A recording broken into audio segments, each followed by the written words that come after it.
Hello? Ah, there we go. I was talking for like a whole minute. Hello everyone. Jeez. Sorry, I was saying that I don't know what you want me to call you, Unseen or Ravage, but every time I say Ravage, I think of the Ravager card in my game. So you this is you to me. I'm just kidding. But you're in the game. Congrats. Anyway.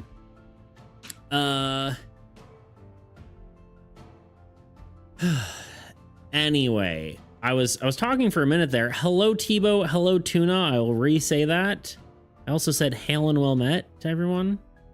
Yeah, thank you for being here. I promise I did respond to you guys. We are back. We are. Okay, I'm here. It's okay. I was not here apparently.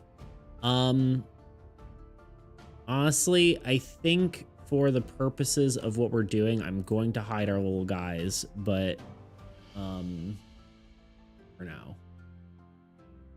I know it's sacrilegious, but hello. Welcome on in, everyone.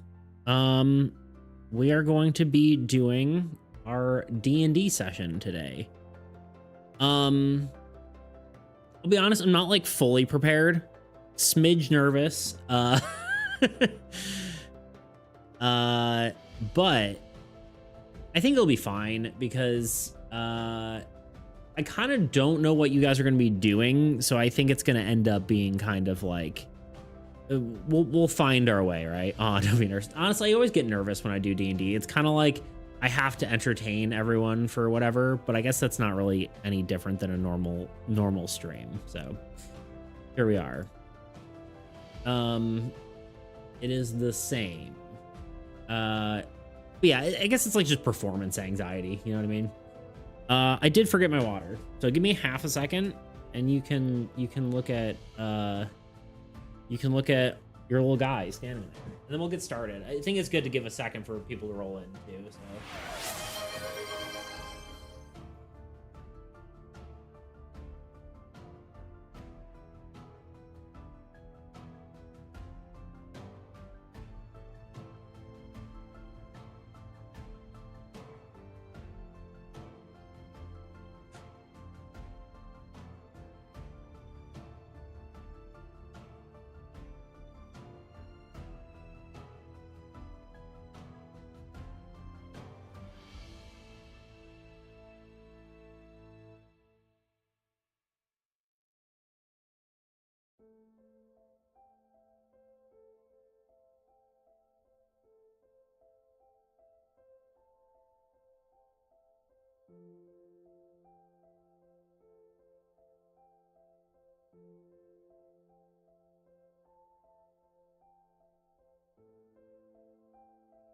Yeah. Okay. I got my water, and you did a push-up redeem. I probably won't. I'll do the push-up redeems probably, but I probably will be a little bit redeems light today, just so we can get through everything. There's Luna over there. We probably won't do any of the ones that take a while, unless it's like right at the end. But I have a feeling my brain's going to be completely fried.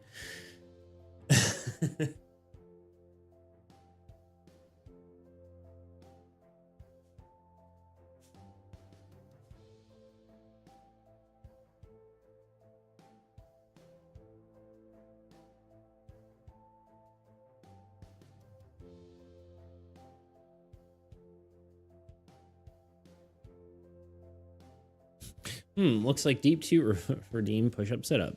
Honestly, it'll probably be good for me. It'll keep my brain active. I'm excited to fry your brain. Good. Good. All right. I found this fantasy music the absolute last second, so hopefully it works out. Hopefully it's good. And hydrate. Thank you.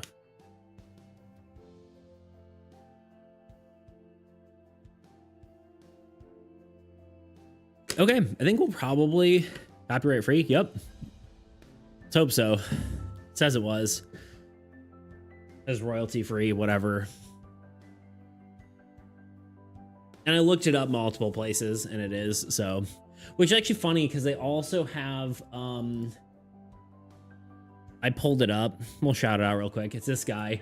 But they also have medieval Celtic fantasy Viking music. And I'm like, oh, this might be perfect for what I was looking for. Look how many songs there are. There's like a bajillion of them.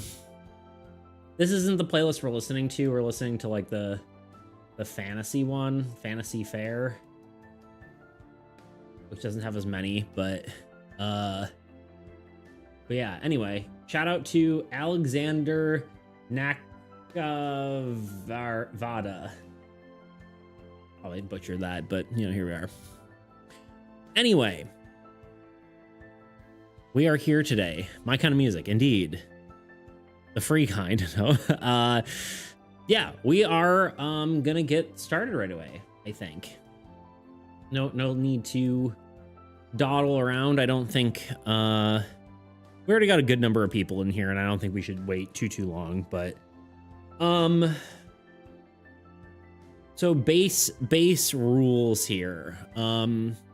Just the shopkeeping, or not shopkeeping, but housekeeping talk real quick. So how it's gonna work, and I'm curious to see how well it's gonna flow. I feel like it might be a little bit like a delay, right? But the way this is gonna work is you're gonna be playing your character. You get to go around. You can tell me where you want to go. You can tell me what you want to say, that kind of stuff. You can, you know, basically just tell me what you want your character to do. I will probably pick the most interesting thing or the thing that has an immediate consensus, right? So if you guys are both like, oh, let's go to the Questmaster. Yeah, Questmaster. If there's two people who say it, probably going to go with that. If we can't really have debates on what to do, right? Otherwise it's going to take forever to get anything done. So I will probably take either, like I said, the quickest consensus or whatever I think is just the most interesting or kind of keeps us on a good path. Like, you know, chaotic stuff will be fun and we'll probably go with that sometimes, but you know, if we're like, okay, we're going on this mission, and you're like, well, we want to go here instead. It's like, well, that's not where your mission is. You know, I probably won't do that. You know, we'll probably try to keep you somewhat on target, but we'll see. We'll try to pick fun options and stuff, but just think of it, if it's character's doing something you don't want them to do, it's, you know, one of your other personalities or something. What else? When it comes to rolling, you can do dice and then type in the D whatever, right? So dice 20 would be, you don't need to do the D20, you just do dice 20. I will do an example. Sorry, exclamation point, dice 20. It will give you a roll. The bot rolled you a 14. That's what you'll do. And I'll tell you what kind of dice. So if it's like, okay, that hits, and you can do another, you know,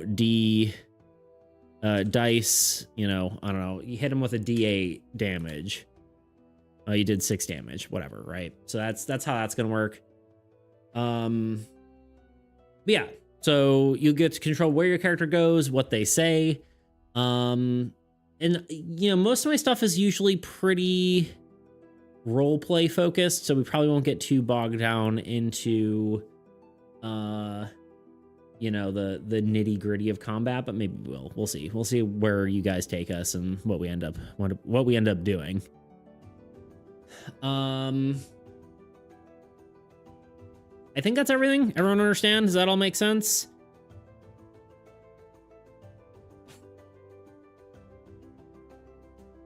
There may be like times where I take pauses to look at notes and stuff like that, because I'm using my old campaign, but some of that, so you're like the DM then. Exactly. Yep, I will be DMing for you.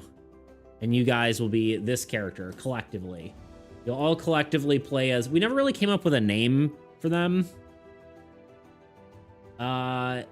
Which the running idea was that their name is whoever's chat gets chosen. So, but I also think we could have like a full name. You know, it could. Honestly, my thought was just name them we, based on our memeing last time. So that's my thought.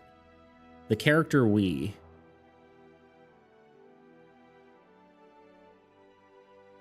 So yeah, I think that will be that's basically it. That's the whole deal. So let me double check a few things here, and then I think we're just gonna jump right into it.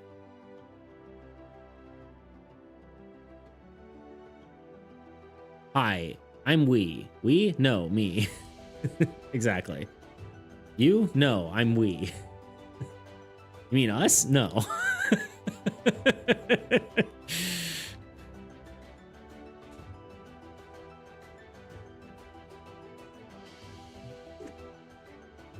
Okay.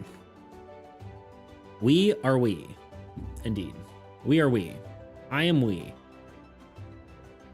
Okay. Anyway. Are y'all ready? Are y'all hyped up? Let's go! Let's hecking go!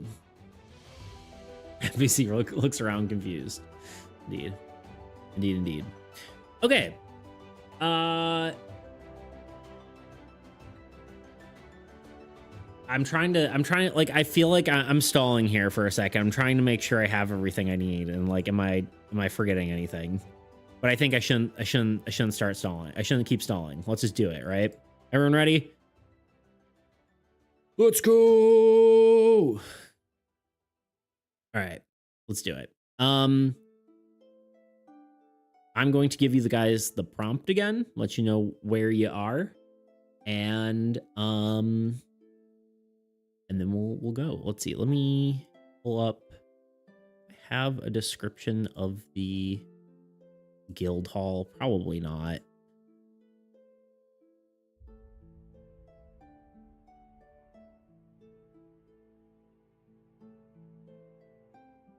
I'm doing a patrol at the moment, but afterwards I'll be more involved. Interesting. Sounds good. Standing desk. All right, I got a DM while standing, I suppose. Who redeemed that? Sorry, my redeemed aren't like popped up here. I was gonna say it's got to be Sir Birdie, right? Yeah. Okay, we'll do it. Let me make sure I'm not ripping my Ethernet cable out of my computer again. Good. Hello, Sir Birdie. Just a second on the table pun. I really got to get a leg up on the competition this time.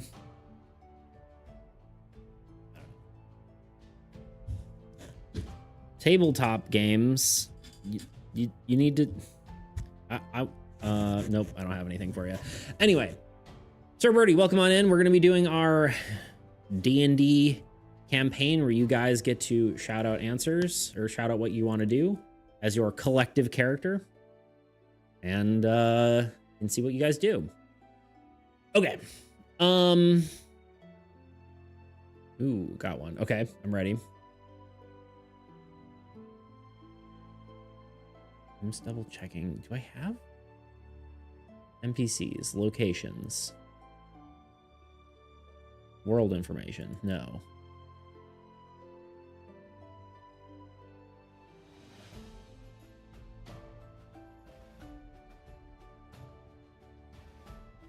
Okay, I don't. That's fine. Just gotta wing it. Sir Birdie has risen into chat, and so has Beats. True. It's true. That's kind of bad. It worked. It worked. It was good enough. I'll take it. Okay. Welcome on in, everyone. Let's just get started. So this is the world of Calamity. Your character is in.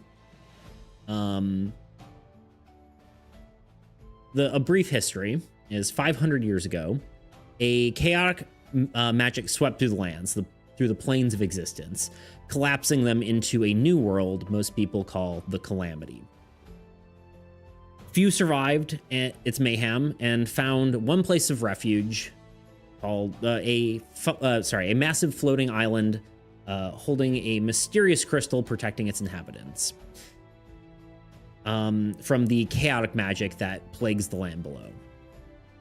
You are a member of the Adventurers Guild, a prestigious organization that provides for the people who have escaped the Calamity, along with saving anyone else who still might be out there, maybe even one day restoring the world to its former glory. I'm gonna steal that crystal. Good luck, Toot. Good luck. But yeah, you're an adventurer. You find yourself standing. I would say you'd be an adventurer for at least a while, right? You're like a novice adventurer. You've been out a few times on a few missions. You know the world a little bit. But I wouldn't say you're like a veteran adventurer by any means.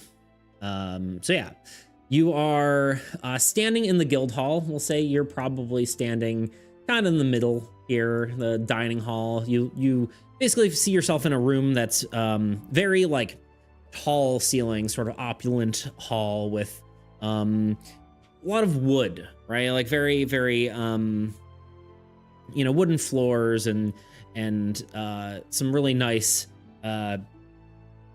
pillars and stuff that go up, and there's some like gold embellishments. It's definitely a richer establishment. You do oddly see some glass sort of almost like fish tanks running along the sides of all the rooms, sort of like a tube going along. In front of you, you basically see the kitchen and the dining hall to your left. Your left, yeah, sorry, I'm dyslexic. Oh, she's fancy. And to the right, you do see something you've seen many times before, which is the Questmaster's office, along with a mission board where you normally find all your missions. Straight ahead, far down a long hallway, you see a giant, massive floating crystal, probably the size of, like 30 feet tall or like 10 meters, right? For our European audience over here, just floating there above a giant, massive hole in the center of the room, and then behind it a large wisteria tree with purple flowers kind of draping down a staircase leading into an office. That's basically all you can see from where you're standing, but yeah, what would you like to do? I stare at the crystal hungrily. I would say you could do, yeah, you can do that. You just stare at it.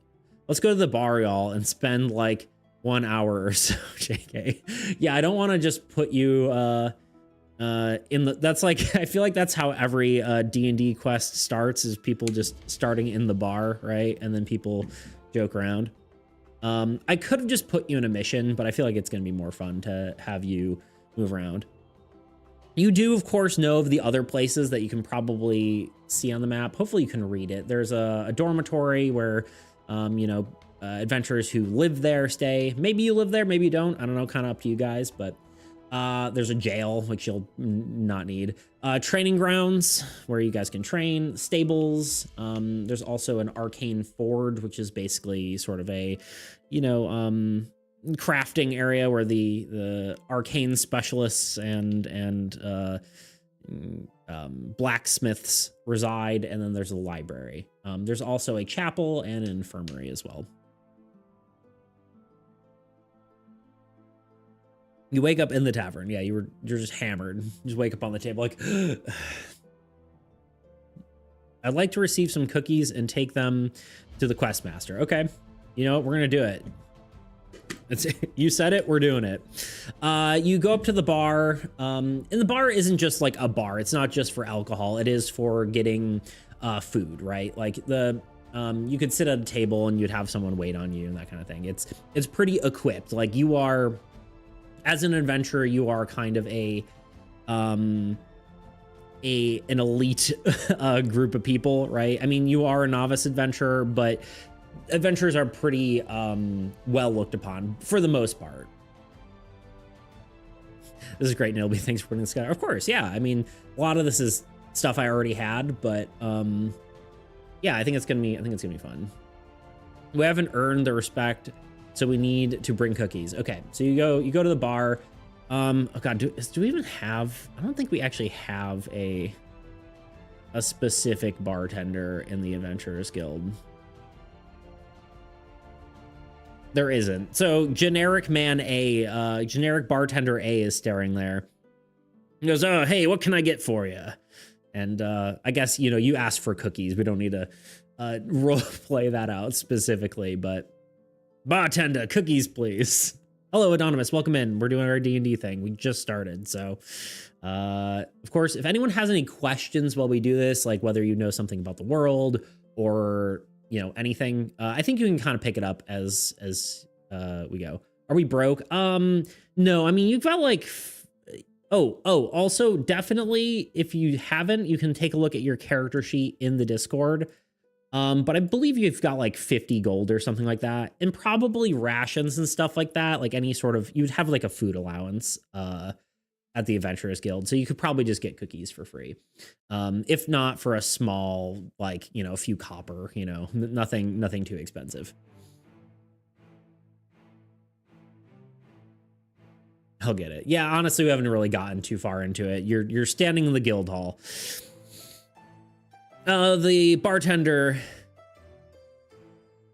some change for your troubles. Okay, there you go. You give a tip into the old tip jar, and he hands you some delicious chocolate chip cookies, and you take those. All right, so you want to, what do you want to do next? You want to head to the, you guys, if you guys want to keep notes too, you can. Let's say he gave you 6 chocolate chip cookies. You can kind of keep that in your inventory if you want. I'm not going to do your character tracking. You guys definitely have to do that for you, but yeah. I mean, I guess I can make notes. It probably makes sense for me to make notes, because I usually won't forget that kind of thing, but, you know, you never know.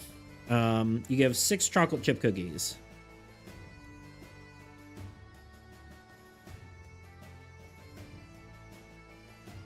This seems like good Armies music. It's got the...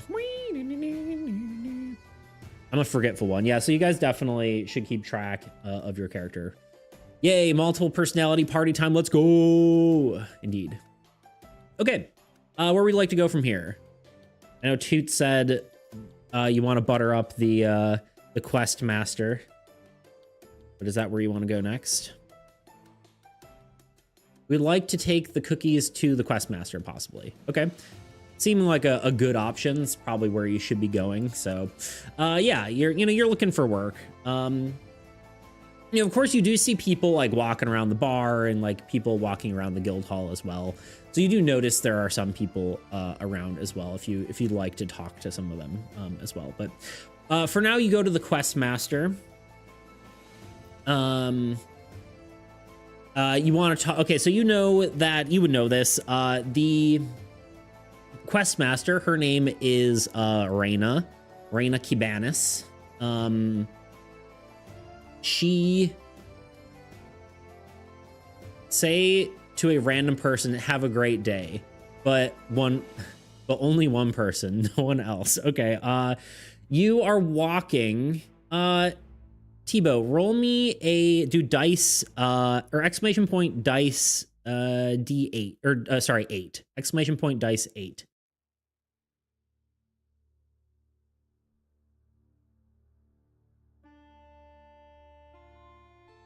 A 2.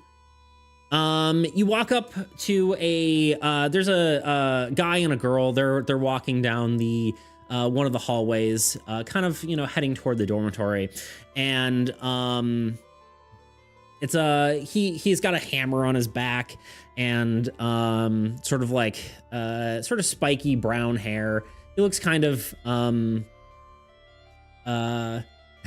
you you know, like strong. He's got strong upper body.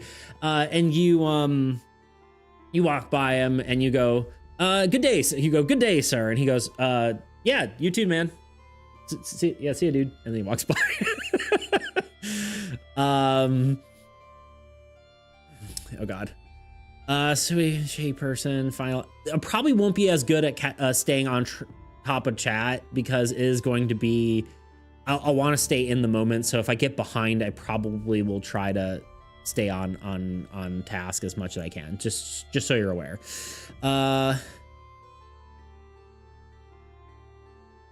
Honestly, nothing has happened yet so far, Tuna. Really, we just started. You have cookies. You're in the Adventurers Guild, and you're kind of just, you know, walking around. That's basically it. Yeah. Would roll perception if they appreciate being told have a great day. Okay, roll a d20. So dice 20, and then we'll add your modifier at the end. This is where like a different program probably would have been better, but a 13 plus perception, which is +1 for you guys. So yeah, 14, not bad.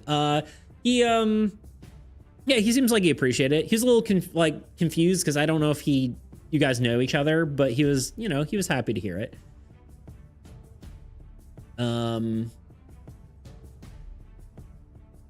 Wait, can we do plus? I don't know. Yeah, it doesn't say.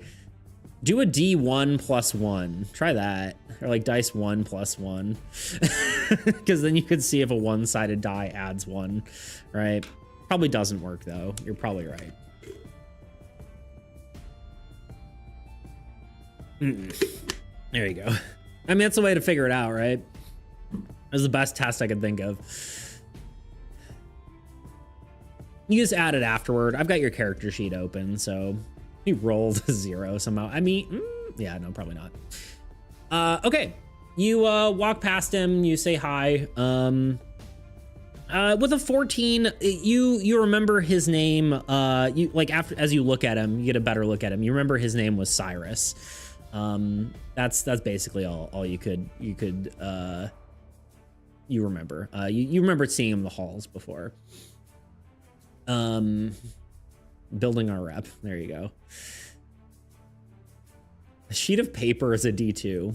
It's a one-sided coin. It's just a sphere with a 1 on it. I'm back. Welcome back. Cyrus. C-R-Y. God. Where is it? C-Y-R-U-S. Cyrus. Yeah. Yeah, it's a sphere. Just a marble with a 1 on it. Yeah, that was Cyrus. And you remembered something about him being a blacksmith at some point. That's basically all you got out of him. You could tell kind of by his gear. How do we know Cyrus? Who is he? Why is he here? Sus. Let me follow him. We can walk up to a random person, flip a coin, and say, "Lucky you," and then walk away. Nothing happened. Can we hug him? I think you've already passed him. Your time has passed there. You're at the quest master. We'll follow our initial directive. Cyrus swing on a wrecking ball. No, Cyrus is his first name. The quest master needs her cookies. Indeed. So you walk into the quest master's office. Raina is she's sitting at her desk. She is a elven woman, a high elf. She is very proper looking, like almost like she's a bit older. She's former like military look kind of thing. She's sitting up, yeah, very properly, and she's writing a document. She's got white hair kind of tied in a bun. Very formal looking clothes. As she sort of sits there and is writing, and then she looks up and goes, God, what was her voice? Hello. got. I think I'm gonna. Okay, just quick consensus. I think I'm gonna call our character We. Does that make sense? I feel like the joke makes sense. We could have like a specific name, but I feel like we need a singular name. Do we like We? I feel like it's funny, but I'm jamming out to the song. Us? Yes, us. We agree. Okay. Ush. We agree. Oi, we agree. We the shapeshifter. Okay. He goes, oh, hello, We. How are you today? You looking for a quest or what can I help you with? And she sort of sits there looking at you, waiting for you guys to respond. We are one. We are all is us.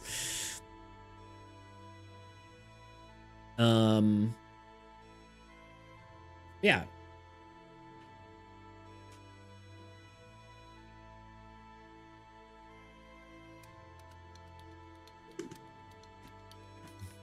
Slide the cookies towards her kind of quest you got this evening.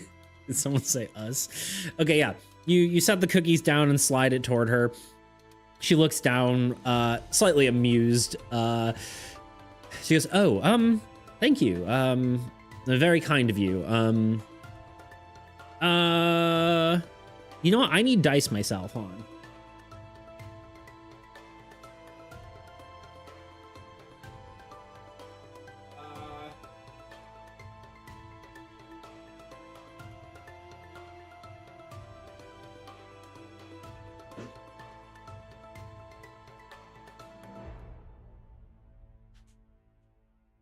Okay, what dice do you want us to roll? Do you want to do, oh god, gold and blue? Do you want blue and classic beets, blue and orange?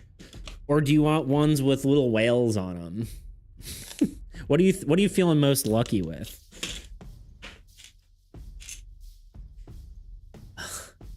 Whale, okay.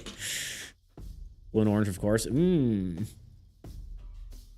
Okay, we got 2 with whales.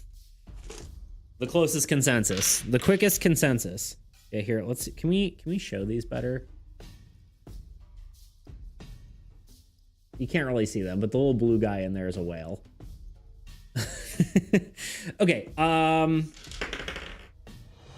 she like definitely takes the cookies. She's doesn't seem like super, you know, like, not that she's like annoyed, but she seems busy and like, you know, she doesn't seem like turbo happy about it, but she's also not like upset, you know.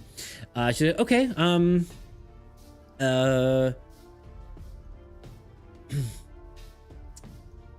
sorry, what did you say here? You said what you got for this evening. She goes, well, we do have quite. I guess the biggest thing is she seems kind of busy, right? She goes, well, we do have a few different things. She like looks through her notes. There's some stuff posted on the board, but if you want some more information about it, let me pull up my quests here.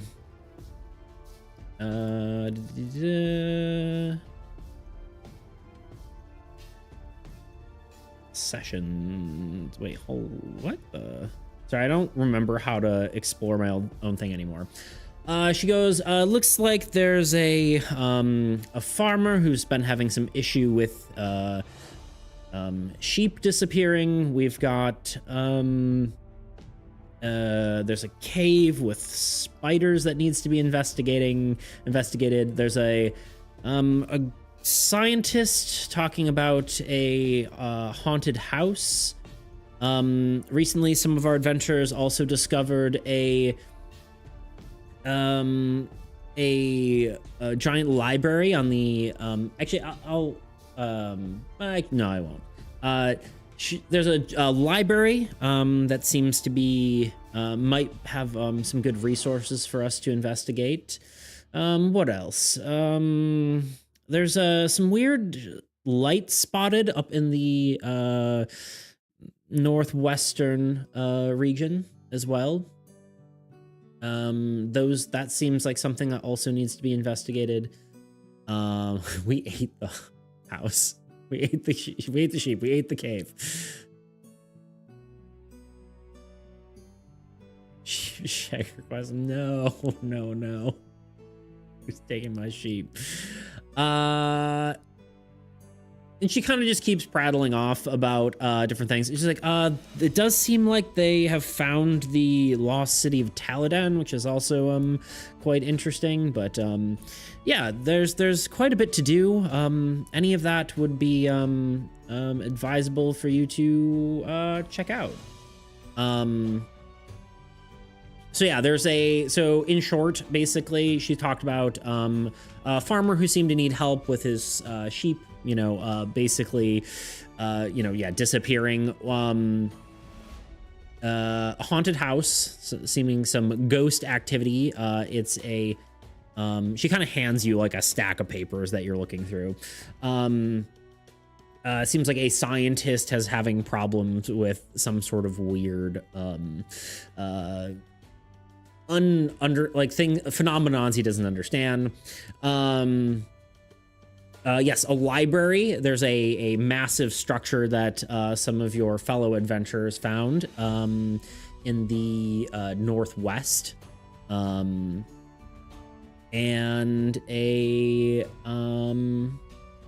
some weird lights going on. Also, there is a large city as well. Want to vote? Yeah. Let's give you 5, right?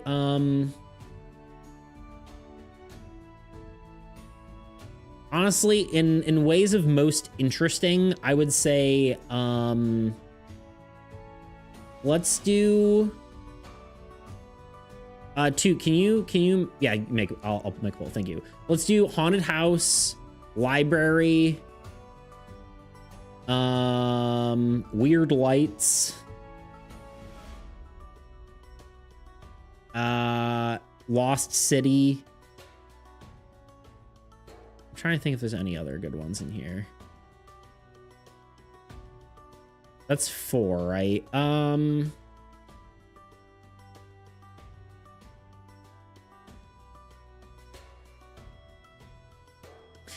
There's also a dispute in the east where there's some druids having problems. Can we vote multiple?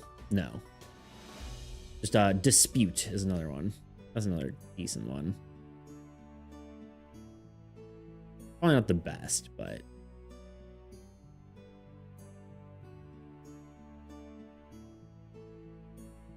it's at least doable.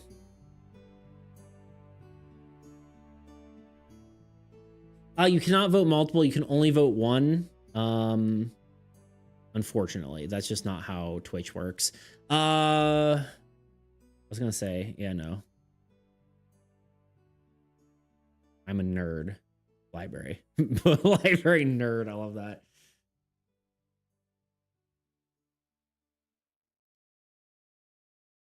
Haunted house. Ooh. Dude, you're funny. Can I sit yet? No. I can't. I'm not allowed. Not physically allowed. Yeah, I don't know how long this is going to go for. It could be pretty slow based on, like, just decision making, but... Okay, so, I mean, it's starting to look like we're going to do the library. We as well, indeed. We as all nerds. I think this is a big enough choice that this one kind of can deserve a longer one, right? This is like the biggest choice for you guys to make. So, I will say the library is probably the biggest. It's a dungeon, essentially. So I don't know 100% know if you'll get a like a full conclusion, but I think you'll find it cool. You can learn a new skill from reading, right? Maybe. No, the city is also big, but the library is actually huge. But you'll find that out, I suppose. Yeah, spoilers. I think you know of the library, like in the prompt, it's like there's a giant, massive library that needs investigating. And that's basically what you would know from the prompt anyway, like from the quest itself as they hand it out, because you know, previous scouts have found it. So the library itself being big is not really a spoiler. But yeah.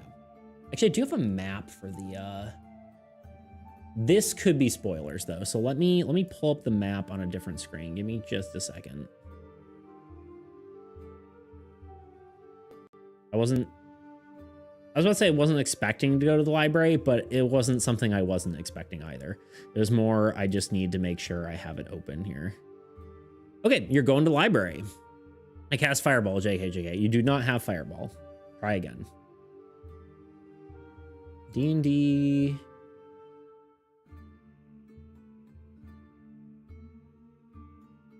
Oh, I kind of have like what the guild hall looks like, but it's in one of my characters. There's a character that that's Arashi. There's the mission board. There's the background is the guild hall. Miss Quartermaster, is there anything we can help you with before we go? Simping for the Quartermaster. Questmaster. I don't know why I say Quartermaster. I was like, what? That's not right. Why would you say that? And I'm like, no, I said that.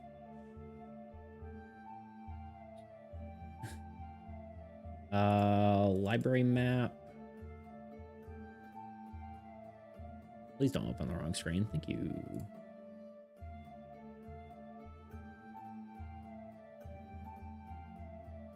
Can I get rid of them? Okay, get rid of those. Where's the other? It's all on the... Okay, you know what we're going to do? We're just going to do this. We're going to do a solid... Let's do a shape layer and just put it over the map. We'll make some fog of war here.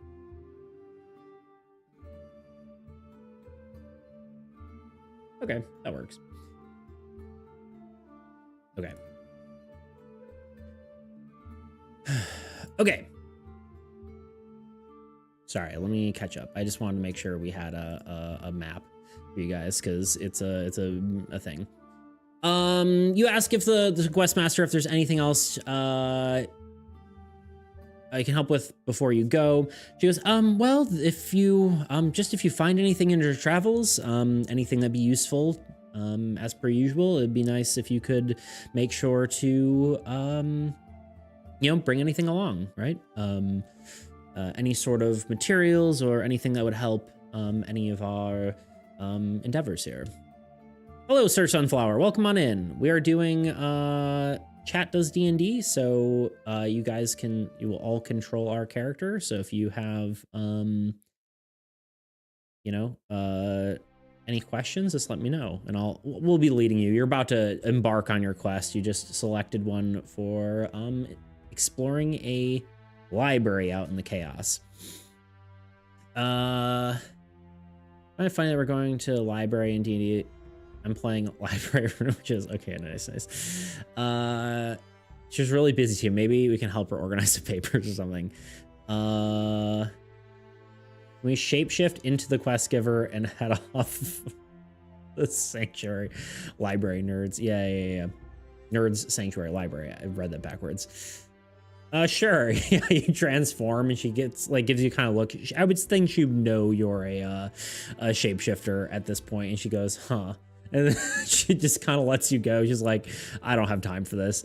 Turn this into a dating simulator. You could. You never know. Yeah. Hell yeah. Never joined one of those before. Well, we've never done one before, so this is our first time. So we're trying it out. Hopefully we can do it justice for you. We're not worthy of office work. Okay, I am going to sit back down. Okay, so she gave you your mission. She gives you a sort of the quest for that mission. She gives you like a pamphlet, essentially. It's like, you know, like almost like a wanted poster looking thing. And you know that you have to go to the Order Stone to embark on your quest, especially any quest that you have to go out and go into the Calamity itself. So yeah, you have to go to Order Stone. Is there anything else you'd like to do before you disembark?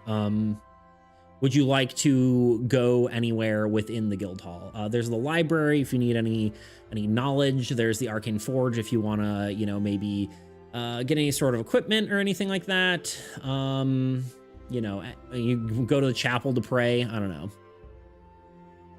Can I put the big crystal in my pocket? The crystal is about, like I said, about 30 feet tall. Or, you know, like 10 meters. It's huge. You couldn't wrap your arms around it. It's like, it's huge.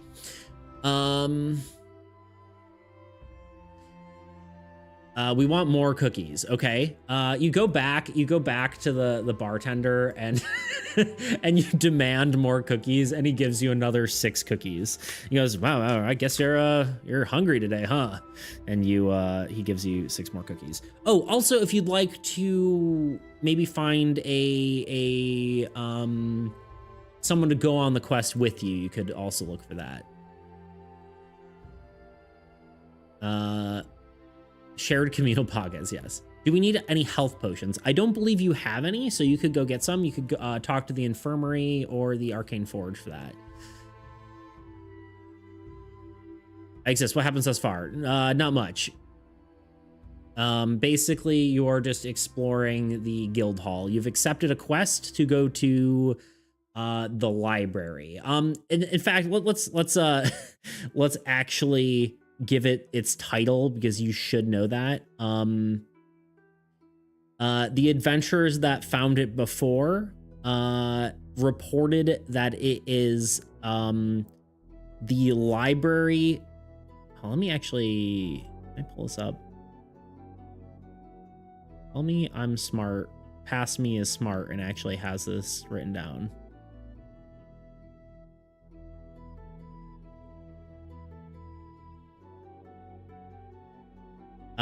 Okay, well, I don't have any information on it, but it is the library of Alaris Ozith Allure, who is,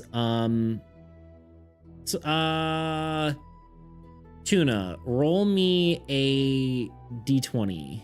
Dice, exclamation point, dice 20. This is what the library's name is, just so you can see it. We all stuff the cookies in our mouth while staring at the bartender dead in the eye. Well, you no longer have cookies anymore. Health cookies then. You could. Do you want to choose to investigate the library? Gave the cookies to the quest master. Yeah, yes, thank you. Yeah, actually, guys, thank you so much for filling people in. I'm not gonna have as much time to do that, so yeah, if you guys want to, if anyone comes in, filling them in on stuff, that is extremely helpful. Can we get more cookies? All right, he gives you your last batch of cookies, and you have 6 more cookies. Can't do anything else with those. A 13. I'm trying to remember what this was for. Oh yeah, you know, pretty much like Alaris. What's your history? I guess history -1. You're a little foggy on it, but most people have heard of Alaris before. He is a old wizard from before the Calamity, but he was extremely knowledgeable about divination magic, aka magic that lets you know things. Surprise, surprise. And he had a giant library, so this is his library. It had existed before the Calamity, and it has somehow been found. Yo! Chirpy just raided with 35 Chirpy. viewers. Heck yeah. Whoa. What's up, dude? Well, okay, I'm gonna have to explain what we're doing. Hello, Chirpy. Natural D20 raid, yes. Let's go. Today we're gonna be doing, just to kind of get everyone quickly oriented, we're doing a, oh my god, Wee's multiple personality boost, yes. We're doing a Chat does D&D. So basically you guys are all controlling a singular character. He will be kind of everyone will kind of throw in their what they want the character to do, and you guys he kind of acts it out, and I kind of pick from either the quickest consensus or my favorite idea of what you say. His name is Wee. Anyway, thank you for rating, Chirpy. What were you up to today? What do you work on? Our character's name is We, because we are the character, indeed. Working on some puzzles for my game. Nice, nice. Heck yeah. Puzzles are good. Maybe we'll run into some puzzles today that give you some inspiration, if you want to stick around. Obviously, I'm sure you've been streaming for a good while, so obviously feel free to rest if you want. If you want to share anything, feel free. Everyone, actually, you should check out Chirpy's game. Pull it up.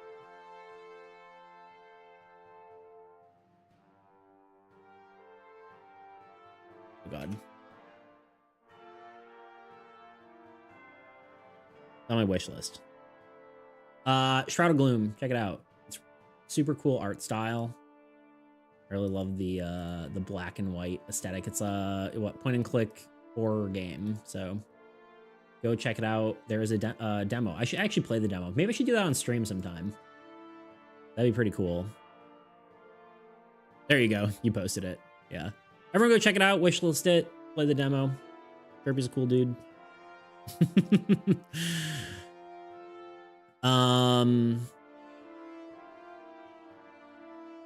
Yeah, maybe I should do that on stream sometime. I feel like that'd be cool.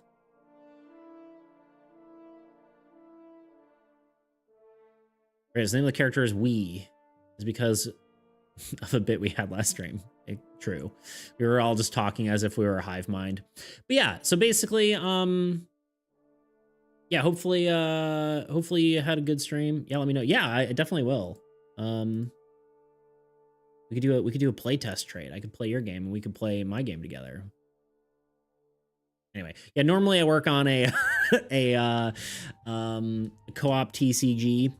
But today we're doing a special event where we play D&D. And if it goes well, we might do more. So far, it's been a lot of fun. So even though we've like hardly done anything, we've gotten some cookies and a quest. We're 7 personalities and a guy with multiple personalities, pretty much. Okay, you have acquired cookies. Yet again. Now, what are you guys doing? So you can either, you've got your quest, you have to go to the Order Stone in order to embark on your quest. If you are curious about your character sheet, you can go to, what's it called? You can go to my Discord. I think my exclamation point Discord thing on Discord. Is it working? Oh, I put an E in there. Dude, you got me. Visit the library and ask if they have any insight on the library we're visiting. That seems like a good option. It doesn't work, does it? Great. Beautiful. We love that. Here we go. Beats creations, and we can click. This is the easiest way to get the link for me. But yeah, if you want to see your character sheet, it is going to be in the Discord.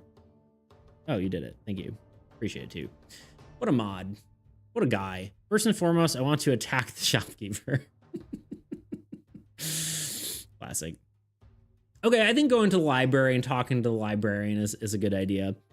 As you sort of walk through the halls, again, you kind of notice those weird, like, sort of glass tubes along the wall. They're kind of like built in, and they are filled with water, which is kind of weird. Especially a lot of them seem to be converging on the library. And as you walk into the library, I want a perception on the aquarium tubes. Yeah, sure. Roll a d20. This might actually be something your character already knows. It'd probably be technically investigation, but you know, same, but different.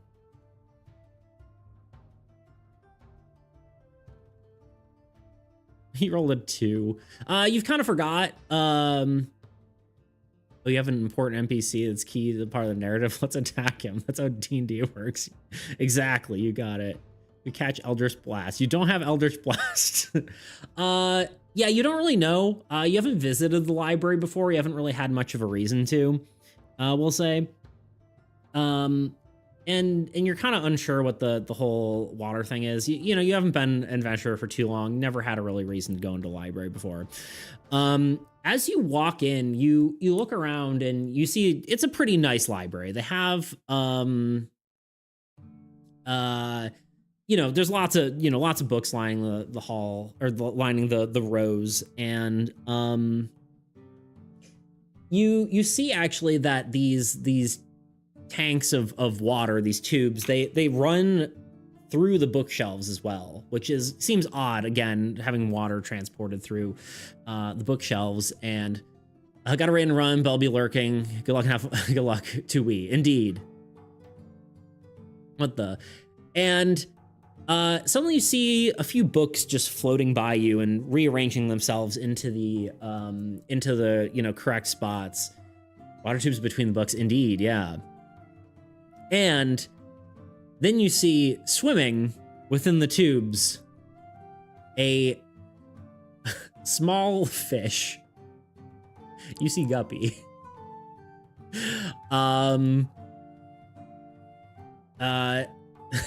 This is Guppy. You see him swimming back and forth. He goes, "Oh, hi there. I'm Guppy. Hi. Nice to meet you." I would literally kill for Guppy just instantly. He goes, "Hi. Could I help you? What could I help you with today?" Adopt him. Are you the librarian, Guppy? Oh yeah, hi, yeah, I'm the librarian. I'm also a powerful wizard. Chat is very delayed. Is that a stream issue?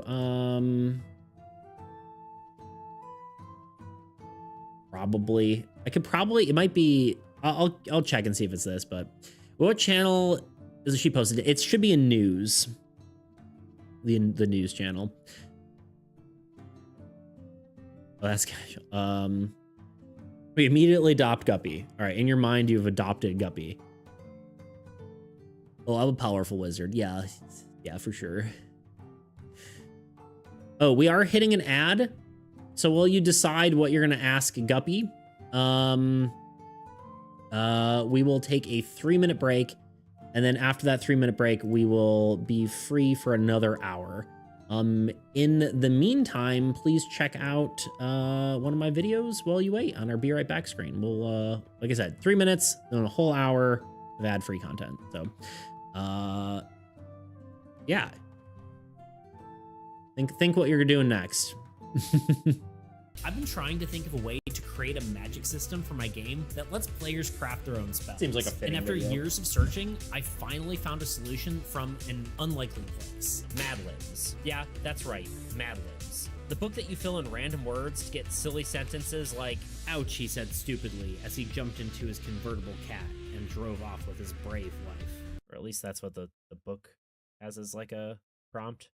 Anyway, but before I get to explain how I use this in my game, let's talk about magic and games in general. Because even though I've been trying to find a solution to making spells in games, it's not like it hasn't been done before. I'm making a tabletop role-playing game, so let's look at the king of TTRPGs, Dungeons & Dragons. Yeah, I look at this game a lot. Get over it. But yeah, while I say digging into it, there's really not that much digging to be done. There's about a total of 4 paragraphs in the Dungeon Master Guide, 3 paragraphs of which say, "Look at this chart, you dumb, stupid idiot." And the others say, "If you create 2 powerful spells or dumb ones, then you'll break the game." Of course, this is paraphrasing a bit, but, you know, it's hardly a structured system for spells. Which basically means the best way to make a spell in D&D is make up whatever you want the spell to do, and then find an existing one to keep it balanced. Which allows you to figure out what sort of stats, along with spell slots or spell components if you use those. Okay, so this really isn't going to work for us. So let's take a look at video games. One that always comes to mind for me is Oblivion. The concept for this was pretty simple. There was a list of magical effects the player acquired based on their mastery of each spell. Then there was a category for the way the player would cast a spell, whether it's self, touch, or target.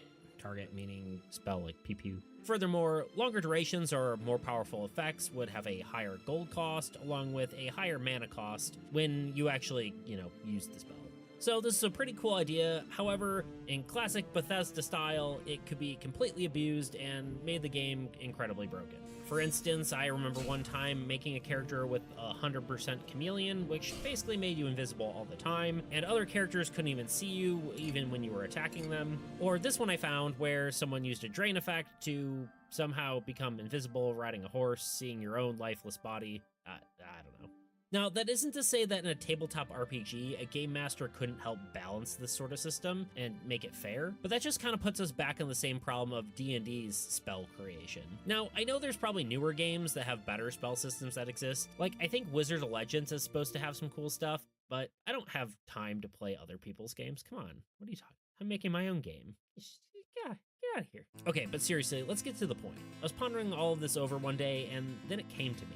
Mad Libs. A sentence with a bunch of blanks that you could fill with nouns, verbs, and adjectives to make a complete sentence. Or in my case, a spell with a bunch of blanks that could be filled with different elements, casting sizes, shapes, and durations. So rather than our other two examples, where you would either have someone creating something completely from scratch, or the other being just stacking spells on top of each other to make a new one, this gives you a base spell to fill with blanks, and then you can customize it how you like. For instance, let's say you had something like cast blank element, blank number of feet, and that affects a blank sized blank shape. I can fill that and say cast a fireball 30 feet that affects a 15-foot sized sphere. Or maybe something like cast water 10 feet away that affects a 100-foot cube. We're back. Now, one thing I neglected to mention is my game is card-based, so the spell base and components would... There we go. As you're talking to Guppy, let's see, you ask him about what's going on in the library. He goes, he responds, he goes, the library is, people are saying, at least the scouts that looked at it said it's, the library of Alaris Ozith Allure, which, he's kind of my hero, honestly. But he was a very powerful divination wizard like myself, believe it or not. Well, I'm not that powerful. He was really powerful. About like 500 years ago, and before the calamity, he kind of disappeared, which was a little weird. But yeah, his super powerful divination wizard will always be with us. I'm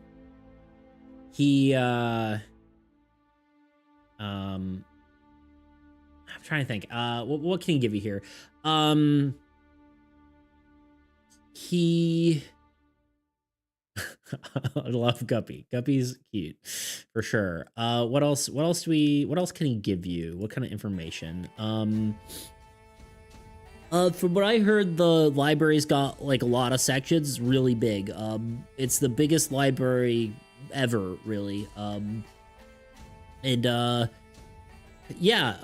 Recently some adventurers found it, and they said that there's a lot of chaotic stuff going on in there. So you definitely have to be careful. What else can I help you with? I guess what would you want to know? Are you looking for any sort of you want to pet Guppy, okay, and then you also want to ask him to come with you. I guess at first you ask, can you help me on this quest? Can you come with me? And he goes, unfortunately, I've got a lot to do. I got a meeting with the king later. Wisteria wants me to help out with some stuff. Your Guppy voice, dude. He's great, yeah. But yeah, unfortunately, I'm pretty busy. You want to help, Guppy? If you want to help, I mean, you could always bring, if you bring any books here, you know, we're always looking to, you know, expand the library and stuff. So, yeah, if you want to bring books back from, you know, Alaris's library, that could be pretty rad. Help him sort books, help him sort papers. He seems busier with more important things than just the library. He's got, he seems to have a pivotal role in Refuge, not just as a librarian. And you reach to pet Guppy, but your hand just hits the glass wall that's the little tank he's in. Your just hand just like slowly moves down the glass. Can we offer to handle his work for him? What Tuna said, he goes, well, I mean, you could like sort some books, but I mean, like I said, I gotta meet with the king. We got a important meeting today, so it's not really something you could do, unfortunately. Is there anything like specific you want to know from Guppy? Like anything specific about the library?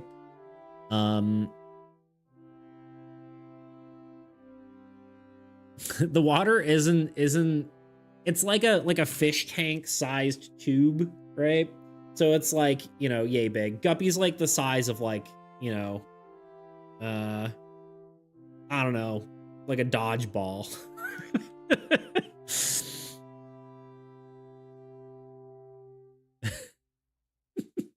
Killing. Want to ask for knowledge? Want to know what knowledge that is in the library. Well, honestly, the library has pretty much everything. Knowledge of it's pretty much the biggest library to ever exist. It has almost, I would say, every book ever. Obviously maybe not all the magical ones, like the, you know, very powerful books and stuff like that, but even some of those are probably, I don't know. I've only met the guy once, but that was really long time ago, obviously. But yeah, it's he's got apparently has a private library that has you know, some pretty powerful magic books. Oh, yeah, I guess I should have told you this. One of the reasons we specifically want to search the library is let me look this up. I forgot one of the points of searching the library. It's been a while. Quests. Where is the library?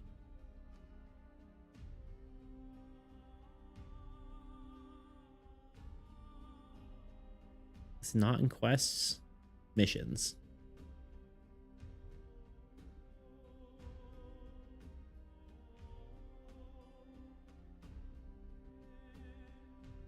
Wait, that's the wrong thing.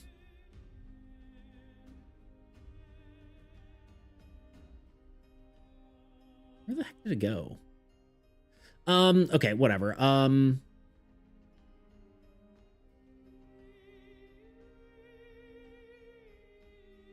God, my information is so not sorted anymore. Oh, I know where it is. Missions.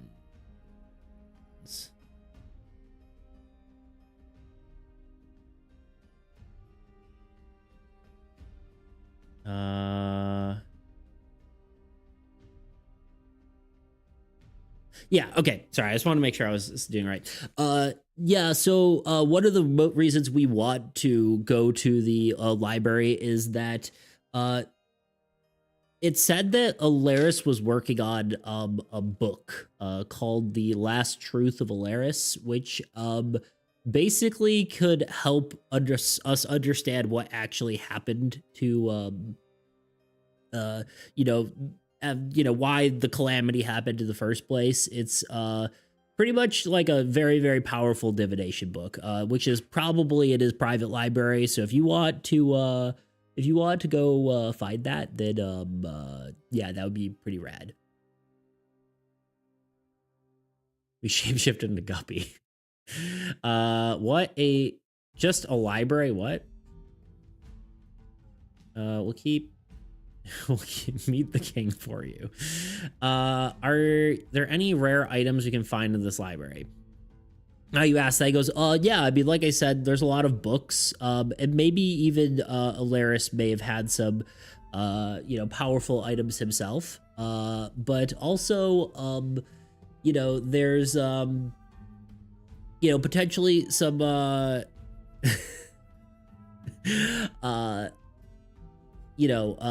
the chaotic magic has affected a lot. So there's probably interesting things you can find just throughout the library as well. Guppy, are you the son of a long live under earth must follow the rules? You should wait, Guppy, you are our son. He's like, you're not my dad. If we find a jar and fill with water, we willing to have Guppy join us like the library, right? Like I said, Guppy's too busy for you, unfortunately. He's too busy and has too many responsibilities.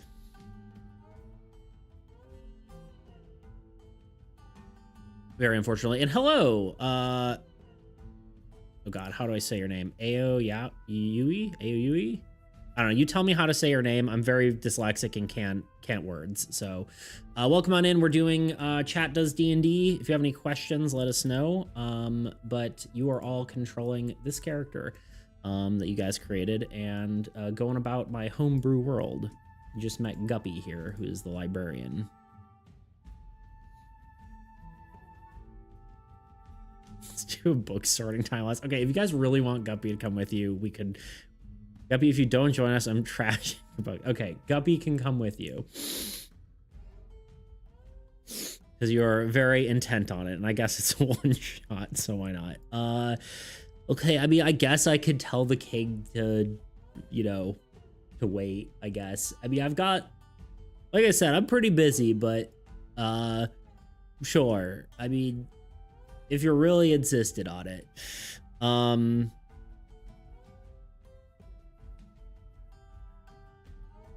Kinnick shows a cute fish and expect not to stay with us. He normally, I'm conflicted on whether I should even bring him. He's too powerful for you guys. Yeah, no, I'm sticking to my guns. He can't come with you guys.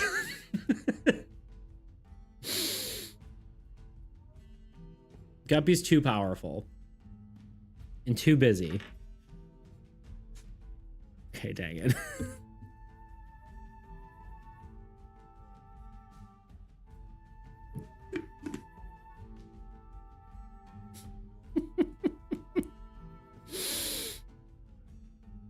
Guppy, do you like cookies at least? I'll eat a cookie. Just put it at the top of the tank. Okay, here's what he does. He hands his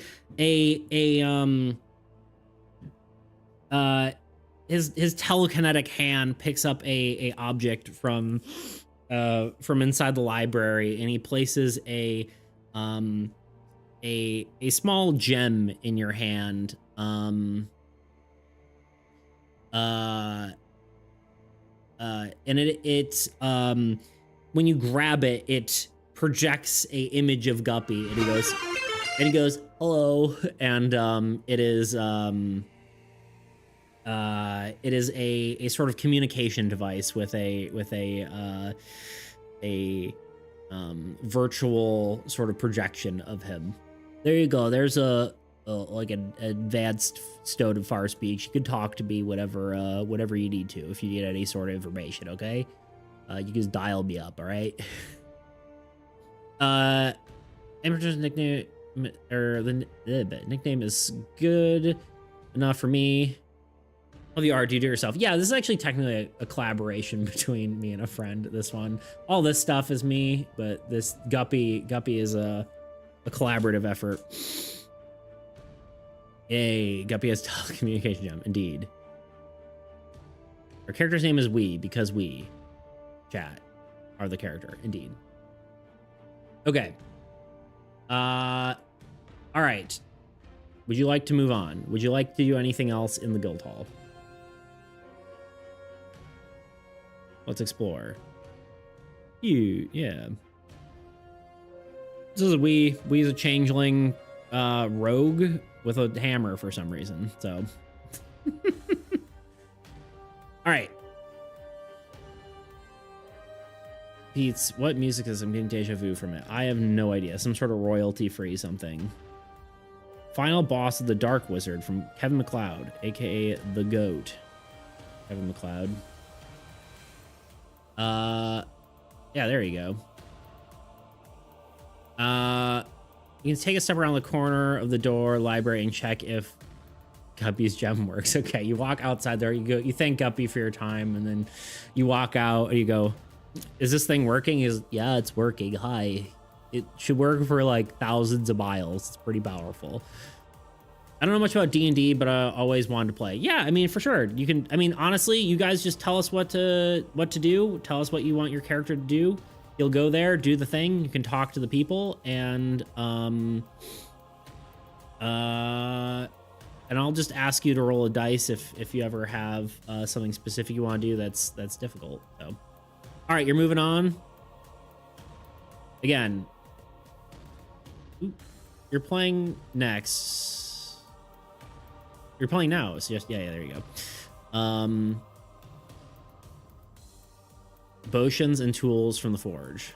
You can do that. You can walk into the forge if you want. It wouldn't be the worst thing. I mean, you got a lot of gear that's not specifically worthwhile for you, so you could probably sort through some of that, but I'm asking us. Yeah, us, quick consensus. Do you want to get any gear or anything, or do you want to move on? Or do you want to find any adventurers your level that are willing to come with you?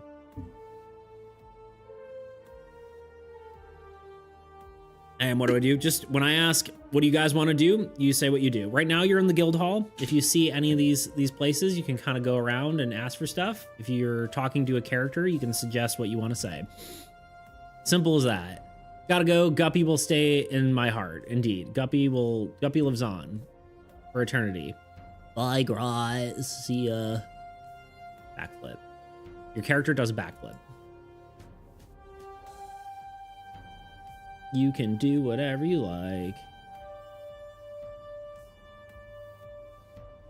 Damn, we're cool. Hell yeah. I didn't expect that. Took me by surprise. Good. Bye.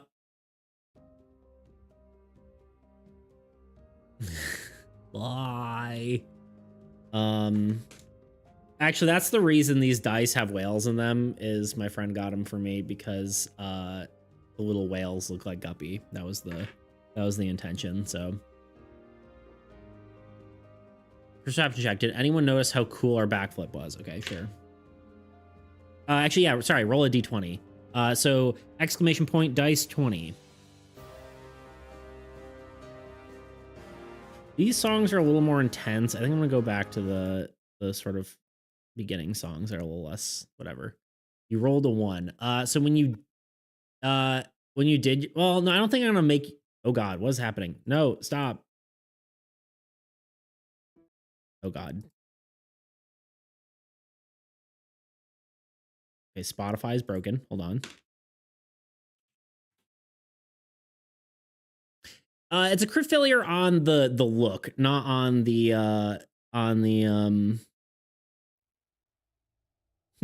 So you look around and just no one notices you. Just literally no one. You look around and there's just no one there. Actually, there's a lot of people there walking by. No one noticed your backflip.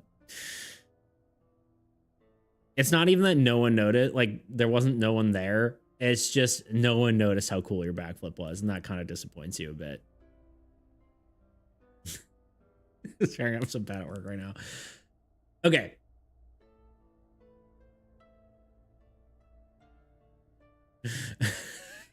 Exactly. Okay. Are you going to the forge? If you want to stock up. I don't think anyone's interested in shopping. Yeah, that's true. You're the only one who's saying it. So again, you can either, I would say the two options, we'll just narrow it down at this point just to make sure we're on track, or three options, right? We can, if you want to do a poll too, go to the Arcane Forge, recruit someone along your level to go with you, or talk to the Guildmaster, or not the Guildmaster, go to the Order Stone. Can we go to the library? So you're just at the library. That's where Guppy was. But then there is the library, which is the library of Alaris Ozith Allure, which is your mission, which is the quest that you need to go on as well.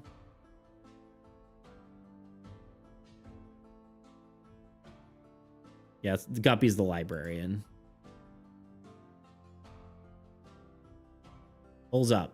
So yeah, if everyone wants to vote on that, and then you can want to go hug Cyrus and tell him it gets better and ask him to join us. You could, yeah. If we look for companions, you can go find Cyrus.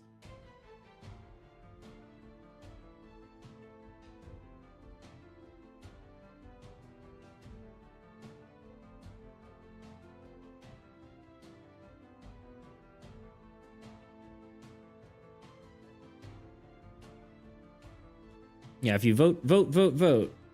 We got 2 for looking for companions, 1 to move on.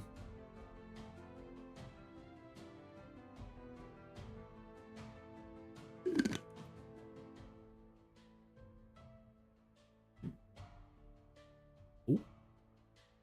3 for looking for companions. Sure. 4 for looking for companions. Okay, you want friends. You want more friends. Yeah, I'll say you go back to the dining hall, look around.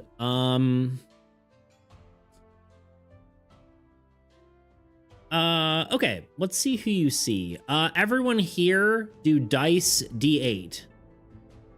Sorry, not dice D8. Exclamation point dice 8. Sorry. I keep doing that wrong.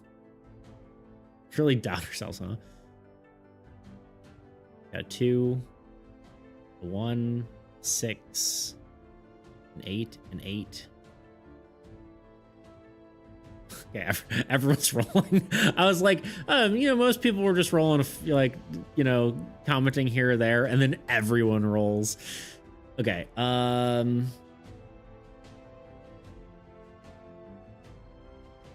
can't find the character sheet in the Discord. Which tab is under? Is under the news channel.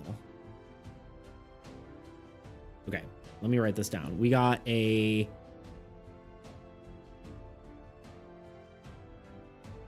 2, a 1, a 6, 5, an 8. Everyone here, there's still 22. Yeah. Well, I meant like active chatters is different than the number of people hanging out and lurking, right? As you walk back into the dining hall, it seems to be a little more bustling now. It's it's breakfast time, right?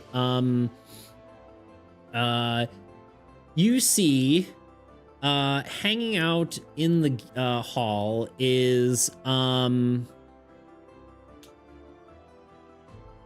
Cyrus is actually there. Who else is there?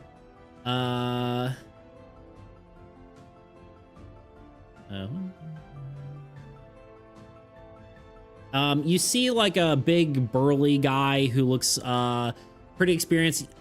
He doesn't seem like he would he's kind of he kind of seems busy, but he's like huge. He's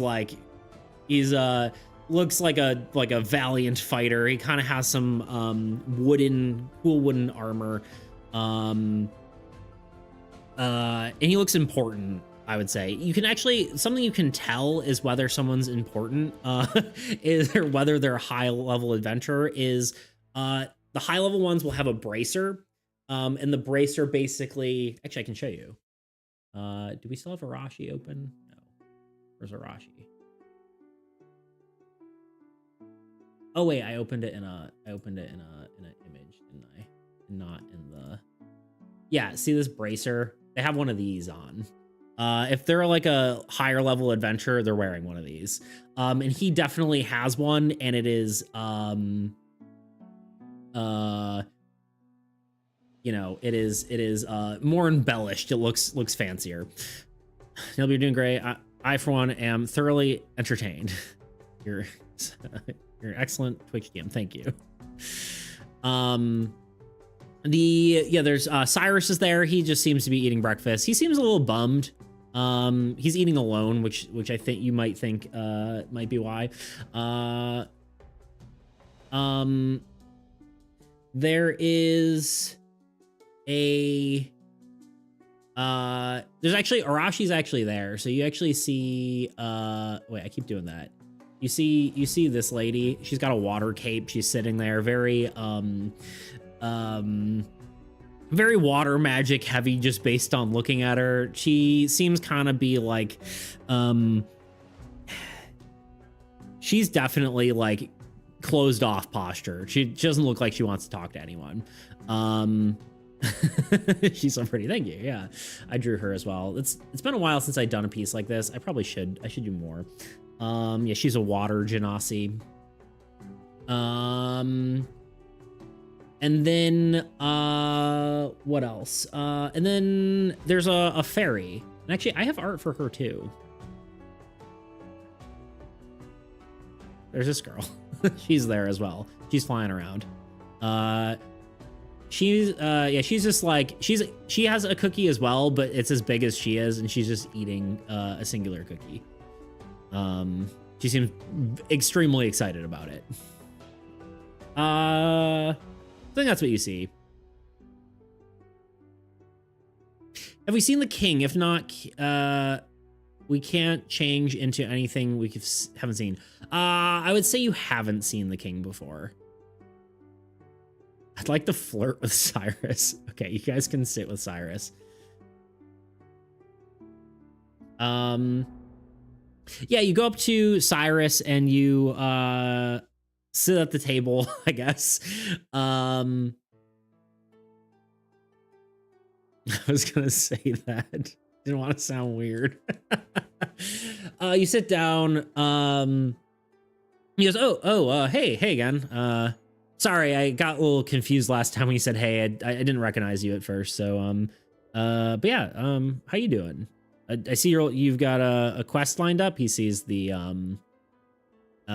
we sit promiscuously. You see that he has a or he sees your flyer for the mission.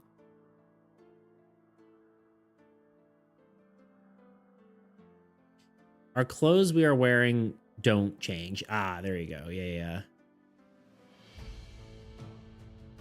I think you may have seen the king before. If you really want to turn into him, you can give me a roll. Like just a D20 to see if a history check, probably. You're very perceptive, Cyrus. Yeah, I mean, you know, it's kind of our job, you know.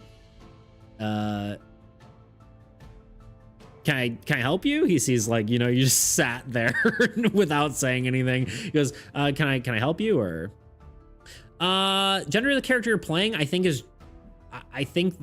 they're any gender they want to be, because they can change what they are. So I would say they're sort of genderless unless they are the gender of whatever you know,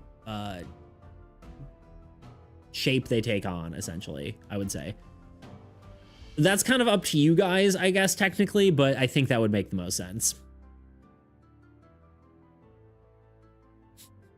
Look Cyrus in the eyes, goes, yes, you can help. Oh, would you like me to come on the mission with you? I can do that. Fortunately, yeah, I have nothing else going on, you know. So yeah, I mean, I'd be down to help you. No, blast screen bug again. No.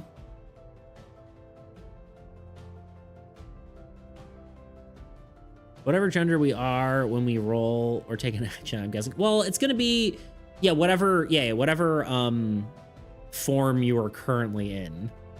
I would say currently you are genderless as like your normal state, and then whenever you take on a character or like a face, you will be that gender. That would be my guess. I don't know. The huge difference is a woman flirting with a man. I mean, what do you guys look like right now? What do you guys think you're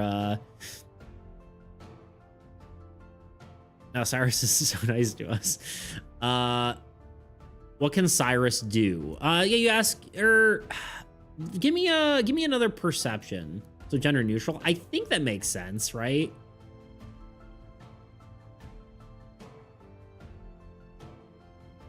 Okay, yeah. Defense Cyrus can do. They turn into us. You turn into Cyrus? Give me a perception, Adonimus. Roll me a investigation check. So give me a dice, exclamation point dice 20. You look like a security guard right now. There you go. That would work. You just look like a random, a lady security guard or a guy security guard. Or whatever you might want to be. Huh? 6. It's, oh wait. Oh, you rolled a 20. Okay, Adonis roll. Okay. Okay. Well, this is working. Yeah, you rolled a 20. So you look at, you investigate the shit out of Cyrus. You look at him. I'll give you everything then, basically. He makes a huge difference from Edelgard. Well, as you look at him, you realize it doesn't matter, because you realize you look back into your memory and into his soul, and you know he normally is hanging out with someone he seems close to. There is a lady adventurer he normally travels with, but she doesn't seem to be here today, and you can kind of tell he's bummed out by that. But as far as like his gear and stuff, you notice he has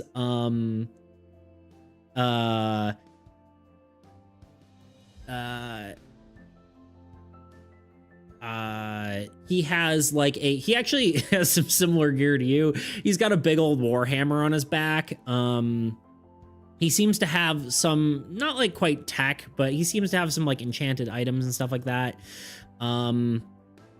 He seems like a battle blacksmith, essentially. And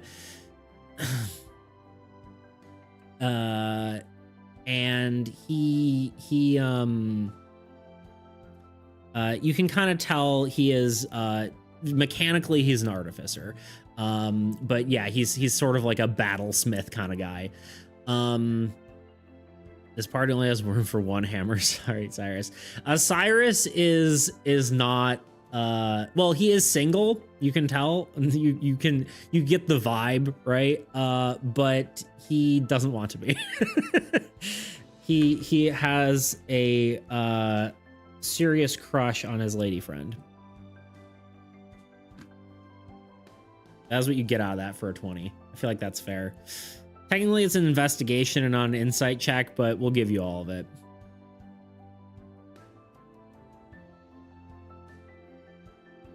So if it's your turn to play... Oh, yeah, that's true. Yeah. When you're speaking, you can say what it is if it matters. I like that. Yeah. So your form is like constantly changing. All right. I think we need to lay it on thick with Cyrus. Do we have more charisma than Cyrus?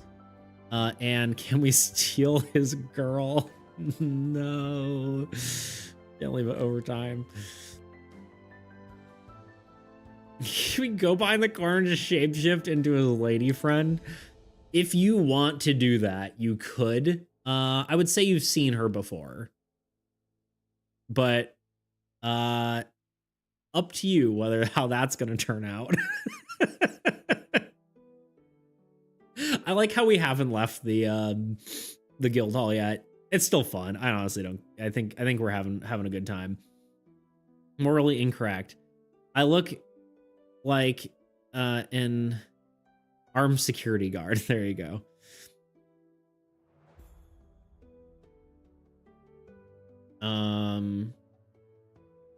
Let's do like as shapeshift.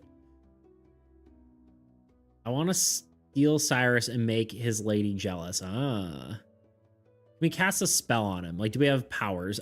You are a rogue, so you mostly have roguish-like things. You don't really have magic. You can shapeshift, though. You are a changeling. Fine. All right, sure. You get up. This is turning into a dating sim. You get up and you walk. You walk around the corner. If you guys are gonna keep joking about it, you're actually gonna do it. You shapeshift into his friend. Give me a history check.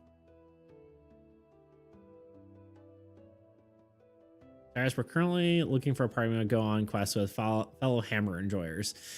Do we need to do a poll for this? Who's with Tuna? Yes or no? Quick, yes or no? I'm not with Tuna. I am with Tuna.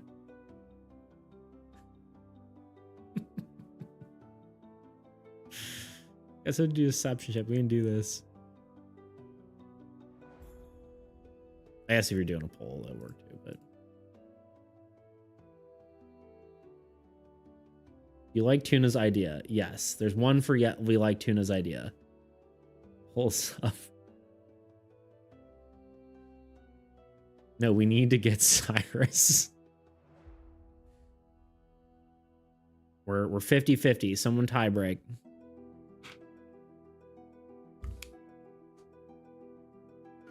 No. I'm the only one. Yes. No.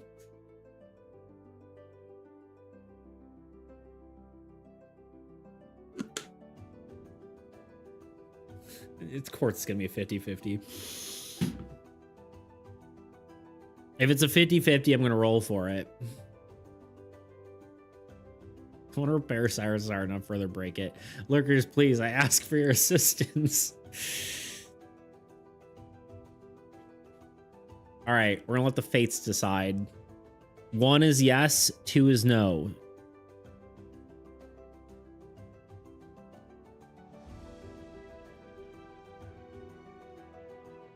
Roll the 1. Okay, you're doing it. You go around the corner. Sorry, Beats. I'm jumping around. Got chores and ovations. I must lurk. No worries, dude. I appreciate you being here. You go around the corner and you shapeshift into give me a Tuna, give me a history check. Or did I already do that? Whatever. I saw you roll, but give me a history check. D20. God, I can't watch this. Yes, you'll be missed, Thunder. A 12. 12 plus, I think it's -1, right? Your history's bad. Yeah. You don't remember a whole lot about her. But you do remember her first name, and that's about it. You remember what she looks like, and you remember her first name. I guess you also know her profession. Like, she is a pretty well-received monster hunter. She's specifically good at that. Her name is Luana.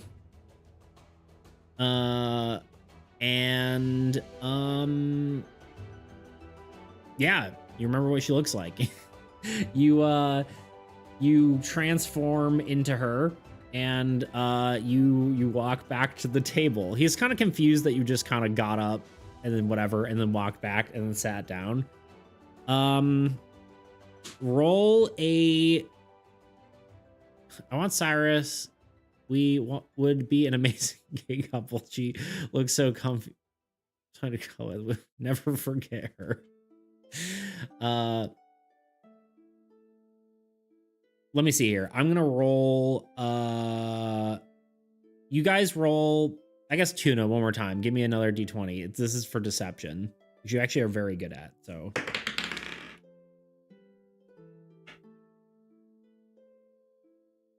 Do we even know if this lady's still alive? Yes, she is. That you would know. What, Cyrus? We would be.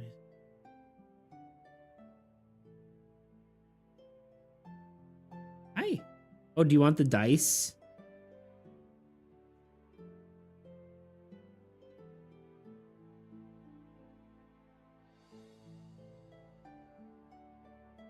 One and a 3. Ignore my roll. Nope, nope, nope, nope, nope, nope, nope. Rolled a 15 anyway. Plus, I don't know what his modifier is, but it's at least 1. You walk up and you go, sup, Cyrus, and he goes, I think he immediately realizes it's you, and he goes, what the? No. And he just kind of gets up and walks away. He starts walking away. He's like, dude, not cool.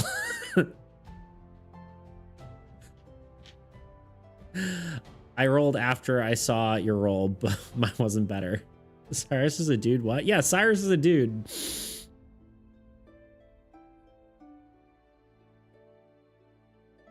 Oh, you're thinking of Arashi. Is that who you're thinking of? Arashi's. Hold on, sorry. Let me pull up the other characters. Cyrus is this is Arashi. This is Pip. Cyrus, I don't have a picture of.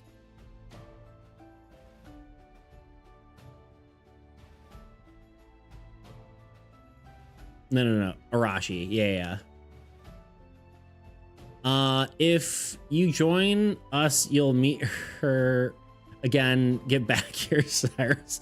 He turns around. He goes, dude, that's really not cool. What are you even talking about?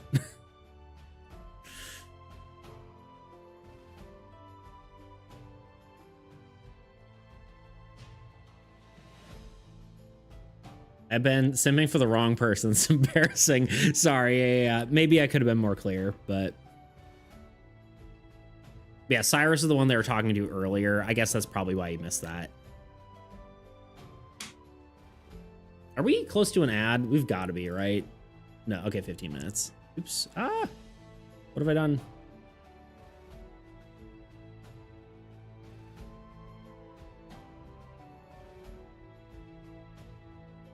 Turn into that makes so much more sense though. I'm just gonna call you Yui. I feel like that makes sense. Turn on people. See, I turn into the people others want to see the most. Ooh, it's been a curse since birth. I like that. That's a good role play. Give me a D20 check with advantage, Anonymous.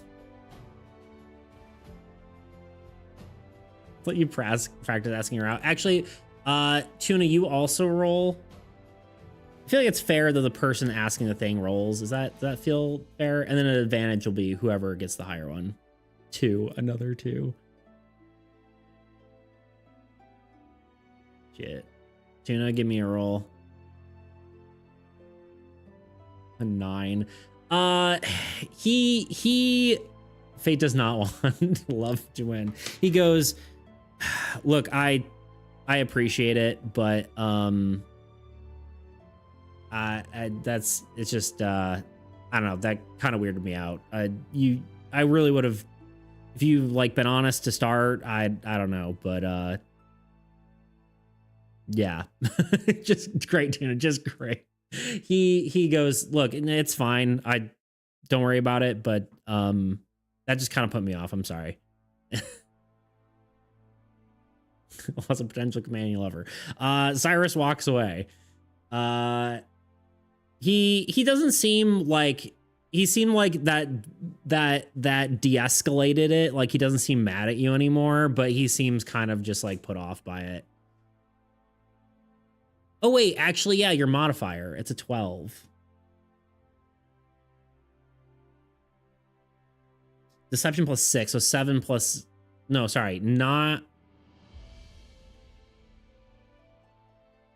Oh, it's tuning. It's 7 plus 7. So yeah, that's a 14. Actually, that's way better. Well, I guess it was a lie, right?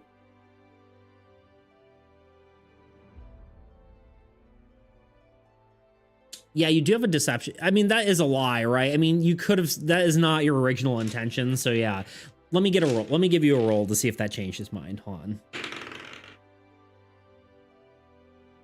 on.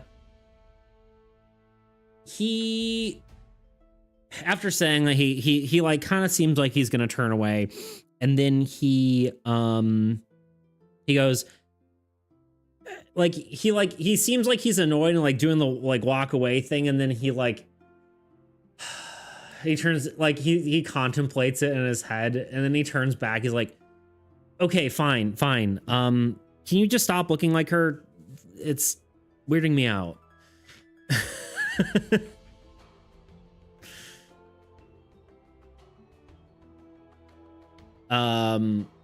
Yes, it was a lie. We just want to find love.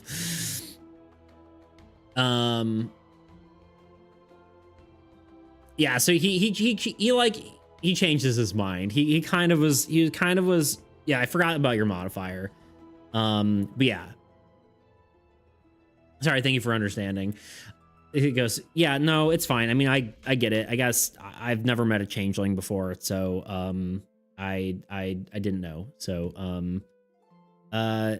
though it is, you know, it just felt a little weird that you went away and then came back and changed. I get it.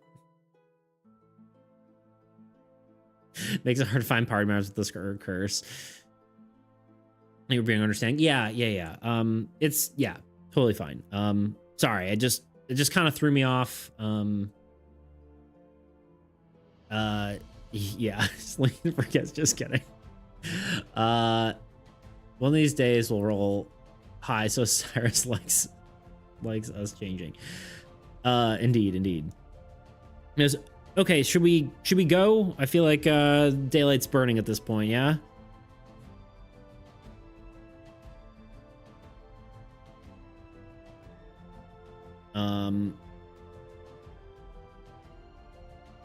And in fact, I think I'm just gonna have it so you guys move on, unless. Do we have something we can pick for Cyrus? Do we have art we could use? Like the beast, not beast tamer. What's the other one? Dating sim, start. True, you could just do dating sim the whole time. Where we gotta go? Missing the star. You gotta go to the Order Stone. Let me get you a image for Cyrus here. I'm trying to think what, because we'll just use some of the AAE things. I'm trying to think what one will work well for Cyrus, because we don't really have a pawn for him.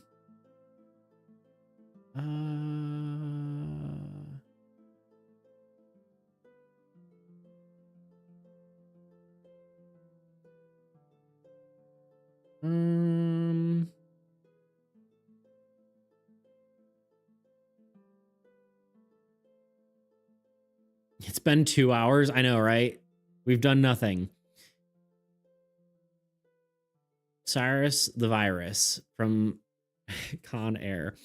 Got cookies and guy. Oh, can we visit someone at the jail in our way back? Potentially, yeah. I don't think there's anyone in there, but I'm sure there might be someone. Cyrus will do I guess we'll take the Spellblade guy. I feel like he doesn't quite look like this, but this is kind of the armor he's got, you know.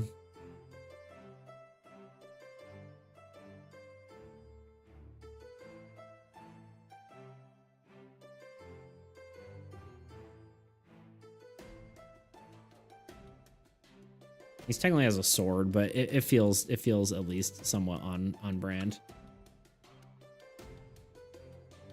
Okay, Cyrus is now in your party.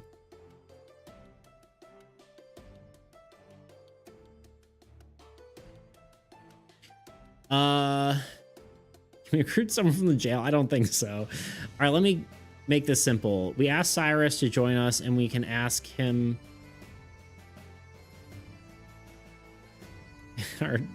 We set up camp.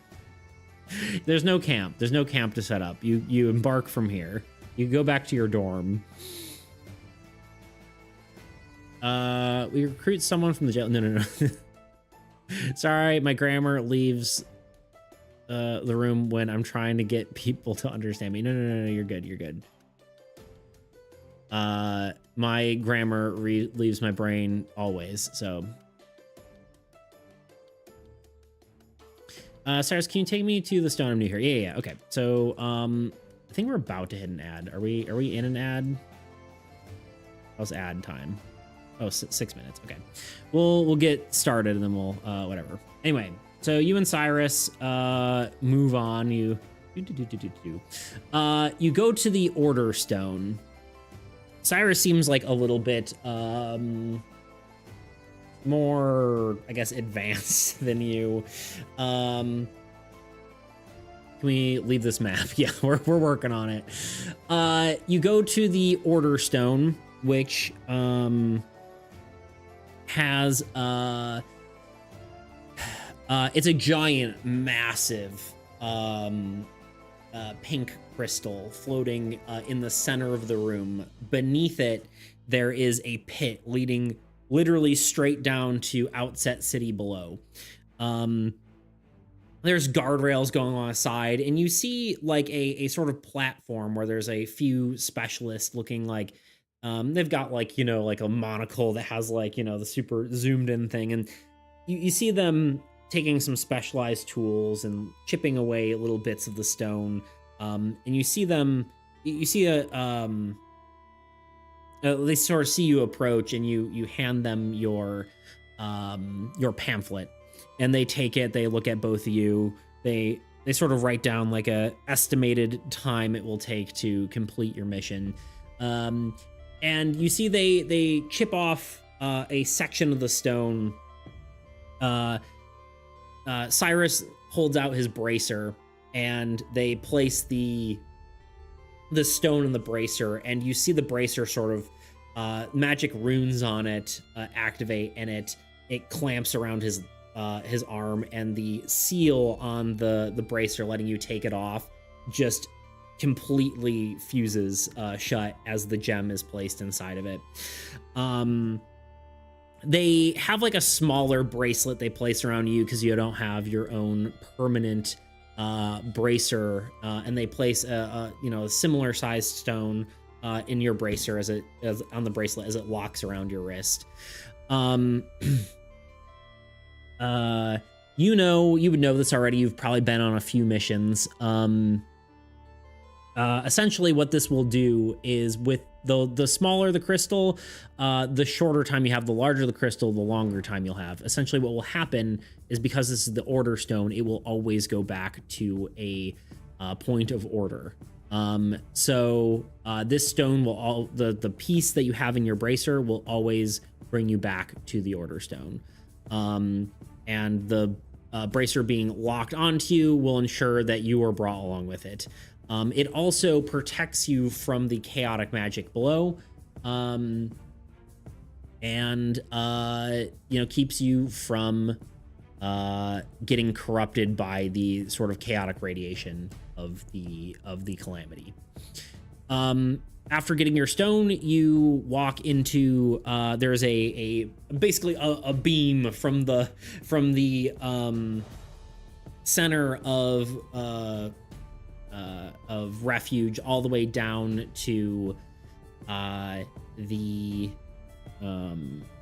city below, Outset City, and you kind of just take a step off of the ledge, and you fall slowly down to the ground. You basically fall as if you're at extremely low gravity.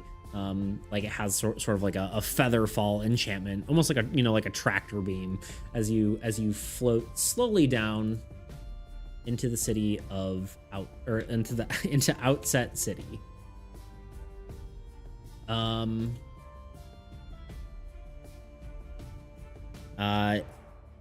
Outset City is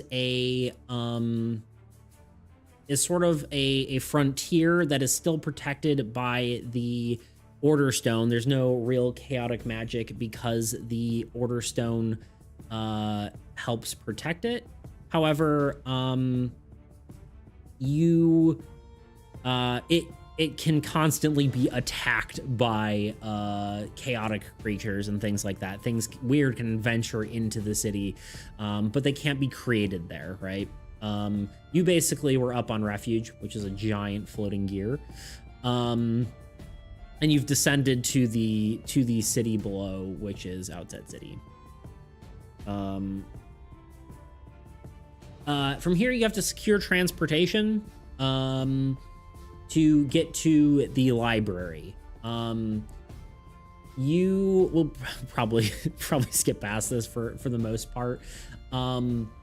I'll give you options and we can do that. You're heading to the library of Alaris Ozith Allure, which is up here, way up far away from the city itself. But the two options you have, you can go to Brylam's caravanning service, or you can go, which is a modest establishment, or you can go to the Transportage, which is more fancy and seeming more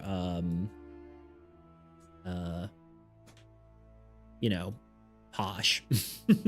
While you decide, I'm going to go ahead and just run our ad right away. I need to hit the bathroom. I'm drinking a lot of water.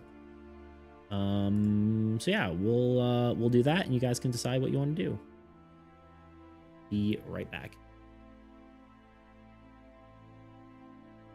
I've been trying to think of a way to create a magic system for my game that lets players... Recently, I was challenged by Blackthorn Prod to make a board game in just 24 hours. If you've already seen that video, consider this the extended cut of my section. If you haven't, and you're unfamiliar with them, Blackthorn Prod is a YouTube channel known for challenging developers to make games. This video was part of their Engine Battle series, where each dev used their preferred game engine to build a game. Of course, I'm a board game developer, so I don't really have an engine, but they wanted to mix things up and invited me to join in. This was extra exciting for me because it was the first time they actually invited someone to do a board game for one of their videos. For this challenge, me and the other devs had to make a survival horror game in an hour and a totally separate game in 24 hours. In this video, I'm going to focus on the 24-hour game because there's a lot more to talk about. If you're curious about the whole story though, I'd recommend you check out the full BTP video. But here's the quick version. For the 1-hour game, I made a battleship-inspired board game where one player, as a monster, constantly chased and hunted the other player. I leaned more into the horror aspect, emphasizing the tension of escaping the monster and the uncertainty of not knowing where the other player was. For the 24-hour game though, I wanted to hone in on the survival aspect instead. Because trying to survive a monster attack is all well and good, but a true survival game, everything is trying to kill you. Not having played a whole lot of horror games, I was limited from what I could pull from for inspiration, so when trying to decide on a vibe, Hunt Showdown kept coming to mind. It had two key aspects I like, the PvPvE aspect and its aesthetic. I wanted to make a card game this time around, and the cowboy horror theme lent itself to a few mechanics I wanted to use. So to start, I compiled all my ideas into a spreadsheet, with each card element organized into its own column. From there, I populated these fields. I added weapons like the coach gun, 6-shooter, and throwing knife. These would be used for battling creatures. Added tools like a lantern, dice, a bedroll. These are versatile cards, generally used to assist players. And finally, rations, because what's a survival game if you're not starving to death? Then there were events. These cards were the main challenges of the game. Creatures exist solely to kill you, shops allowed you to trade resources, and incidents throw unique situations at the player, often leading to them screwing each other over. Once these cards were designed in sheets, I imported them into Dexterous, which converted the data into actual cards. This program was a real lifesaver, and honestly, this challenge would have been nearly impossible without it. Basically, every heading on the spreadsheet was assigned to a zone on a card template. These zones are automatically filled with the corresponding information from each cell, generating the cards. From there, they could be ported into Tabletop Simulator, ScreenTop.gg, or a printed format. I also had time to draw art, which you've been seeing throughout the video. I went with a simple wanted poster aesthetic because it was easy and it fit the theme nicely. And for some reason, I decided to painstakingly draw wood grain for this game board with the limited time I had. Yeah, I don't know. Hi, if you're enjoying the video so far, please consider subscribing. Because if you don't, I won't give Luna any more treats. All right. That's right, I'm blackmailing you. Anyway, with all that done, this is the Blight of Blackridge, a cutthroat fight for survival where mercenaries hunt the horrors of this cursed frontier and takes down anyone who would stand between them. No, that's my food. That's my food. YouTube. I don't have a YouTube command spread. I did, but it's broken. I will provide it for you. But then, can you stop knocking my stuff off my table? I'd really appreciate it.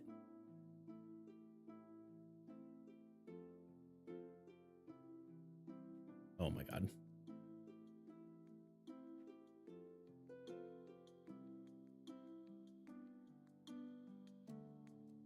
There we go.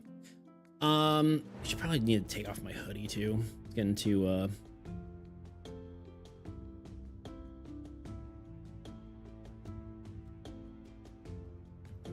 Oh, you already got it for me. Thank you.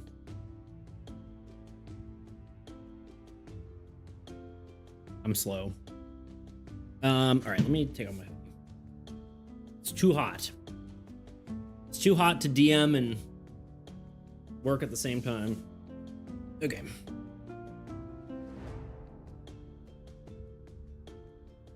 All right. Love your beautiful cat, by the way. Thank you, thank you. All right, we'll do some sit-ups real quick. Fine. I've been trying to think of a way to create a... Oops. There we go. Sit-ups, real quick.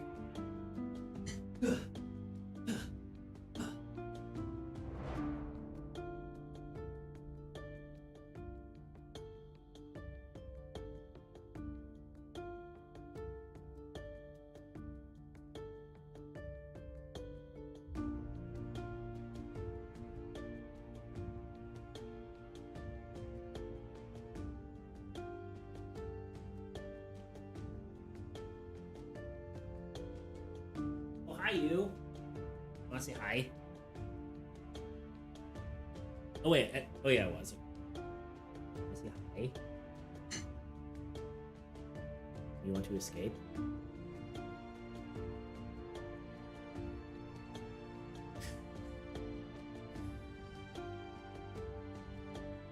Two cats and two dogs. Nice.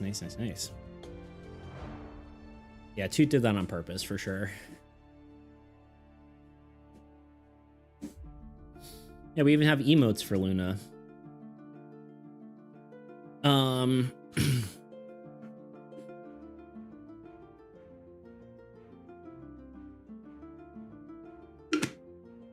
Okay, Tuna said we go to the transportage. And dressed as a royal. You see like some royals in town as you walk by, or maybe you know of some that you transform yourself into. And I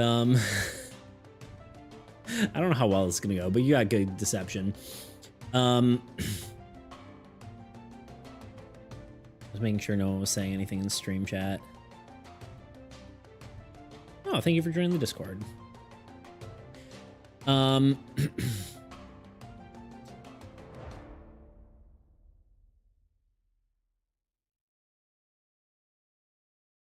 Okay. Coworkers come annoying me. How does Cyrus feel about us? He kind of changed his tune a little bit. He feels a little bit better. He's coming with you. So yeah. He kind of realized that you've kind of lied, but he kind of realized, no, you guys are you're okay. Well, he is. Yeah. He came with you. Has any romantic feelings toward us? He's at medium to like slightly distrusting of you. So he's at the like -2 hearts if you're on the romance scale. But he's willing to work with you. He sees you as a coworker. Tuna, this is your fault. I rolled this decently. Okay, so you got 11. Okay, yeah, so you walk into the transportage, all fancy, and you see, oh god, what is his name? No.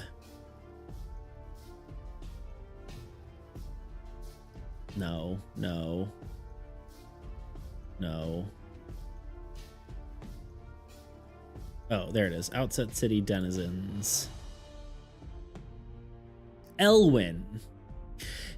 You walk in and you see Elwyn, and he goes, "Oh, welcome into the transportage, elegance and transportation. As you know, transportage is Elvish for transportation. You don't even know this. You don't even speak Elvish. However, you know that's not transportation in Elvish.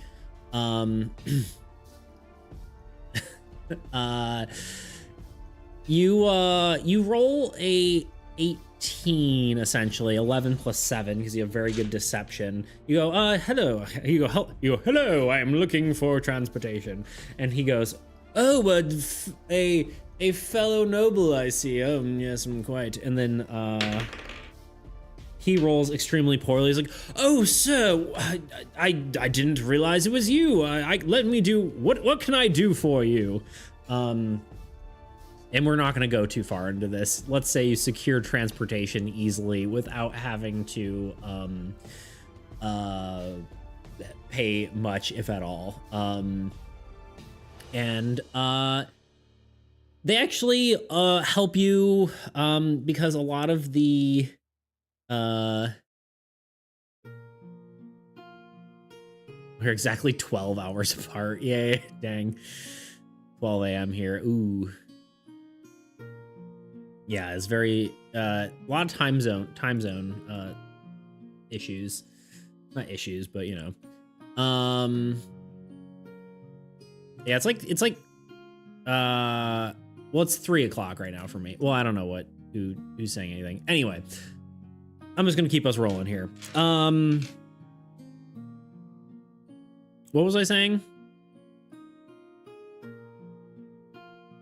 Yes, you secure transportation. They actually provide you with an airship, which is nice because it can actually get you farther than just a standard coach ride. Rather than just dropping you at the edge, you can actually fly a bit farther because the area is a sphere essentially.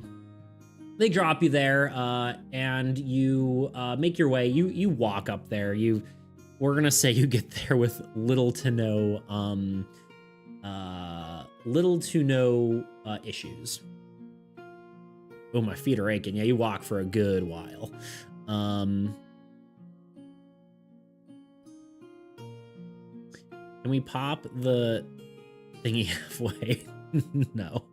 Ooh, airship, love them. Yeah, it's more of like a magic floating ship. It's not really like an air balloon. And yeah, so they drop you there, and you make your way toward the library. Let's jump off the side. I mean, you basically do. Once you get to the top here, you basically rappel down on a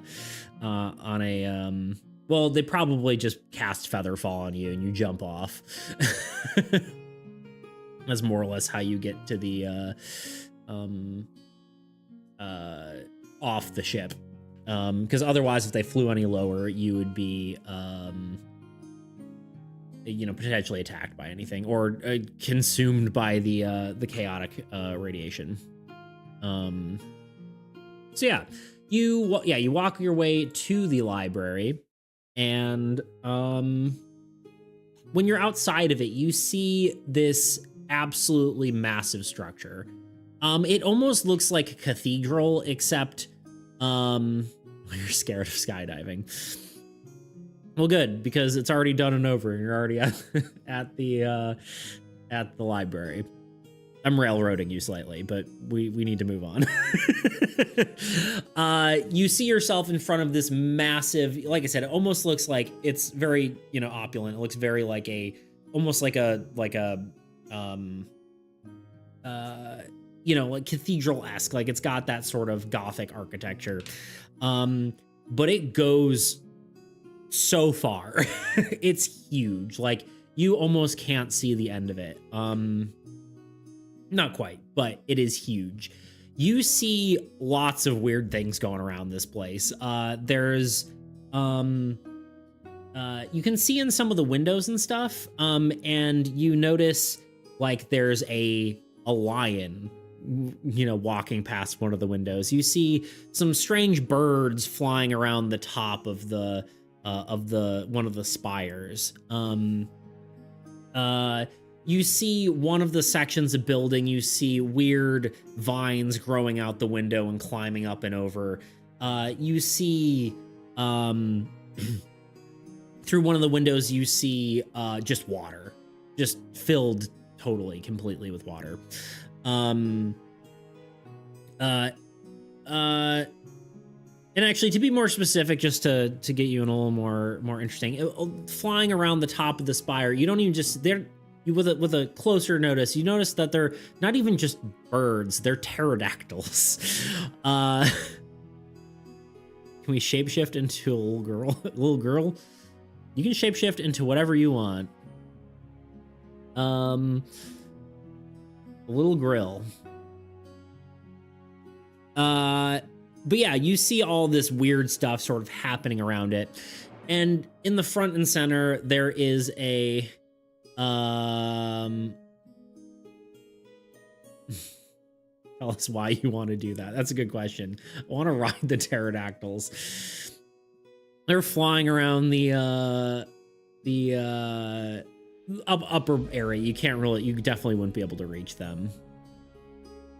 Pterodactyls are pretty big though. I don't feel like you need to be small. But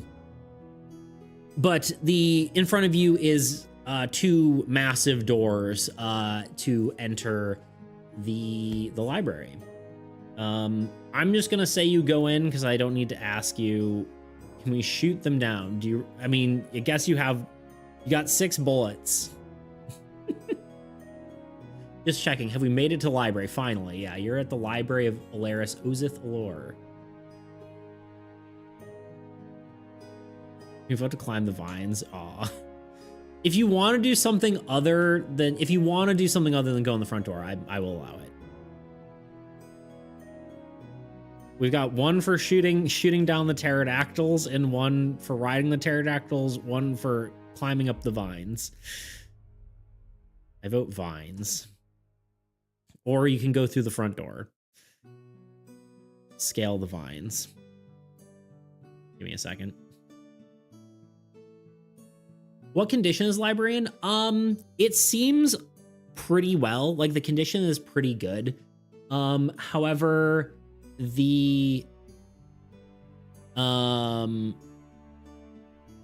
oh, sorry, that's a book.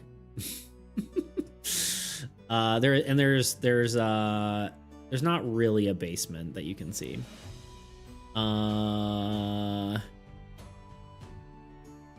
am I doing? Locations. Yeah, the place looks in pretty good condition as far as like age. But it does look like there's a lot of weird chaotic magic causing problems with the things, inside and on the outside. Like, is there anyone guarding it? No, it doesn't look like it. Break a window and enter. I mean, the front door is also there, but with a rock.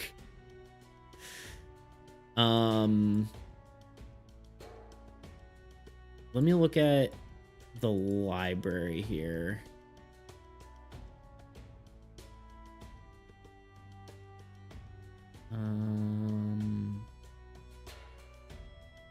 You think I would have this open? Take a peek. Yeah, there's no one guarding it, not like off the bat. Like the front door seems to be just there. Acting like still a tanky barb. Yeah, no, you're a squishy rogue. You do have a hammer, though. So I don't know. You take that as you will.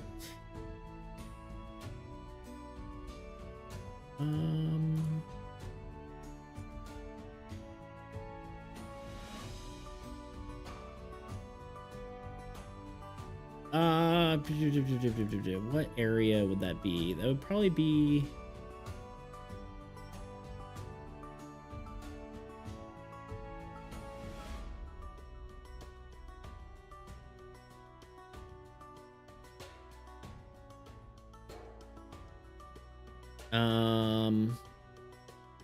Okay. All right. Sorry. Okay, we have a few for sneaking in or just going in the front door. We have a few for climbing vines. I think the other ones were, I'm assuming, jokes. What do you guys want to do? Let's get a consensus here. I want to knock on the window, see if we can peek through. Hold on, thank you. Thank you. Sneaky style.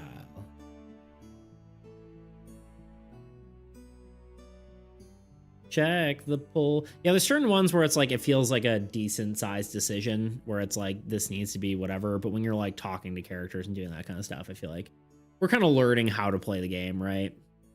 Send the vines.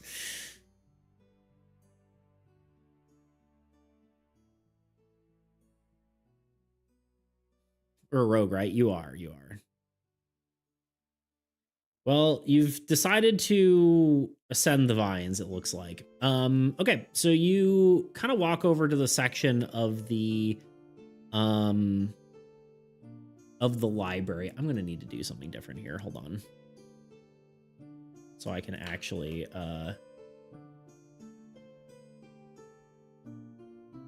reveal the map the way I want to.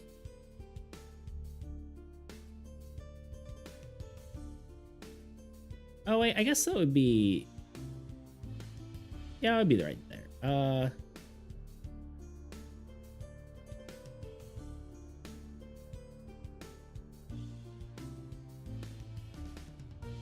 Yeah, it would probably be there. Okay, that's fine. Let me do one more rectangle here.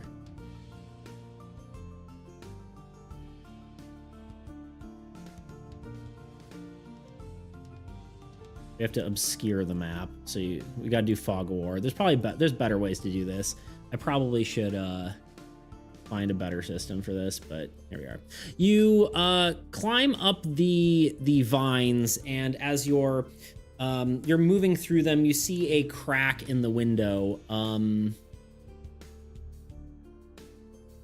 Thunder rolled. We're gonna take that.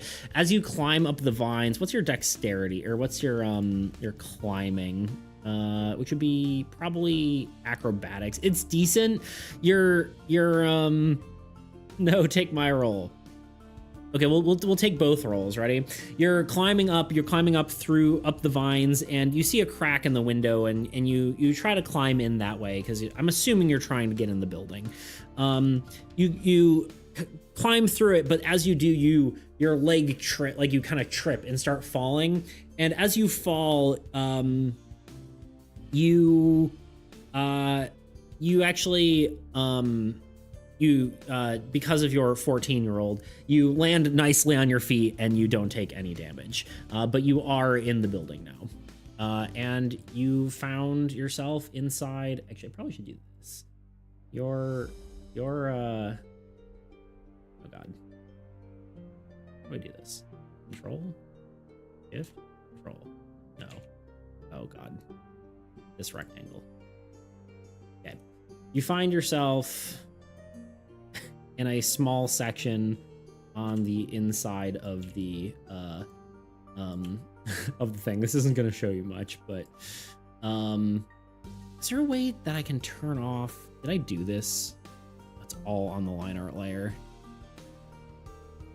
I feel like this is just gonna be so uninteresting to look at that I feel like this might not be the biggest thing, but Cyrus follows you on in.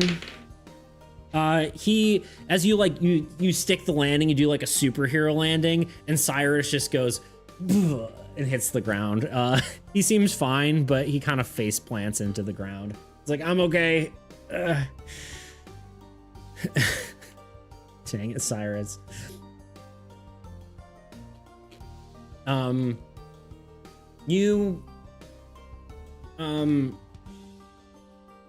wondering if I just show you the whole map, because this is just gonna be really boring. Nah, it's fine. Is it fine? You like this? Okay.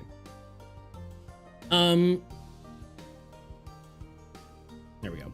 You fall into the window, and you see inside of here, you see immediately you see a book opened, right? And inside that book there is just tendrils climbing out of it and climbing up and over the out the windows. And well,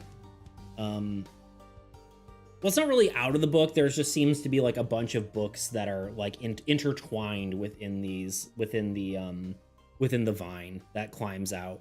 The vine actually seems like it's coming from one of the shelves on the bookshelf, as it sort of just climbs and spirals out the window. As you look down the hallway, you see basically endless lines of bookshelves that just kind of go almost forever.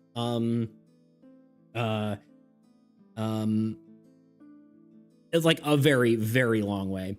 You also see a door that seems to lead back to where the entrance is. Kind of, to your, I guess you came in.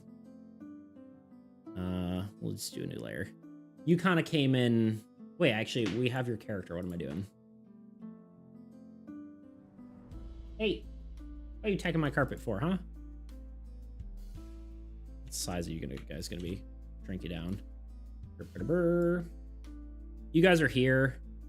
Actually, we're just gonna assume we're gonna hide Cyrus here, and then we're just gonna. You guys are here, and you're kind of facing this way.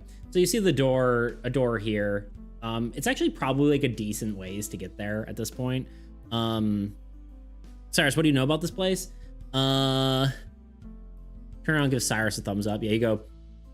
You ask Cyrus what he knows, and he goes, not much more than you. I mean, I read the brief on it. Seems like Alaris's library, but I don't really know too much about it, to be honest. Yeah,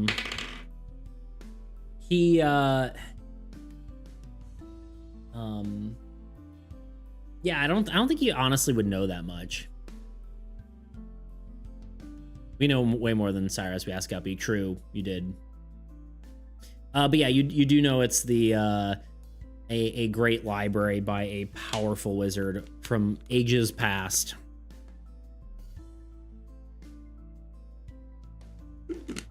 So yeah, I mean, currently as you enter,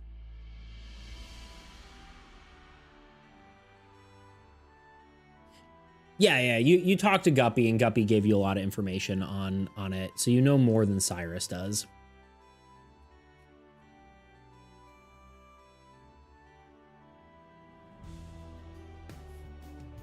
So impressed that Guppy didn't come, as you didn't hear word he said. You can always use your communication stone.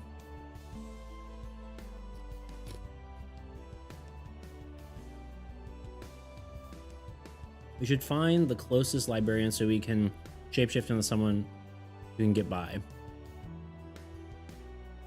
Calls Guppy on the crystal. Hello? Can I help? Hello? Is this thing working? Oh, hi. What's going on, dude?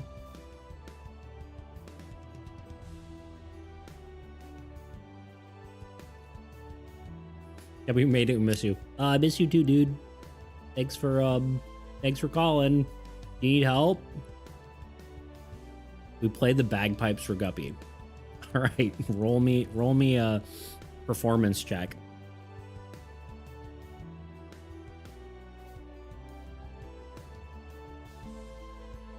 I get then. I love.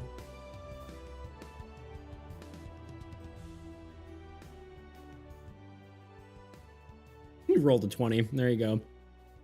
It's the most beautiful song he's ever heard. He goes, it's so, I don't know if I can do Guppy crying. Kind of already sounds like he's crying.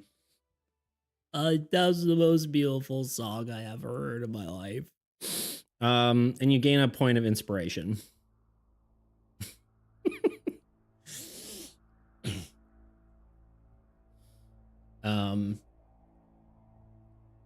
There you go. W roll, Duna. If you guys don't know, inspiration gives you advantage on a roll.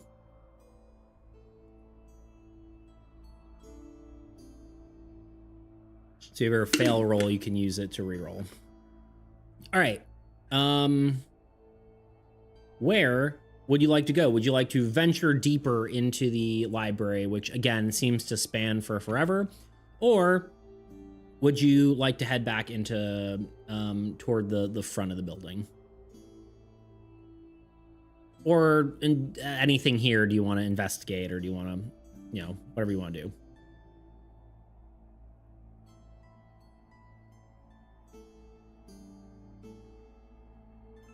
Hey, that's my chair. Hey, that's my chair. No. No.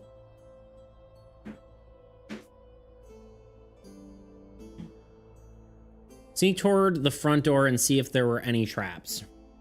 Okay, we'll go with that. Why not? You move your way toward the front door and you kind of peek through the through the doorway. Roll me a stealth check.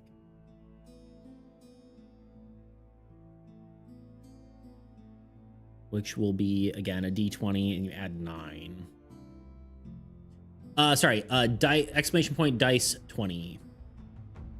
Pretty much always be a 20 unless, yeah, 13 plus 9. Yeah, you got a lot, right? You're pretty stealthy. You tell Cyrus to hold back, and you kind of look around the corner. And how did I lock this map? This one? You see the reception area. It seems relatively... hold on. Who hasn't rolled in a while? You still here? Give me a 10-sided dice 10. Exclamation point dice 10. If you're still here. If not, we'll have someone else, but I feel like I haven't had you roll one a bit. Get a random one. A 4. Oh, I did that wrong. Yeah, that works. You look around the corner and you see a... No, it's fine. It's a random chart. It doesn't actually, the number doesn't actually matter. You look around the corner and you see a gargoyle, and he's like just sitting there, hand on his chin, just reading a book at the reception desk, slowly turning the pages. And he has little spectacles on the end of his nose, and he's just sitting there, turning the page every now and then, just looking at a book.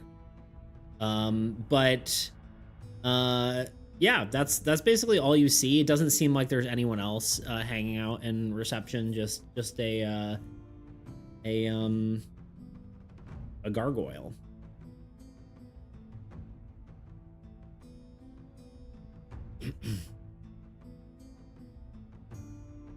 What do you guys do?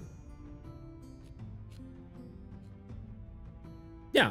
Roll me a insight check.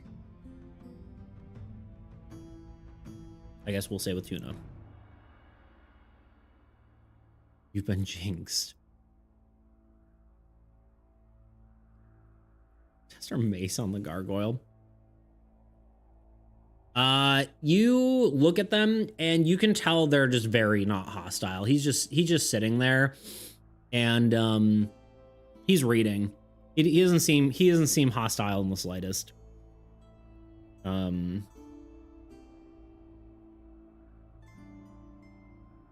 Insight actually good? I'm trying to see. That's fine. He just seems to be reading. Seems you know, seems chill.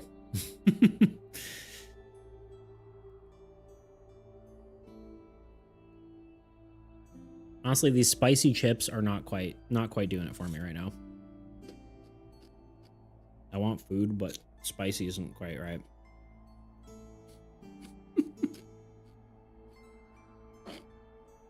It's a trap. I mean, you rolled investigation, but let's approach sneakily. Okay.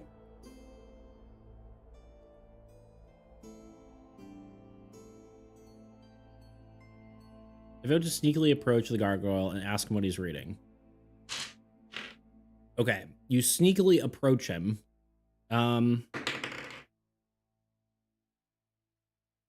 What's or not insight? Perception is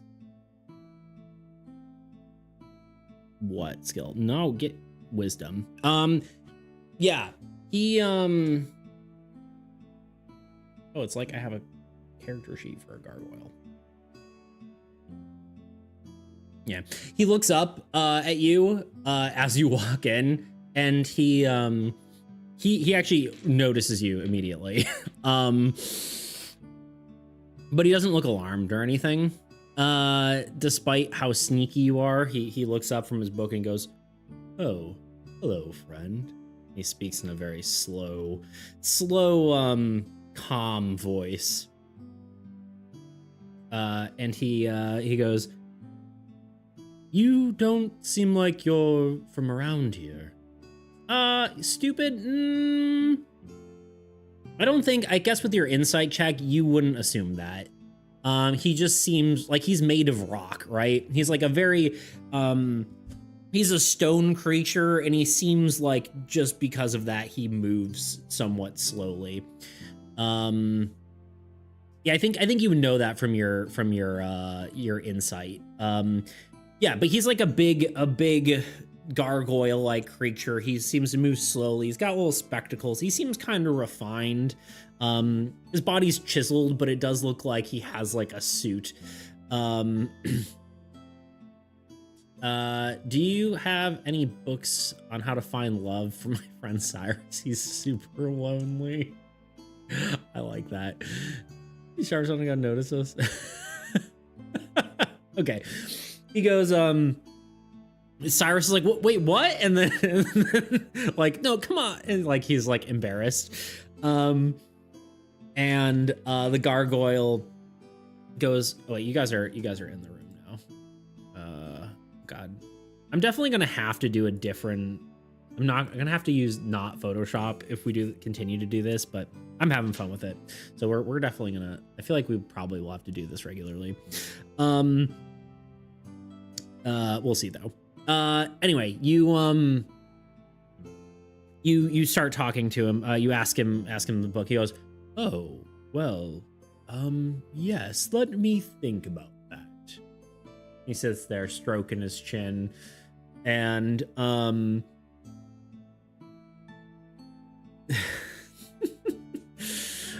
he goes, "Well, I suppose you'd find it much deeper in the library. Perhaps, God,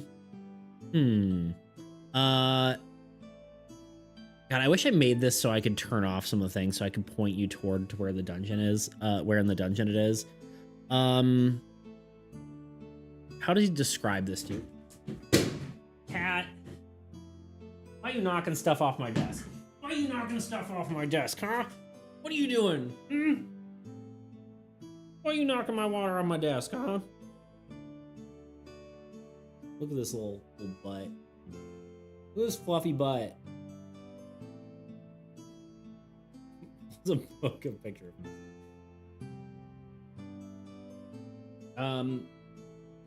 So, yeah, hi. Yeah, you don't like being trapped, huh? Get out of here. Get out of here. Go on, get. Okay. He says it is way far down if you wanted to get a book like that. He says way, like up here. Kind of like around this area. How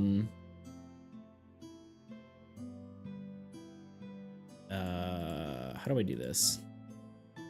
Do this. He goes like it is way up yonder. You know, it's kind of like in this area. Which he goes, yes, it's that would be much farther up. Any books on love and that sort of thing. Or I suppose you could search maybe a closer find would be just over to here. There should be books on just any sorts of general knowledge as well. Or actually, no, it would be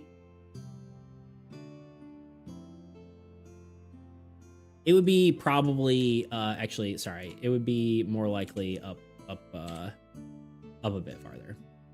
So like here, maybe. Venture forth for love. Okay. You guys want to venture forth for love? We're in agreement? You want to head up the I guess there's like, you know, the east wing and the west wing, right? You kind of had one or two other ways. Okay. So you continue to head that way. Cyrus, would you like to hold hands? This is weird when you're like, you wonder if that's just like, where like, how do I take that? I guess honestly, he's realized you've gotten kind of a bit of a weird personality. He goes, no, sorry. Was there a reason you wanted to do that?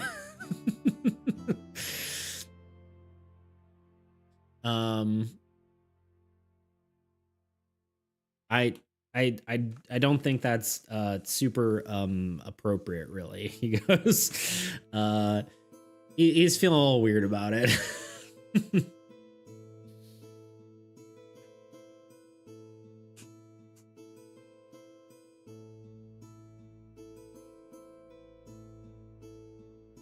I know, I'm so scared, Cyrus.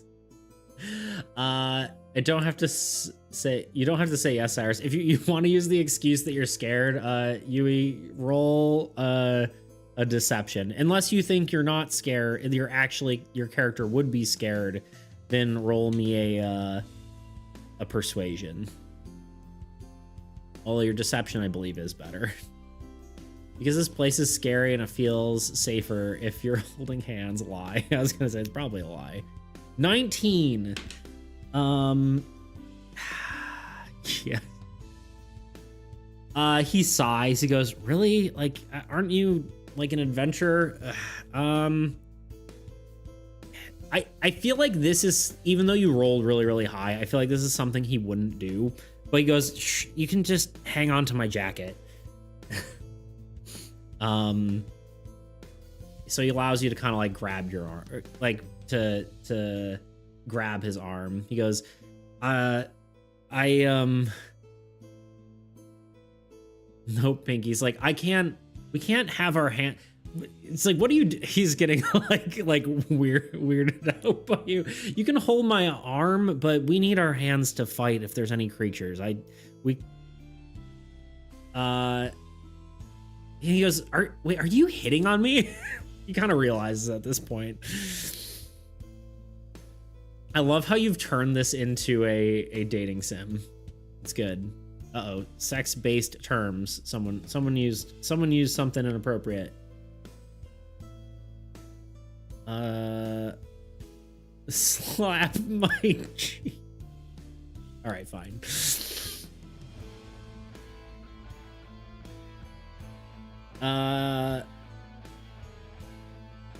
It's been a series of long stories. Wait.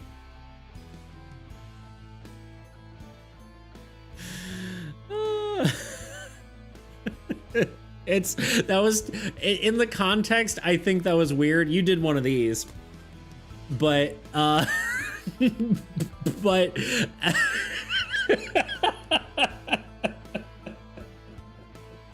I'm losing it. Okay, you grab onto his shirt and you like his sleeve, and you walk. I've barely made it. Do not give me any context. I'm here to add chaos. Oh, we definitely don't need that. But anyway, here you are, Maximus. Thank you for coming on in. You take Cyrus's arm and you walk into the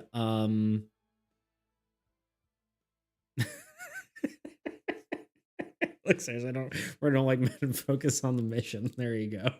He's very confused. He goes, I'm not sure I understand you, but fair enough. We don't like men, but we like Cyrus. All right, you move on. You're moving on. Enough flirting for you guys. You walk into the next room.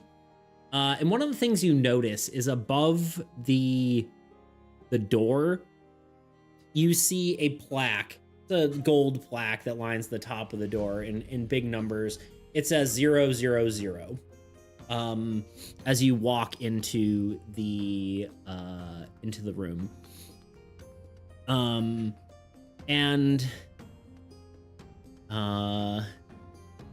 Okay, maybe we like men a little.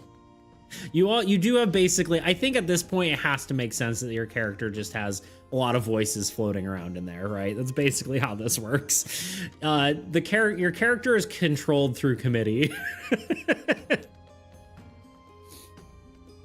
Thought Cyrus was the water woman. I'm just doing it for funsies. There you go. Do it for the plot, people, indeed. You know, like Menelon. Maybe this is amazing. We walk into what? So you walk into the next room, and again, you're met with just a room with books lining the halls, literally as far as the eye can see. There's literally a horizon where you can see the books continue to go. The door says 00 must be a counter. 00 last workplace injury. It's sketched, or it's a gold plate, so it's like it is a like a plaque, right? Just like above the doorway. And then you walk into the room, and sort of at the end of the edge of where you can see, there is, let me remember how this looks. I'm accidentally typing in my document.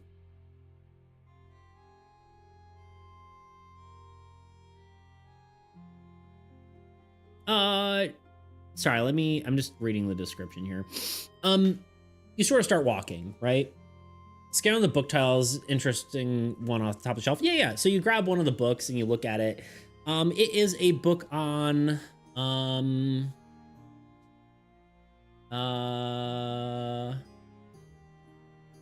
mathematics. Sort of. Oh wait, actually. Sort of like just not quite mathematics. It's not like it's more of like sort of like sciences of like, it's like statistics, right? You're not sure right, is that right? Yeah, so you kind of find like sort of a lot of books on like sort of general information and that kind of stuff as you sort of you walk in. Start purposely crying because a 14-year-old hates math. There you go. As you sort of walk in,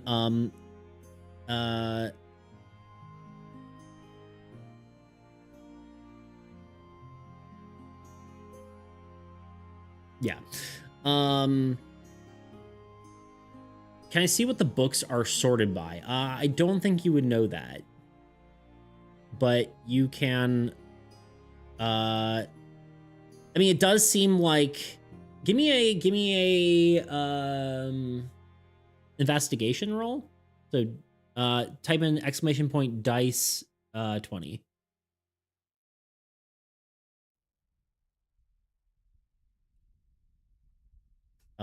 And I guess what would this be? Yeah, investigation.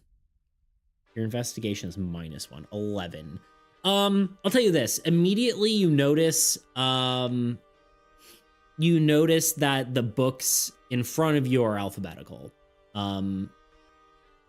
But let me make sure I'm still on. Oh crap. Oh wait, no, we're okay. I am gonna go back to here though for the thing, because we may have been off the playlist. I'm hoping we didn't get any weird songs that made it so it's not royalty free.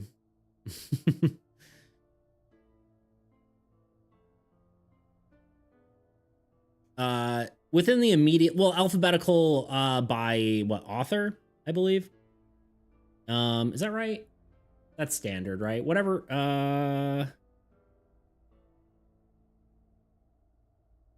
Within the immediate section is what you notice, right? Because this book, these go on forever, and you don't really know within the small section. But yeah. So yeah, you see those, and as you kind of continue walking, you see a lot of the as you start walking, you see like this sort of static bouncing between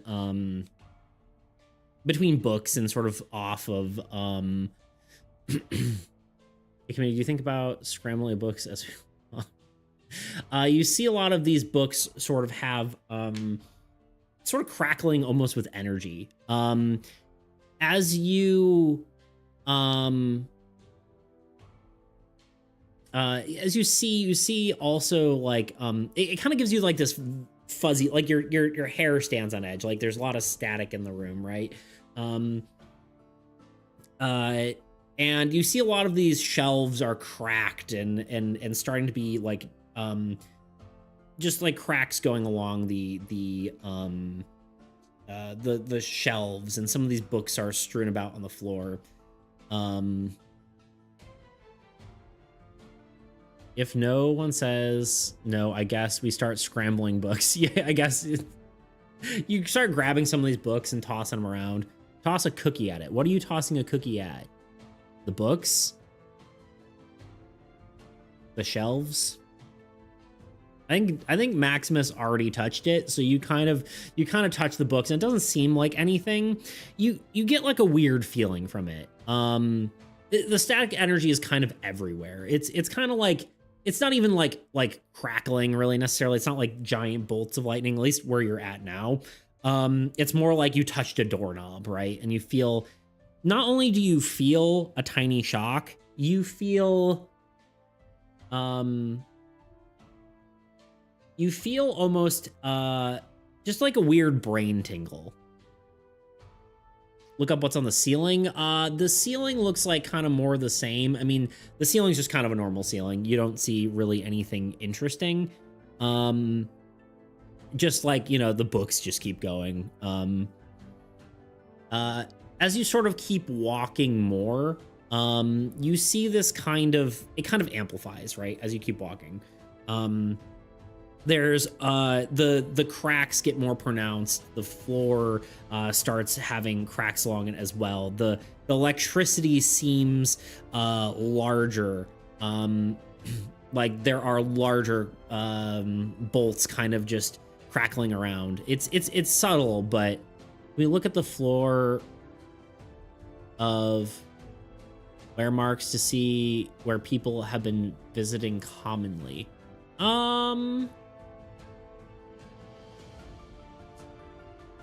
Sure, yeah. Give me a perception check.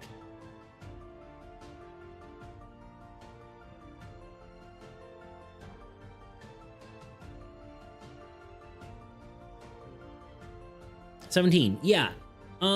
it's kind like, even with like a high roll, you can tell, like, it's hard to tell what's happening here because there is a lot of cracking along the floors, and there's a lot of like claw marks and like weird, just weird. It's very like,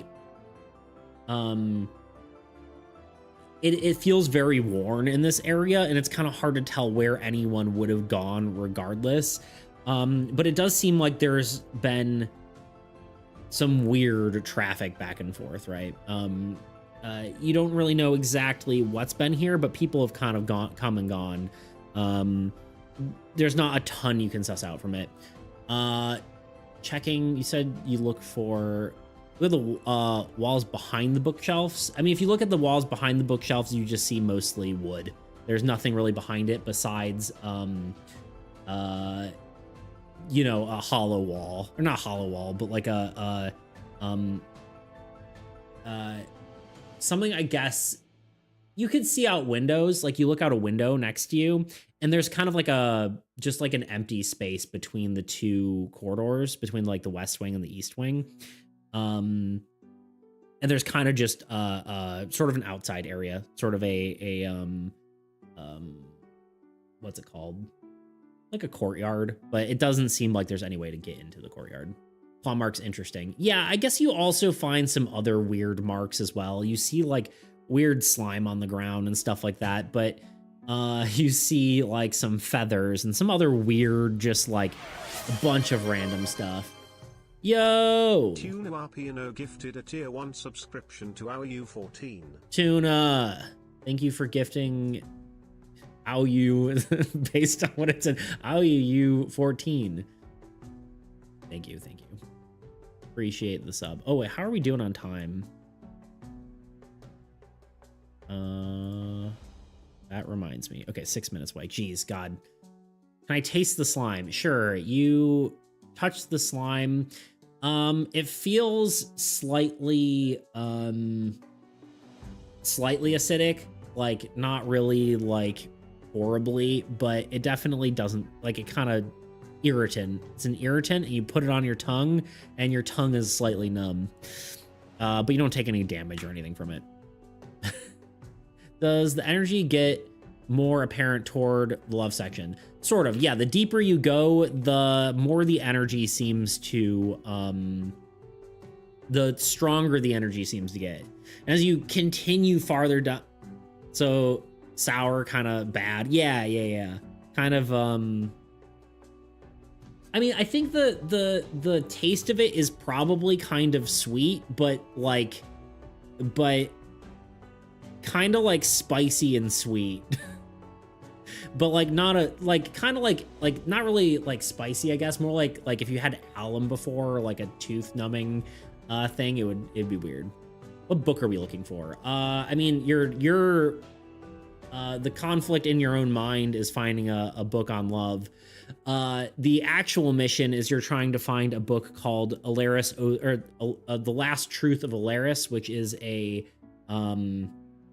very powerful divination book. I will say you probably won't find that today, but you will get something done. We need to find a book for Cyrus so we can focus on the mission. There you go. Self-help book. Help Cyrus overcome his loneliness. I mean, God. Let me check something.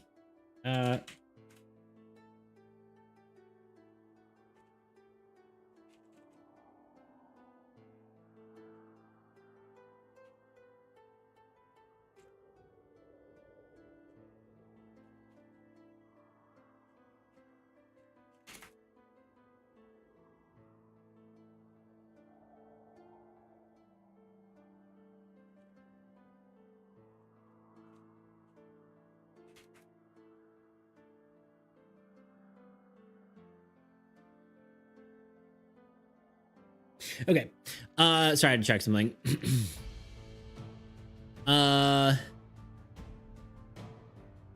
If no one objects, I want to run as long as I can deeper into this slowly getting worse library. Yeah. I mean, I think, yeah, you guys keep moving around. Might split into two sections, keep getting sidetracked, cute fish and lonely on like at 3 hours. Yeah. Can we go back to throwing books around and disorganizing them? I guess you keep throwing them around. Nothing's really happening. It doesn't change anything. Cyrus is just kind of looking at you like you're crazy. But yeah, you kind of just start throwing books around. No, dude, come on. I realized the girl I had a crush on was mean and stupid, so we're the best option for him. I guess you'll have to see if that'll be the reoccurring thing if we keep doing that. You can find out the true story. You want to dash into this library, like ignoring how it's slowly getting worse until something gets really worse. Yeah, you start moving quickly through the library as you move forward further and further.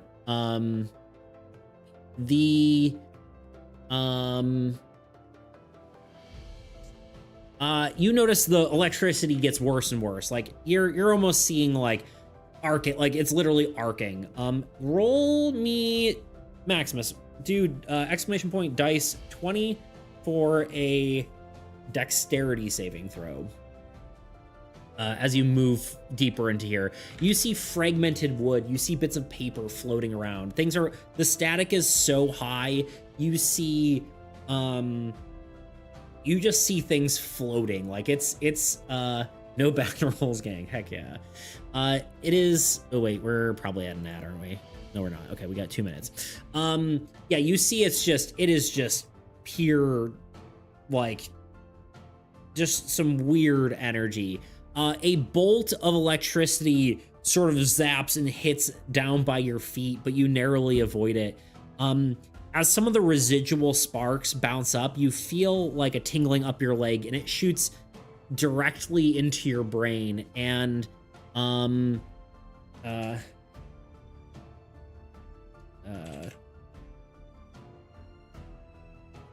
you, all of a sudden, just for a moment,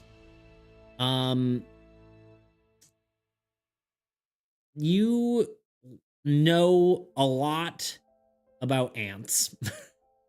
All of a sudden, all the knowledge about ants comes to your brain, and then it fades away almost instantly. But you had for a moment there, you knew a good amount about ants. Why? Hard to tell, but it seemed to have something to do with that energy. Throw a book at Cyrus' direction, pulls his arm up his face. Why not? I hug one of the nearby shelves. Oh no. Wait, hold on. What is hold on. I'm not crazy. Stop looking at me like that. Why don't you get it starts tearing up one of the most storms off. I imagine. Yeah, he's from his poor Cyrus, from his perspective, it looks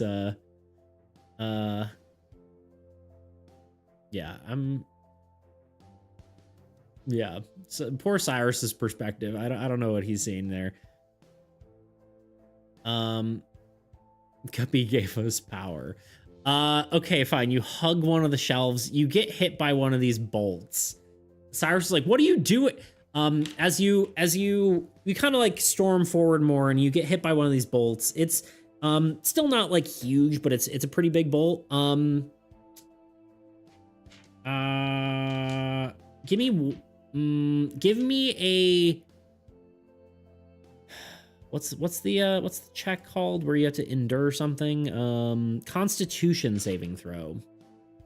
I believe is only +1 for you. We'll say, yeah, a 2. You take 1 point of damage. As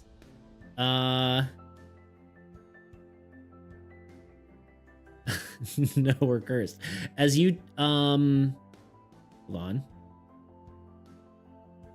As you all of a sudden weird one, you all of a sudden have a bunch of knowledge about like memory and like psychological, like how like memory affects the brain, and like basically just all sorts of a knowledge about the subject of memory. It just floods through your brain, and it lasts for a little bit longer with how like hit you with the electricity, but slowly fades away and you forget about memory. It's funny. Pause. No. No pausing. Never punished. And as you sort of using my memory knowledge, I use some connect and technology to remember as much as I can. Okay, give me a roll for that. I like that.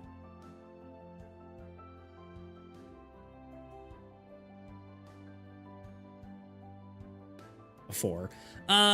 It's so fleeting that it's hard to remember it, but you try your best and you remember a little bit, but like more than you did about ants, but not as much. Okay. Keep jinxing it and finally it got us. All right.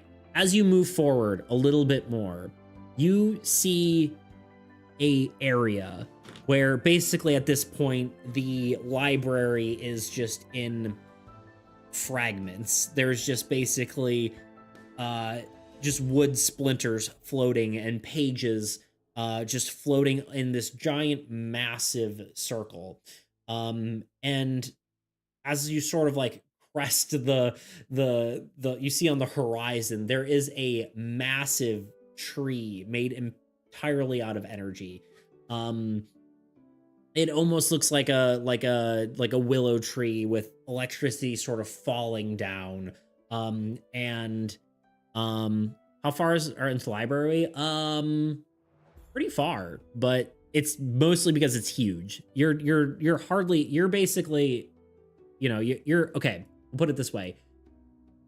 Physically, you are not very far into the library as far as a percentage, but it is absolutely massive. Why can't I move this layer? Oh, because it's the wrong layer. Is it this one? Oh, God. Oh, I see what's happening. No, not that one. This one? No. Oh, God. Okay, this one needs to turn off and this one needs to go up. Although I see why I did this. This one goes on. This one goes over here. This one goes up. As you sort of... Y'all, I'm failing here. You see this giant tree. And actually, as you sort of enter, you see another one of those plaques, and it's floating, and it says 001 as this giant tree with these electricity just kind of falling out of the tree, and kind of the giant trunk of electricity goes up. You see... yeah, you see this tree. And it kind of is in this giant circle, and past it you see more of this broken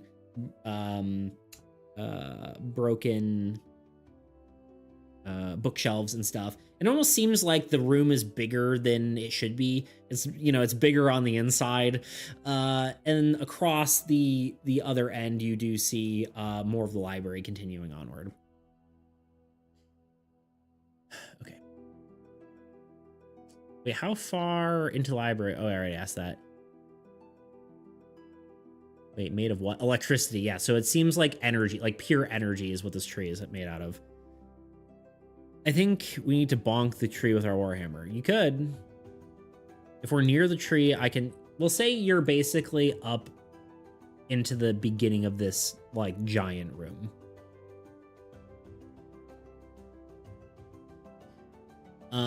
If we're near the tree, can I tribute offer, pour half a cup of water? Wait, near tree, can I tribute offering, pour half a cup of water, drink the remaining amount, give the tree half of the cup, drink the remainder? I mean, you can. So I'm gonna go electrical water conductor. Water isn't a conductor. Impure water is. I would assume it's impure water, right? You don't have distilled water on you, do you? Really? Oh, I guess it does need, like, what? This is something Dingus would know about.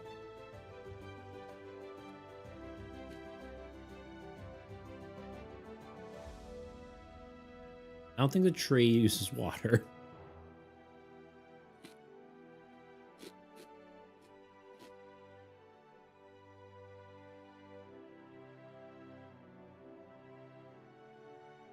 It's salt water. That makes sense.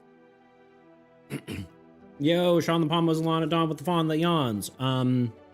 Yes, you are late, but we haven't done all that much. No, that's not true. But you are adventuring. You've just found a massive tree. I could explain more if someone wants to catch him up. There we are. No worries, dude. You have accepted a mission. You're in a giant library, and here you are. Can I go deeper? Instead, I'll say something free ions, metals, something. Yeah, right. Was there a Warhammer handle made out of? I would probably assume wood or metal, but I would assume wood, to be honest, but it's a low level hammer. It's probably not metal.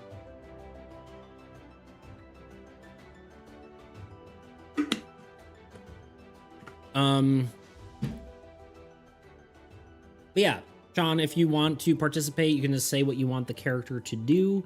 And we have dice commands. If you ends up being anything, I'll tell you what to roll. Yeah, you are standing in front of a massive electrical tree, sort of just energy sort of coursing up through it and down through these sort of branches arcing about. There's a bunch of electricity just kind of everywhere, though, kind of bouncing about. Yeah, you can interact, or you can do something in this room. You can move on. What do you guys want to do? Dingus, I said, guess make an offering to the tree. As you do, you place the water, and it doesn't seem, nothing seems to happen. Cyrus kind of looks at you like, what are you doing? But he kind of gets your gist. He's like, oh, he's trying to, they're just trying to, appease this godlike tree, but doesn't seem to be doing anything for you. Thank you, Tuna, for the recap. We all control one character, correct? Character by committee. I say if we please the tree could lead us to love books. Leather and wood, I think, yeah. Can we determine if the tree is sentient? Yeah, sure. Give me a insight check, I guess. I don't know if that would be insight or perception.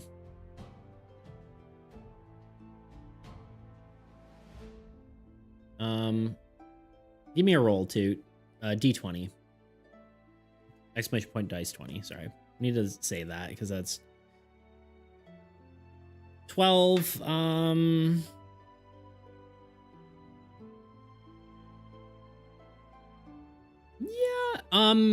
Yeah, I think it's pretty easy to figure out. You look at the tree and it doesn't really seem intelligent per se. It does seem it does give you a weird like vibe. Sort of from all this sort of arcing energy, you kind of feel this like sense in your brain about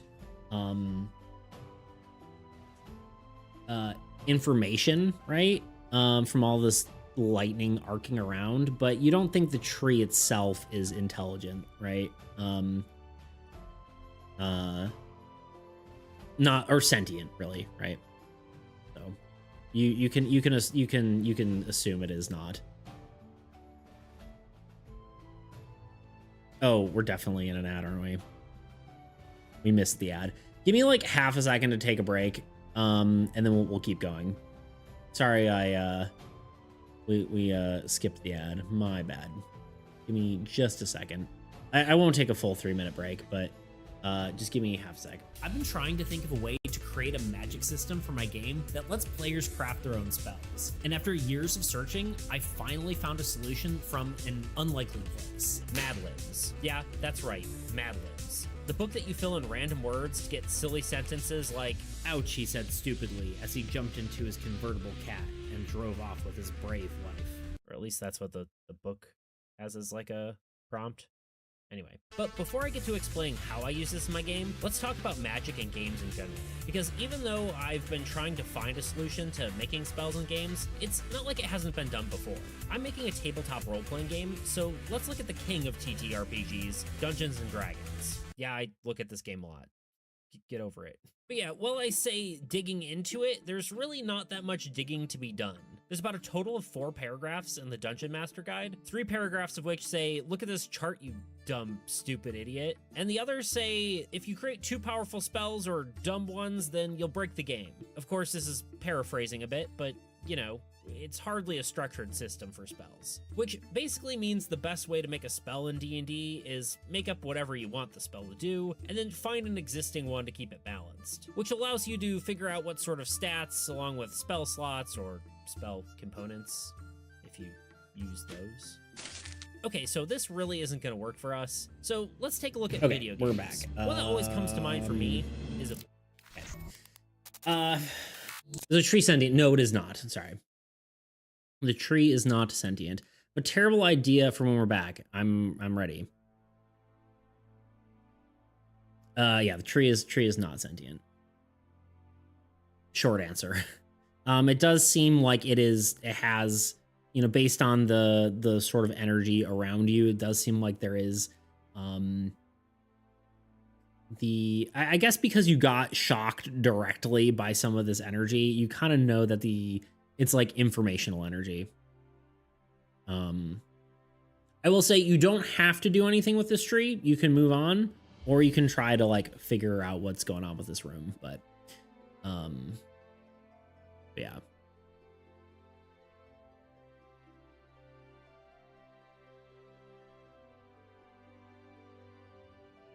Yeah. Here we are.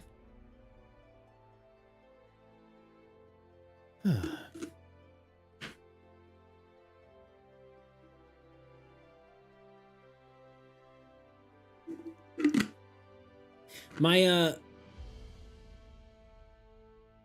gotta move on. We're here for love after all. True.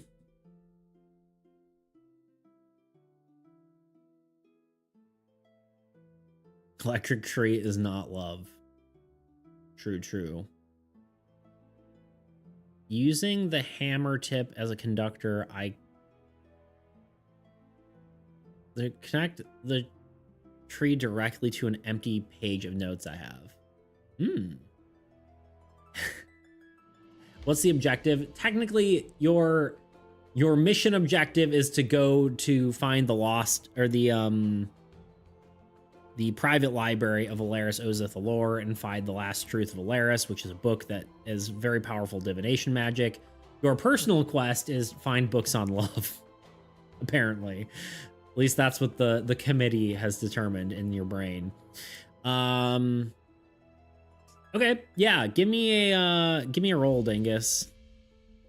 Because I got a Cypher Bio final tomorrow. I did start studying at the college exam, studying next week. I'll see you guys next stream. Thank you for being here. I appreciate you checking out the stream. Normally we do some different content. It is normally we're working on my co-op TCG, but we'll probably do this somewhat more often. I mean, I think it's going pretty well, I would say, but we'll see. We shall see. 19. You put your hammer into the air and it gets struck by lightning, and as the lightning sort of crackles around the head of the hammer, you bring it down on a page that you have left onto the ground, and the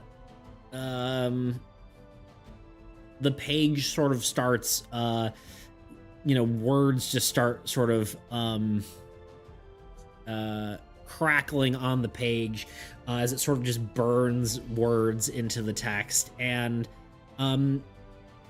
it's not super orderly. There's kind of words jumbled all over it, and it's a little bit hard to read, but at the core of it, the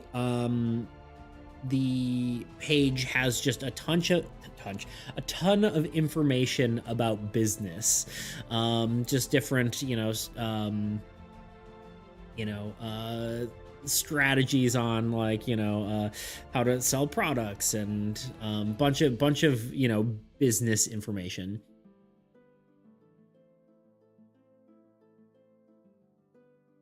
What happened if we did that to our brain? I guess you'd have to find out.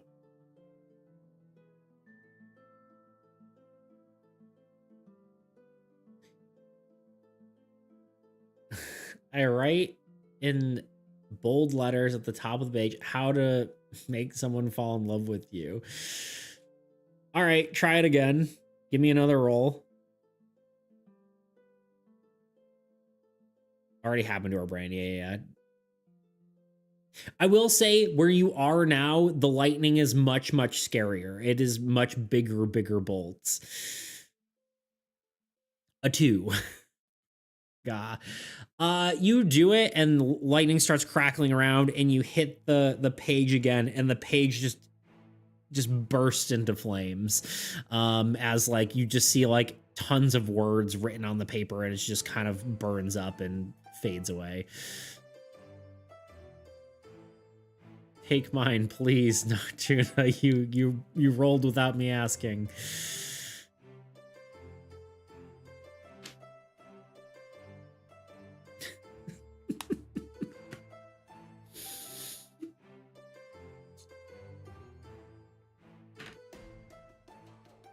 If you want to burn your inspiration, I'll let you take the 20 if you really want. But when you roll, it has to be when I tell you to.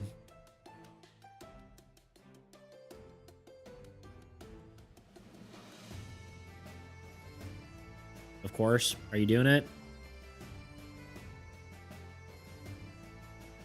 I should do what like the big streamers do, and if you want to do a poll without actually doing a poll, you could just be like one in the chat if you want to actually do it. 2 for no. You know, I should start doing that because I feel like that would be easy. You can kind of just judge what you see, but it seems like a consensus. All right, you burn your inspiration. And you get a 20. As you do it, it is a natural 20, so that doesn't happen. The page doesn't burn up. You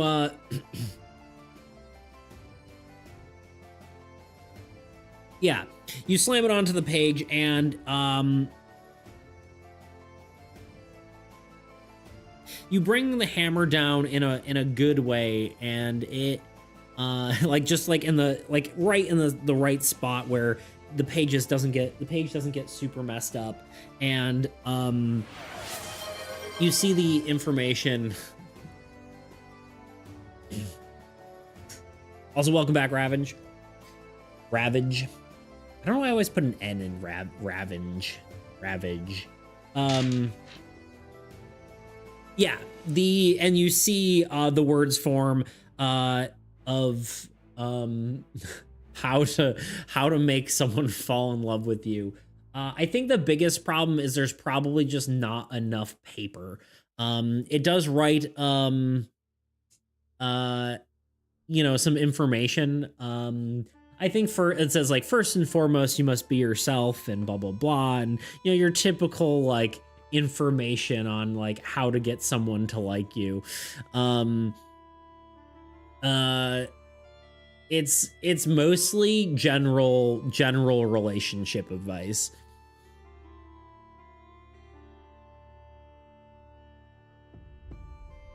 And it does seem like it worked to an extent. It seemed like your roll me a perception check. Who hasn't rolled in a while? Let's have Sean do it. Sean, if you do exclamation point dice 20, that'll give you let you roll the dice.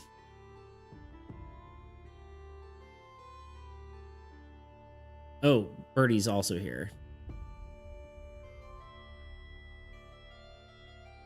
But still waiting here. Next one, Birdie. Usually I'll have people roll the dice if they ask if they are the one who suggested it, but I can make sure to get you next time. Okay, last time we used the whole book. This time we gotta really good.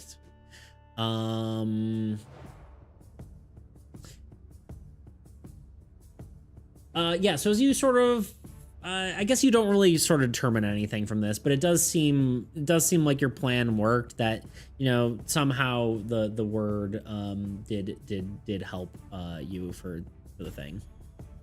For getting the information down. What do you do now? You know what we gotta do to get our question as the title of the whole notepad, or we gotta be specific and be sure of what we want. Now, do we find love or that stupid devotion book?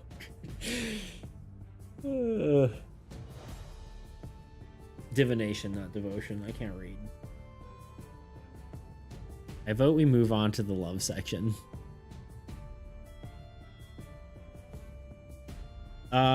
You want us to throw up a poll to move on or play with the tree more?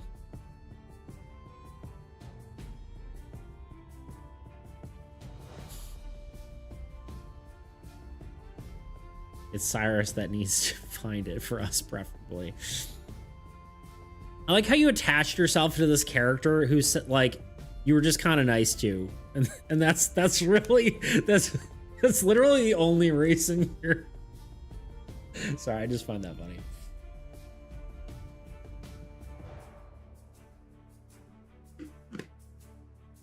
I'm suggesting one single tree attempt more with a whole notepad.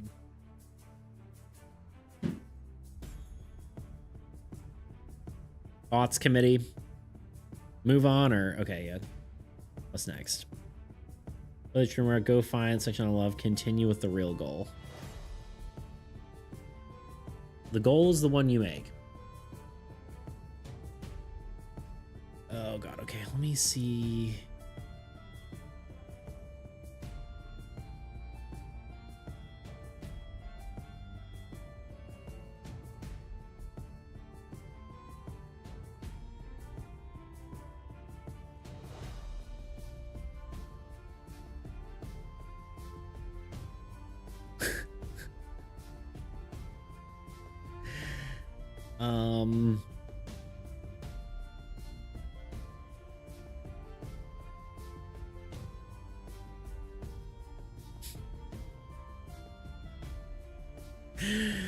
Oh man.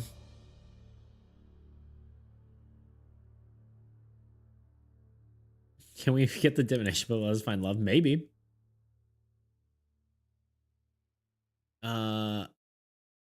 Sorry, the quest goal didn't fit. No, you're good. Wait, wouldn't the tree write about the library's love section in the pages about love? I don't necessarily think so. I don't think there was, well, I mean, yeah. Please refer to blah blah blah for more information. I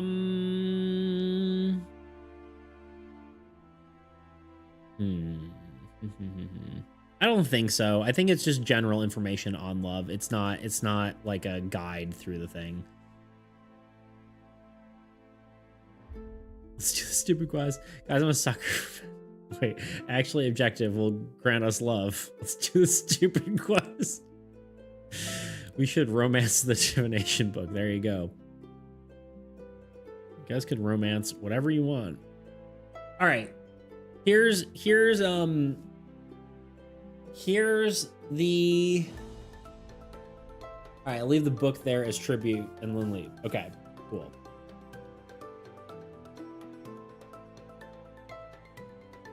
It can write whatever it wants while we're gone. There you go. Yeah, you place it on the ground and you walk away.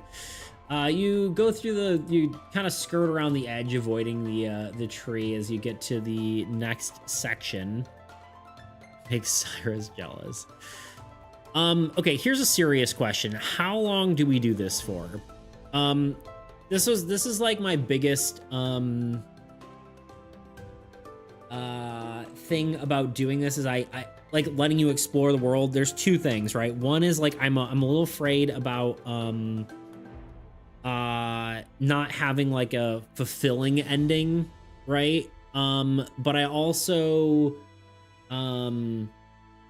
know that this is like a dungeon you're exploring and it's supposed to be done, you know, over time. Need to leave 30 minutes. I need to leave 30 minutes ago.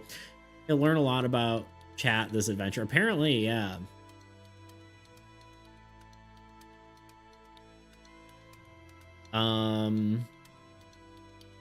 So yeah, I mean, I guess we'll go for a little bit longer. I mean, 30 minutes does seem like a decent amount of time. It's a whole 4-hour campaign, and then you can come, like, if we do this again, we can come back and explore more. But yeah, I guess that's the option. I mean, the option is we kind of try to find a good stopping point here, or we not here, but we could go for like a little bit longer, try to find a good stopping point, or I don't know, maybe we just kind of leave it up ambiguous and we kind of do some more later. Be such a good YouTube video. Yeah, it could be. I feel like I'm curious how it will be visually. I feel like we'll need to I'll need like shorts. I think it would work, but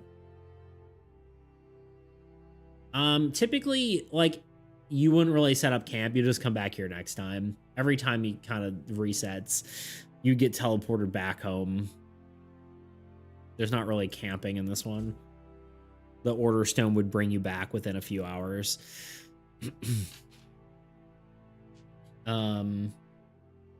This dungeon is meant to be like you go back to it again and again until you've kind of solved the whole dungeon.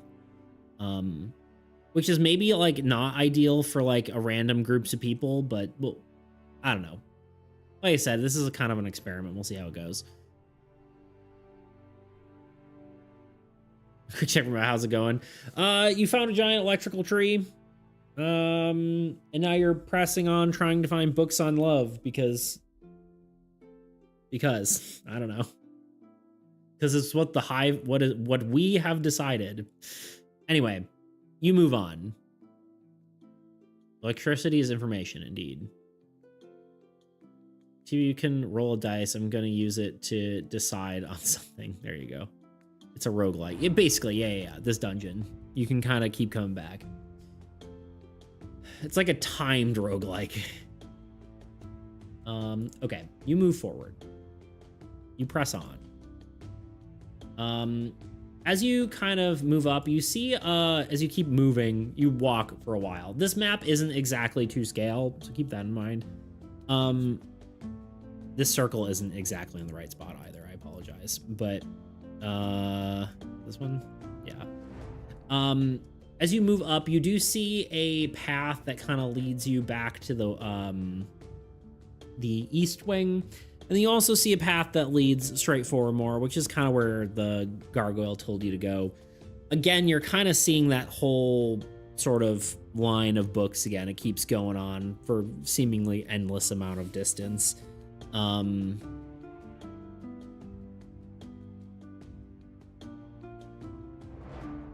find the love books to romance the divination book. There you go. Bot rolled a 12. There you go. Okay. Take the 12th book from the wall after leaving the tree behind without looking at it and slowly put it into my backpack. Surely it'll be useful. Okay.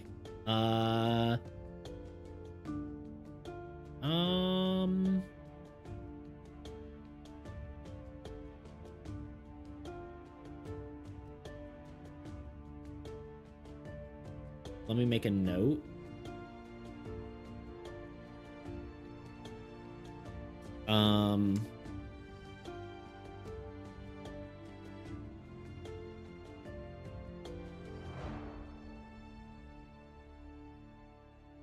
You grab a book off the shelf and you put it in your backpack without looking at it. And now you have a book of who knows.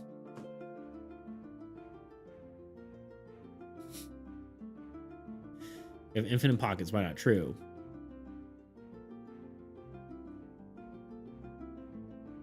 What is love?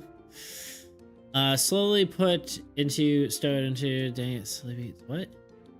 Slowly put it into, stow it into. Did I read wrong? I probably read wrong. My brain, my dyslexia is, stow it into my backpack. I got the right point, you know? I paraphrased in my brain. Surprise tool that we find useful later. There you go. You got the gist, exactly. Dingus just set up either the coolest anime mode or the lame one, I guess. We'll see. Going to be a cooking book.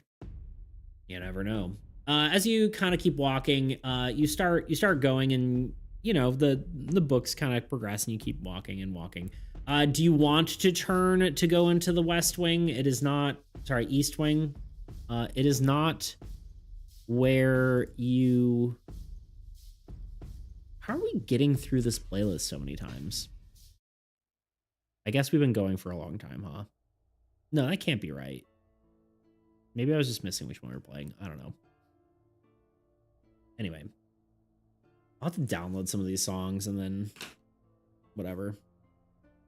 Or just go straight, which is where you were thinking of going. Almost 4-hour session. Yeah, it's getting kind of long. I kind of figured it would go long, but we did spend a lot of time in the guild hall, but I also feel like that's fun, right? I like playing around in the guild hall. A lot of time it's some of my favorite times, even though it's just kind of silly, you know? But the silly parts are the most fun in my mind. How's Cyrus? Cyrus is he seems doing all right. He's kind of still unsure what to think about you guys, but he's fine.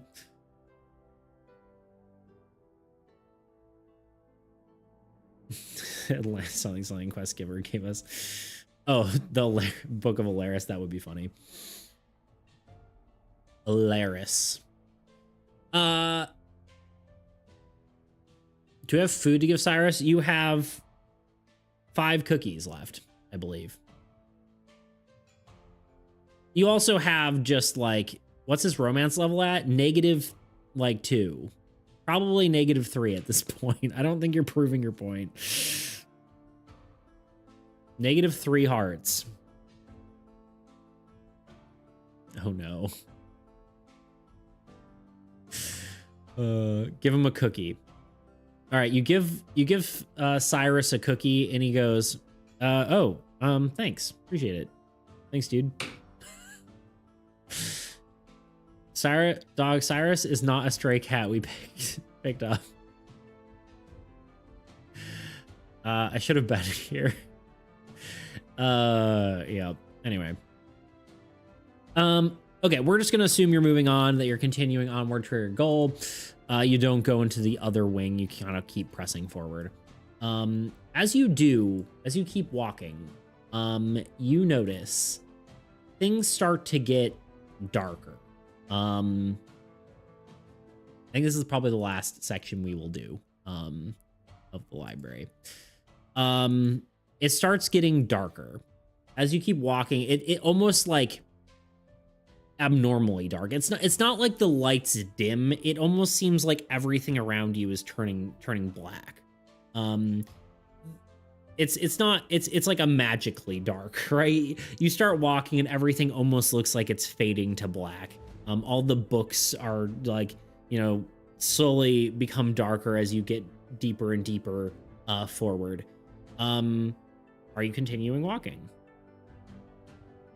You do see a plaque. You go by a few plaques. You see one that says, you know, 050, and you see one that, like, as you go deeper, the numbers seem to be increasing. So you have 051, 052, and you kind of, as you're getting close to this point, you've passed the 100, and you're about, you know, 120-ish.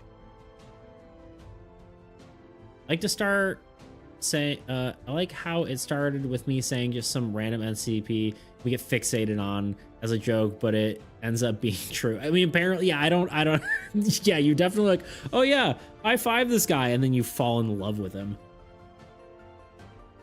For no reason. For no reason, you all lashed onto Cyrus.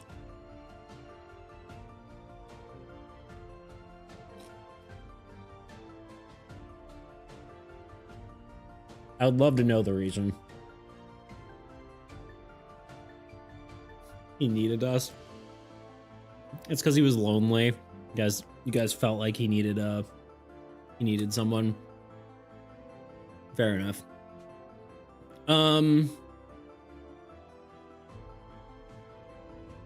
He's looking at the wrong woman.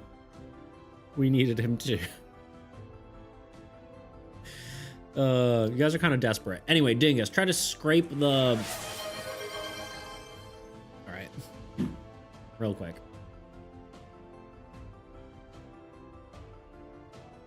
Real quick, we do push-ups, and then we'll wrap this up.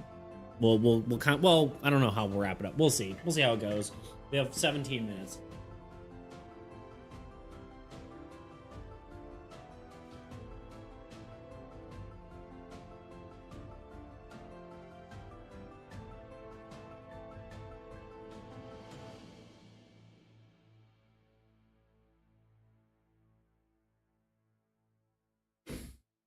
Desperate? Yeah, you kind of see that. Anyway, you try to like scrape the darkness off the books, but it just kind of doesn't. It almost just seems it almost... I can do TTS, a chew. I'll stick around till the end, Bo, I guess. Sleep can wait.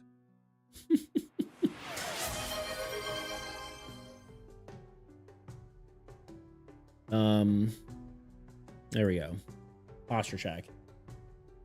ETS. Oh wait, I hydrate. Thank you. Okay.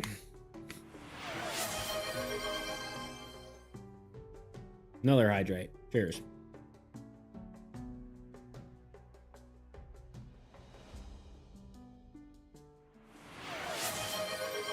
Okay, we're not drowning us in hydrates.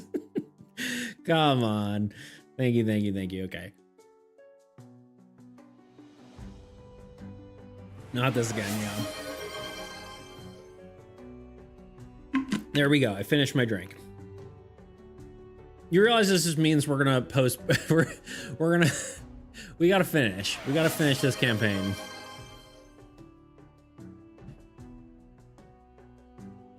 Okay. Waterboarding party. We're not doing that today. No more. Okay. Yeah, as you pick up the book, it looks like it's just kind of it's kind of Glug glug boy.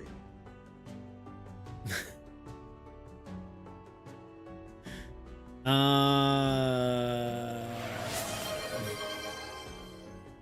mean, if you guys want to do this, you can, but we won't finish. I don't have any more water.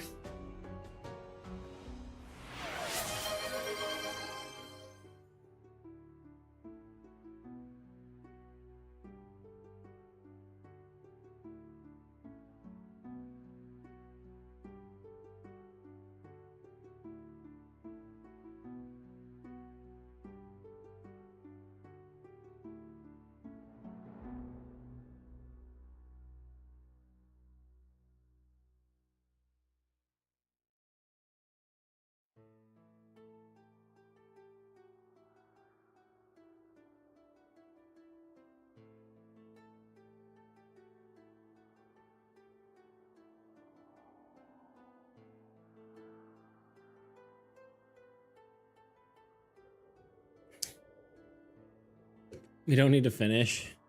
So wait, I'm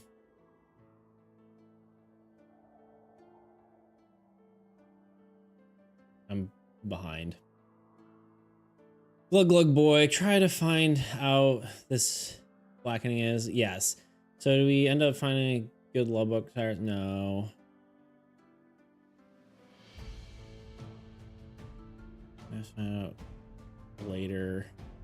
Goodness, no, not. Need to finish.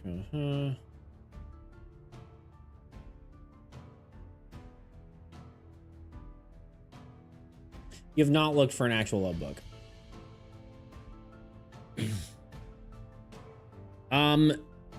Let's see. Did that.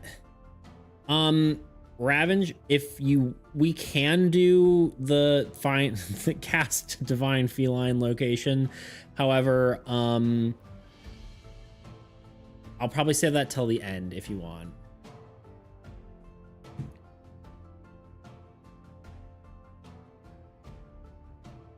Because that will postpone us from finishing. That's one of the ones that I feel like we're already very distracted. I can do that, but I feel like usually Poll gets things moved. Sounds good. Yeah, well, I'll wait till the end, and if you're not here by the time we finish, I will refund you your points. Okay. All right. Sorry, I was telling what Dingus was asked for. When you pick up the book, it almost looks like the darkness is just like over the book.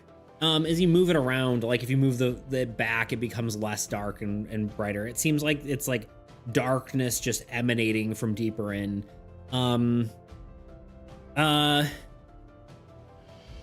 Sir Birdie, roll me a perception check. Exclamation point dice 20. Gotta go. All right, Sean the Pawn, thank you for stopping in. Appreciate you being here.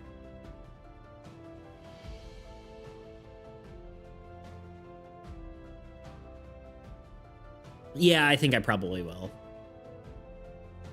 Sorry, there's a space between 20. No, it's exclamation point dice space 20. My bad.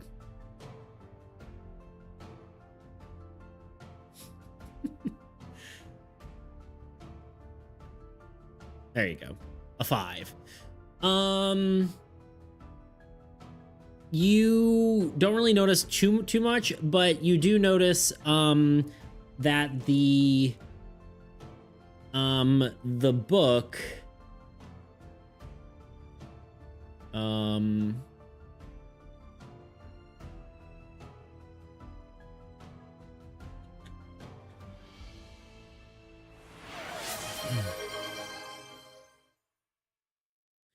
the book is about like the self. It is about like who, like your like understanding, like understanding yourself.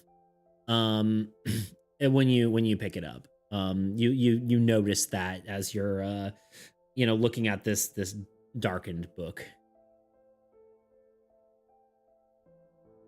What happened?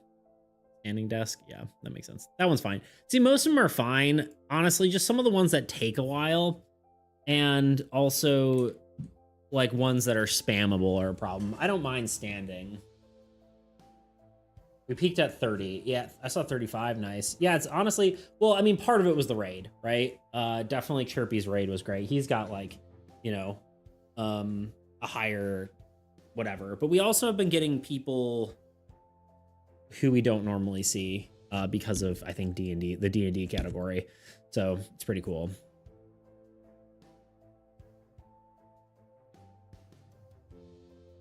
Oh yeah, it's fine. I mean, I don't think we should get stuck on that, but yeah, let's move on. So yeah, the book you saw is about the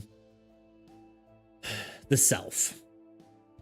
Take a single ball bearing and throw it further ahead. As you throw it, it kind of rolls and just kind of disappears into the darkness.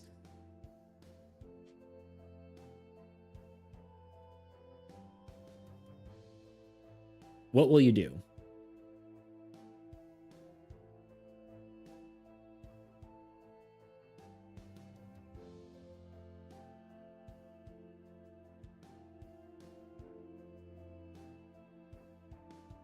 Now I'm schmoving.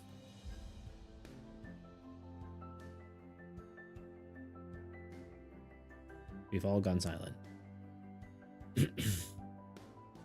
What was the quest here? Have I missed a lot of info? Okay. You are in the library of Alaris Ozith Allure. It is a library made by a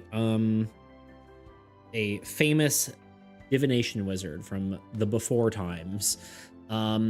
The idea is to get a book called The Last Truth of Alaris. That is the main objective. you guys have decided you care about love more. But yeah, basically the guild asks you to explore this place. If you can find the book, great. If you can find anything else of use, also great.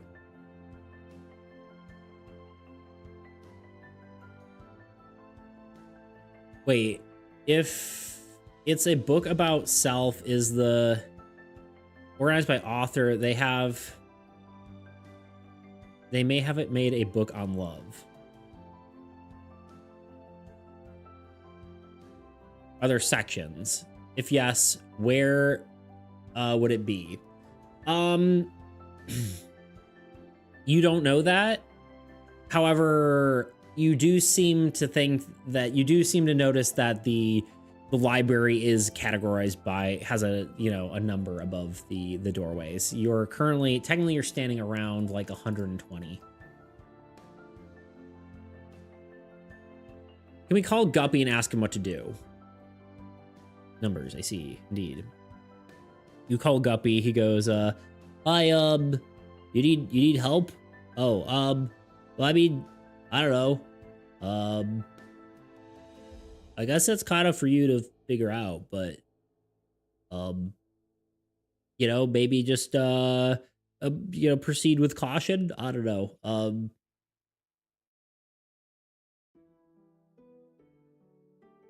Can I make some check to look for that? An index?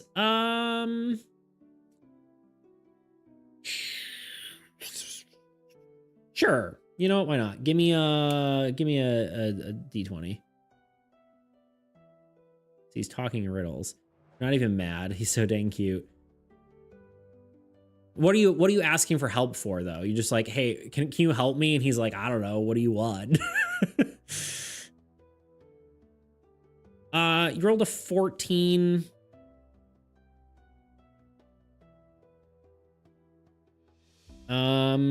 I think in here you don't necessarily see a directory.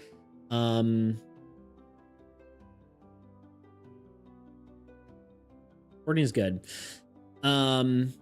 You sort of start talking to him, asking what the numbers mean. He goes, well, I don't really, I mean, maybe it's, and then right before he finishes, you see a lady walk into the room from this side passage.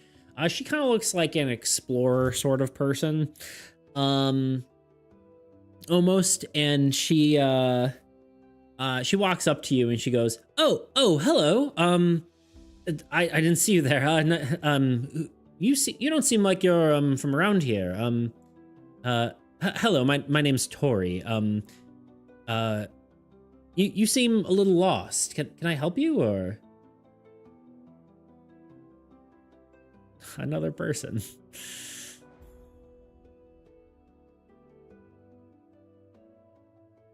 My God, my phone scared the heck out of me. British Chloe just, oh no, emergency. Uh-oh. I poke her in the face to check if she's a ghost. Okay. You poke her, she goes, I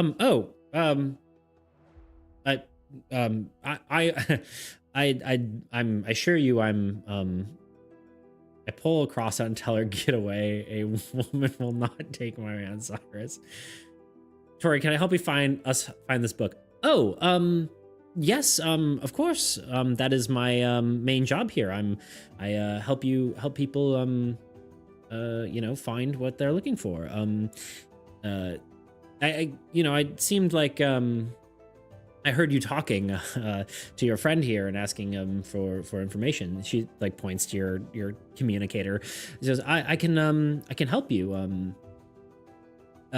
Yes, I mean what book are you looking for? The Last Truth of Alaris, I see.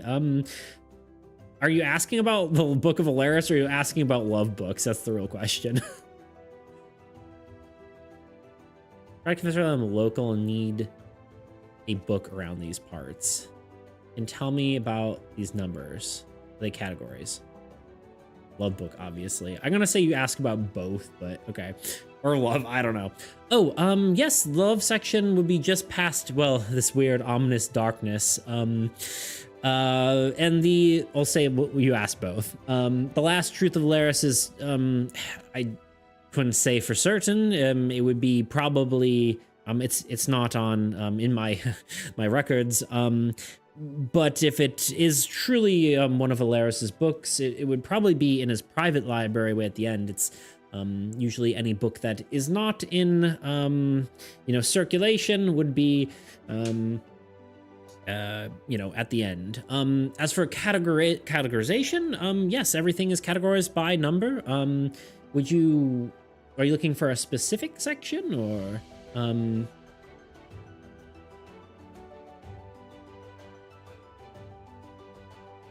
yes, that book, not love book.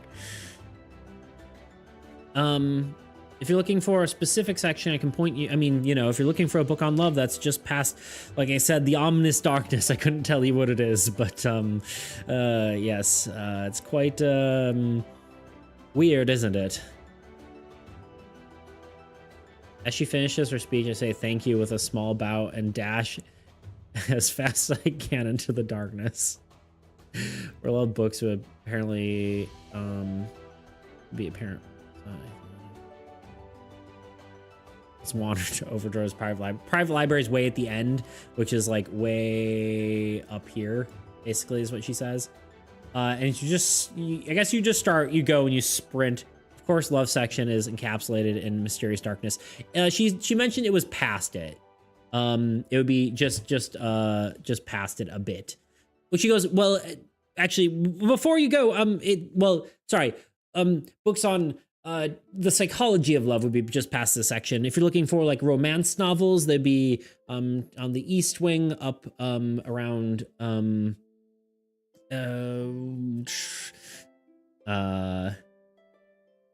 where would they be? Around section 800. If you're looking for, don't stop until the darkness stops. Okay, you just keep moving. You keep running as she's shouting, okay, goodbye. I'll see you later. Farewell. Cyrus is like, what the? Okay. Just sort of runs after you.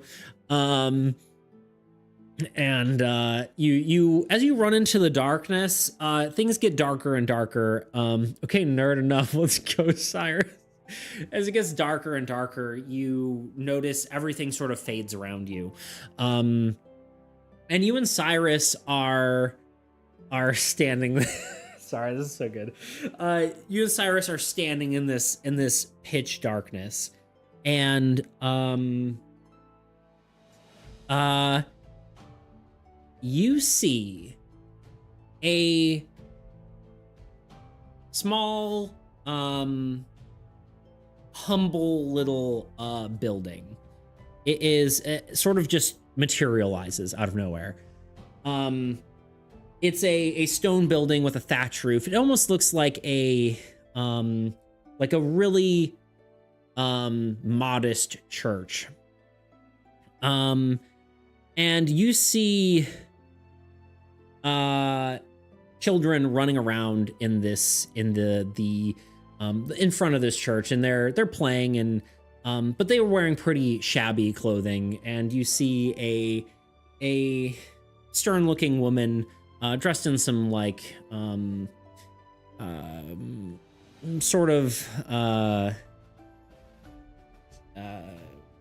sorry, I can't think of religious garb, right? She looks like a cleric of some sort or something along those lines. And she seems to be like giving a few of the kids a talking to. And it's not hard to actually give me a perception check. Whoever, someone. Who hasn't rolled in a while?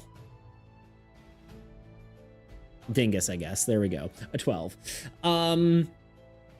It's really not hard to notice that Cyrus looks that works. It's perfect. I just needed someone to do it. Cyrus looks distressed. He looks like shocked and confused. Like he knows where this is. You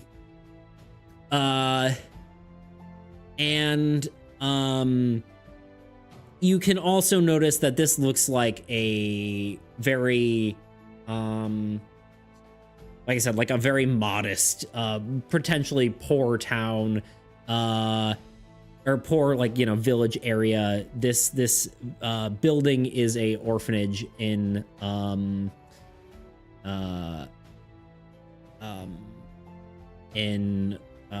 Outset City. Context window. It is. Did I miss the context window? Funny. Oh yeah, you're just wondering what it was. Yes, it's a new one. But yeah, this is an orphanage. Well, staring my dire panting due to the running, I asked Cyrus, "Are you all right? Do you need some space?" He goes, This is the orphanage I grew up in." He looks and he goes, those are the kids I grew up with. And you actually see running out of the, like from the backyard, you see a young girl and a young boy. And Cyrus goes, and that's me. He like takes like half a step back. As you see him and a girl playing. Do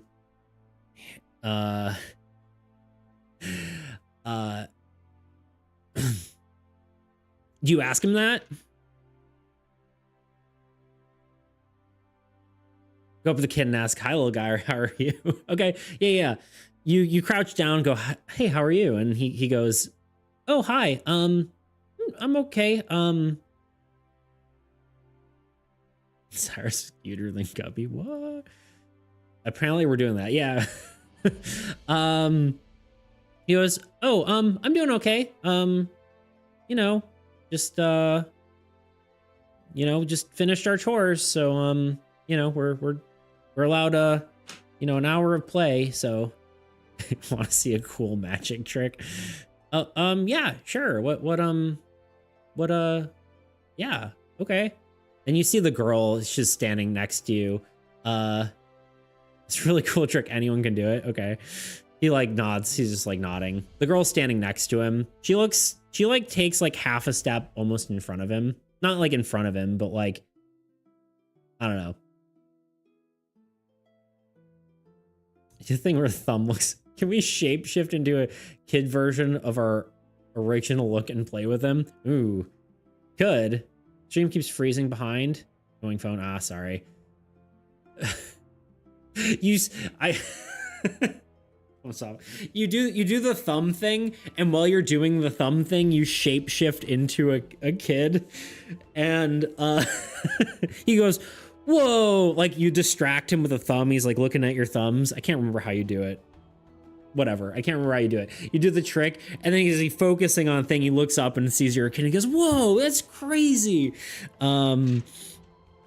And you see the girl kind of step in front of him, puts her arm out and steps in front of him, putting her between you and Cyrus. And she goes, sort of like a defensive posture. And she goes, double trick. Yeah, you did a double trick. Tell him the thumb part is not the hard part, but the shape-shifting took years to get down.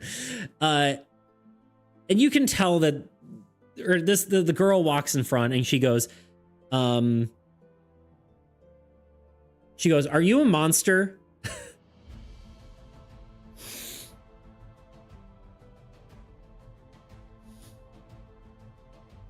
Yes. Yes, who are you? I'm gonna take both of it. She narrows her eyes and she goes, "My name's Luana, but if you hurt Cyrus or anyone here, you have to answer to me." She's trying to stand up, like, you know, like trying to have like good posture, and like, or not good posture, but try to look intimidating. Fry, I wonder who that is.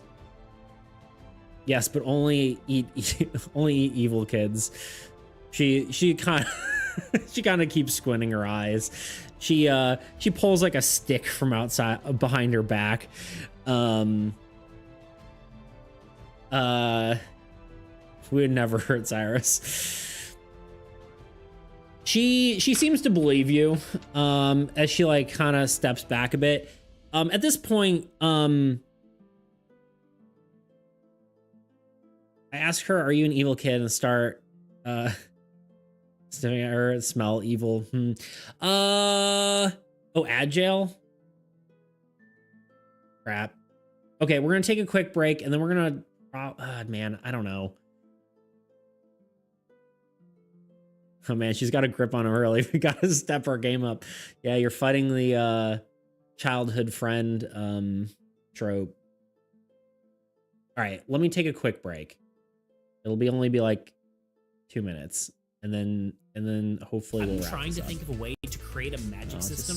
Ever Ever wanted to make a board game but felt completely overwhelmed by how much work it takes, designing every card, every rule, every little piece, only to realize it doesn't work and you have to go back and redo it all from scratch? Well, today I'm going to show you how to skip through all that frustration and walk you through how I make a board game from scratch fast. And not only fast, I'm talking about a fully working prototype, multiple playtests, and actual revisions all under 24 hours. And I know this might sound like a bit of an exaggeration, but I can tell you it's truly that easy because I've done it myself.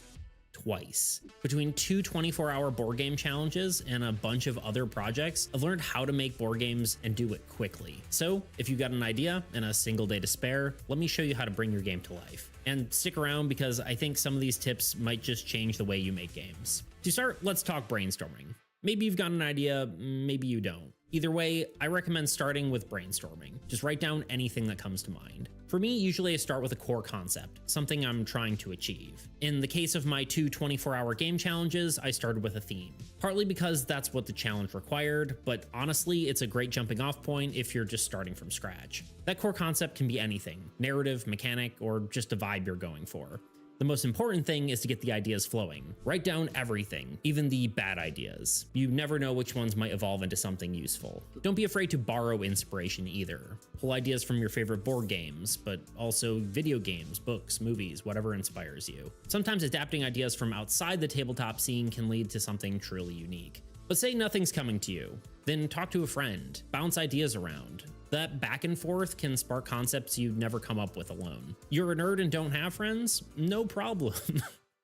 Using an AI or something like ChatGPT can actually be super useful for ideation. Sure, most of the ideas probably shouldn't be taken directly, but it can still help get the ideas flowing, like talking to a friend. Once you've got your list, it's time to refine. Pick your best ideas, cut the rest. Look at them through the lens of what makes the best minimum viable product. If something feels too big or complicated. Sorry, Ravenge. I'm gonna refund you the kitty redeem. I'll give you a free one next time you pop in. Make it up to you. Appreciate you being here. Yes, it's going, this is the problem with having the campaign be very like open-ended, is like I can't railroad you, but at the same time I think that's what makes this game fun, and I didn't want to like do a choose your own adventure sort of thing, right? I didn't want to be like, this is specifically what you're doing and you're going to be doing this. I thought it'd be more fun to let you guys go around.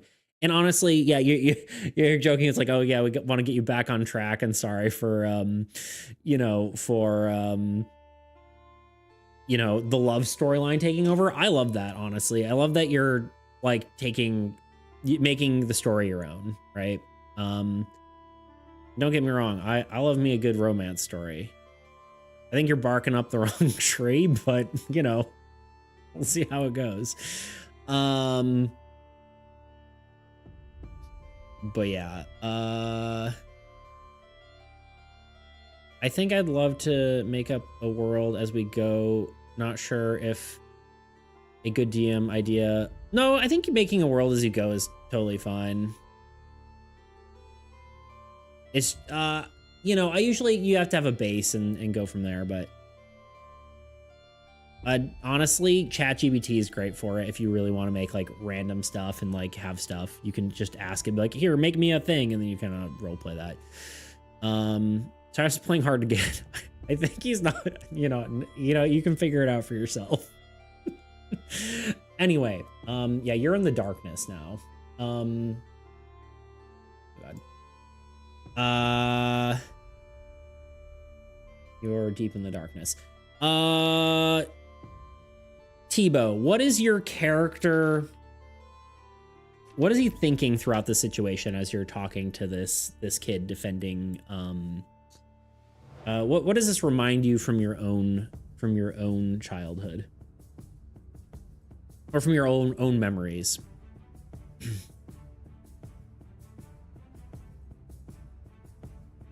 I could do somewhere.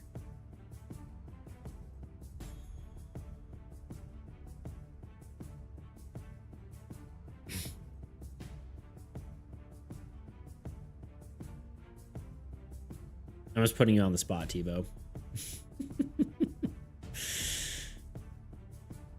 What, me? Yeah. I don't know, it doesn't have to be much. You could just be like, I'm thinking of food. I don't know, like, I'm picking you out of nowhere. The sewers, Tebow. We're a sewer rat. Okay, that's good. You're thinking sort of like, you're looking at this kid, these kids who who are in this, like, they're in poverty, right? And it's kind of reminding you of your childhood. In the back of my head, what are the other voices doing? Should I step in? Yeah, you're thinking about like how this like impacted your, like, what your childhood was like, of, you know, living on the street. And suddenly you are in the, I would say you grew up maybe in the underside of Refuge. And suddenly you're there. The kids are gone. You and Cyrus are standing on one of the, it's maybe not even sewers, right? Like at this point there's, you're standing in basically, very poor, Sky Venice. There's basically, you know, rickety, planks on either side of like the road, right? And you're standing there, and if you look over the edge, it goes all the way down to Outset City below. If you fell, you'd be extremely dead. And you're sitting there in some, you know, ramshackle sort of towns. I see Cyrus. Cyrus is standing there next to you. Yeah. It's typing it fast on my phone. Sorry. Yeah. I just figured we keep moving. We got a suggestion. We're going. Yeah, you're just standing in the city. And you remember this area. This is like the side of town that you used to live in. It's not very nice. You know, before you kind of were able to make a name for yourself. Do you see any people, child us or people we know? You see, remember I was stealing food when Daniel was skinny and malnourished? Something like that. You have you look down at your hand and you're holding an apple in your hand. And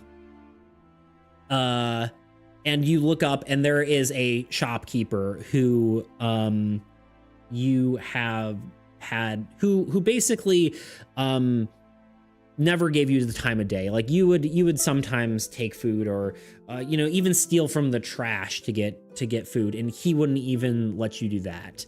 And he's standing there looking angry at you. As he's sort of yelling, you're almost like in shock as you hear him yelling. He's not really yelling anything like in particular. It's like, get out of here, you filthy rat, and sort of grabbing your lapels. And Cyrus is like, what the hell? Like he's shocked that anything is happening at all, or what's happening right now. And I reflexively get incredibly scared and defensive, reaching for my hammer, noticing it's no longer there. Actually, you do have your hammer. You're still you, but you feel like you're in a situation where you're where you feel like a child. I swing. All right. Peek. You grab your hammer and you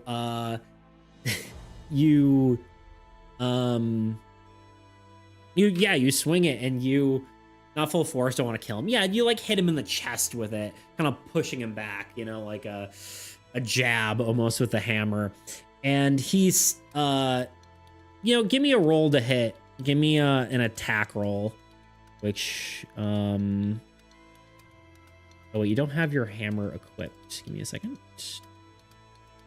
Or hammer equipped. Yeah, it's whatever +2. You're not very good with your own weapon. 15 + 2. Yeah, that hits though. He's just a shopkeeper. He's not whatever. You hit him in the chest with a hammer and he stumbles back. He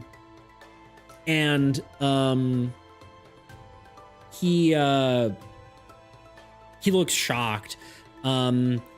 As the sort of like the this terrifying moment, it sort of give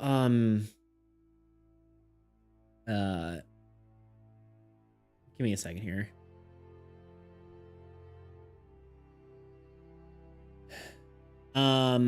As you hit him, your brain just wants out, right? Like you don't want to be here. You don't, like, this is a bad memory for you, right? And as you do, all of a sudden you are you're not there anymore. You are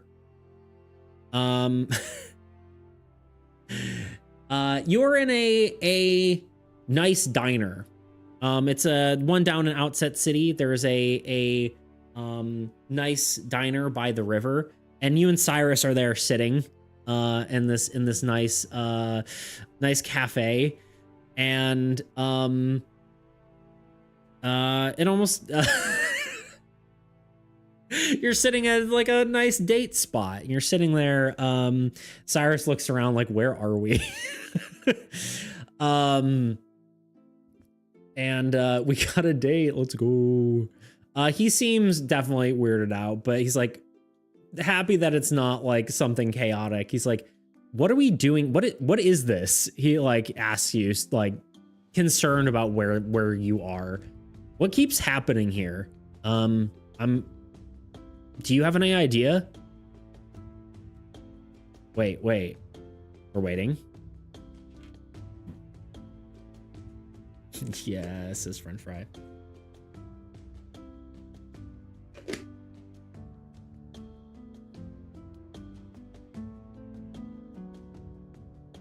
I check whether or not either of us are still healthy as we were when we walked in. You seem I'll just give it to you.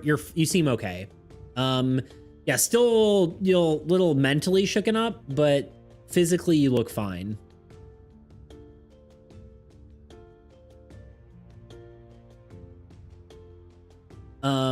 Yeah, he asked you, no time for love right now. He asked you what is this? I'm completely enamored by this potential false reality. I want tea, but it's 11:21 p.m. I don't leave on my own. And I don't leave on my own. Cyrus goes, hello? Are we like, what is this place? Are we trapped here? Is it, I mean, these are clearly places from our memory. Are we, or things we, I guess, wish for or want to be out of, or what? Where are we? I don't know, man. Sits down on floor. Or on food. Sits down for food. I'm like, floor? I'm losing my ability to read. Despite wanting to go on the date with Cyrus, I do not want to stay trapped in this fake land. Dingus, as you have that thought of not wanting to be, of the world being fake, everything flickers for a second. The darkness kind of disappears for half a second. Like you're in the darkness and it disappears and it comes back and you're back in where you're sitting. And Cyrus goes, what was that? I hope we're trapped here with Cyrus. I close my eyes and start yelling la la la and run forward thinking we're in the library. And as that happens, it's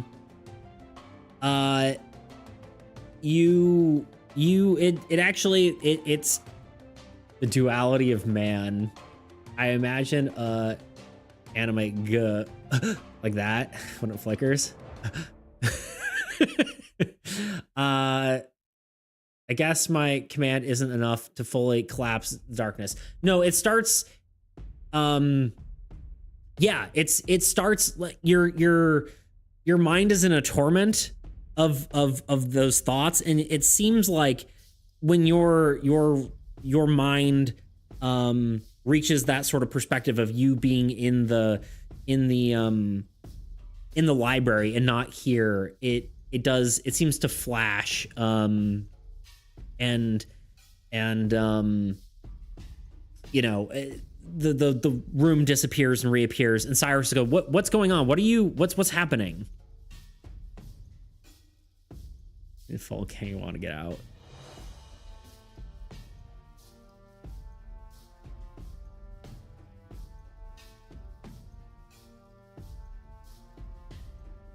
Do a poll. We can all pull out.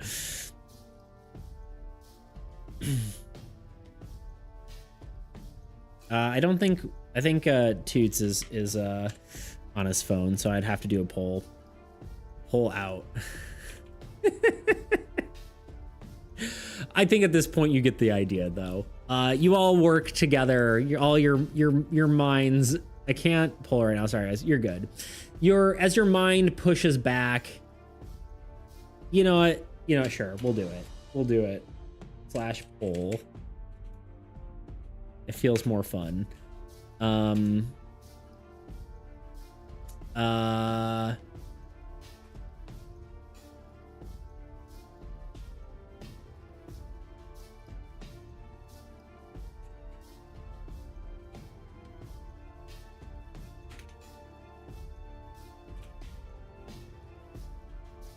There you go. There's a poll. It feels more fun. I want to be stuck on a date with Cyrus.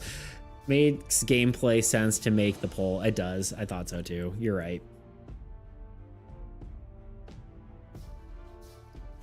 Everyone vote. You have a minute. You're thinking hard. The inner struggle we have. Yeah, it's kind of cool, right? I after I said no, you're kind of in the right thing, but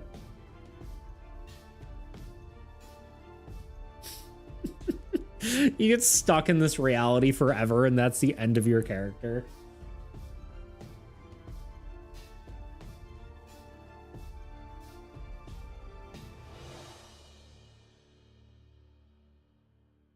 Inverse high mind, multiple people controlling one dumb body. Yeah, indeed. As your consciousnesses fight in a torment of wanting what you can't have and being free from this reality, you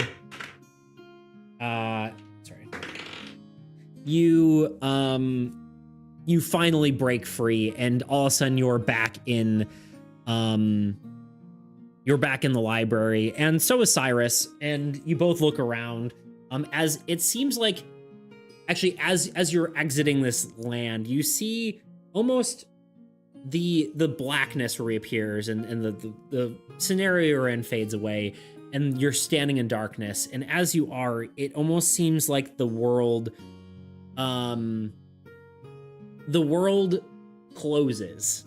You see sort of the horizon bend and close in on itself as the darkness disappears, and you see yourself standing in front of a book on the ground. And on it says psychology and philosophy, or it says psychology specifically. The unconscious, sorry, I'm reading wrong. It says the unconscious and subconscious thought. And you turn to ask Cyrus what happened. He goes, I think this book was like a reality or something. He seems confused as you are as he picks up the book. And something you notice on the spine of the book is God.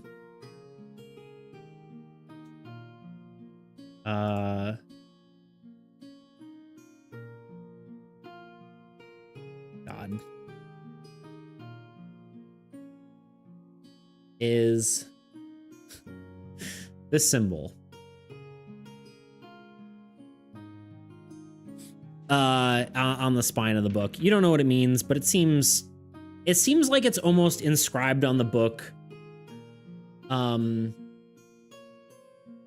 in a manner that isn't related to, like, it isn't actually written on the book. It's like burned into the book. A carrot. Oh my God. I have a terrible idea. Oh no. That's crazy, huh? Yawn, stretches arms, puts his hand around shoulder for longer than normal. He goes, yeah, that was weird for sure. And then I say, the voices in my head fought. Oh, I see.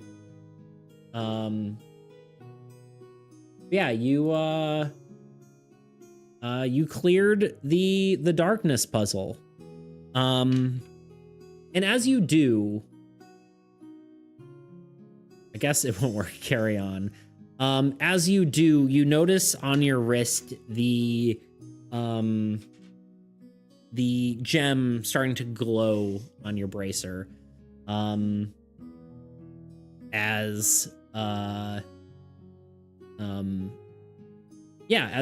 actually, as you notice inside the book, you notice that, you know, as your gem starts glowing, you notice inside the book, it's just empty, just blank pages.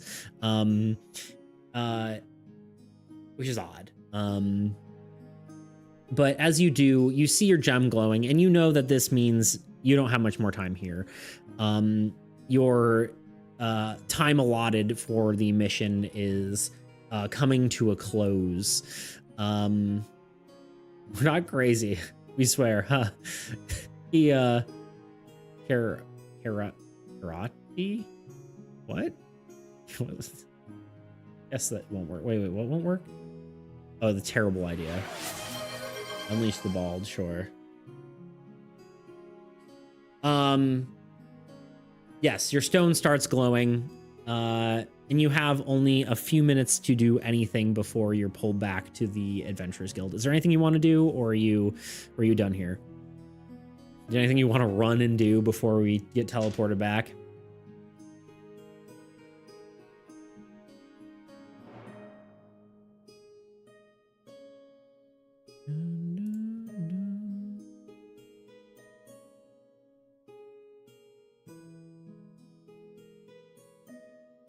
I run back to the tree and take my book where I left there. Okay, you grab that and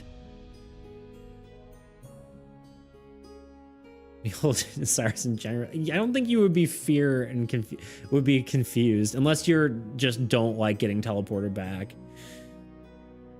Okay, you grab the book. You're like, I gotta get the book, and you scoop up the book, and it has been struck.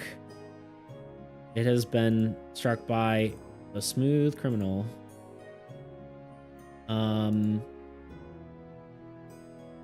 It has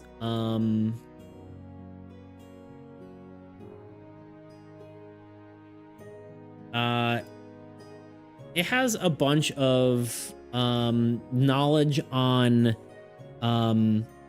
did you write anything on it? I don't think you said you did. Do you write anything on the book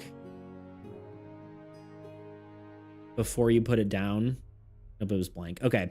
It has just a bunch of information on color theory, like different colors and it seems specifically, you know, in the pages that are left in the book about pastel colors. It seems like a random assortment of knowledge about different like ways to make those colors out of pigments and that kind of stuff. You can do cool art now. Woo! I'm EP Brain started Short Circuit and made weird connections like carrot, carry, carrot. Ah, gotcha. All right.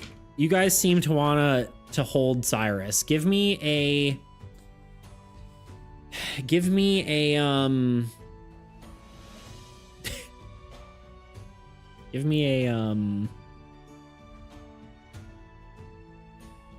I don't know, just a charisma check. Let's say tuna. Yeah. Well, I was gonna ask you anyway. Perfect. 14. As you sort of like go to grab him, he kind of like brushes you away, but then he like pats you on the back. No, the tree. What about the tree? Oh, I don't know. He kind of pats you on the back, like he's like keeping his distance, but he's like warmed up to you a little bit. You're at -1 hearts, but he thinks you're being too pushy. You can tell. And you both look at your bracers, and he pats the tree. No, it's too late. It's too late to. I mean, if you want to run up and touch the tree, you can't. Like, are you actually run? Is that what you're saying? You're patting the tree? Should we not touch it? That's got to be a committee decision if you want to do this in the last few seconds.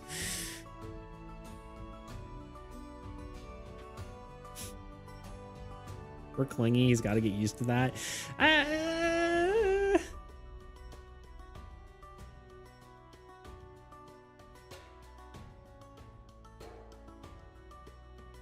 Committee vote.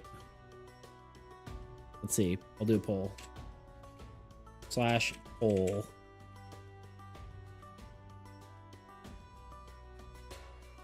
Come on. Touch the tree. Yes. No.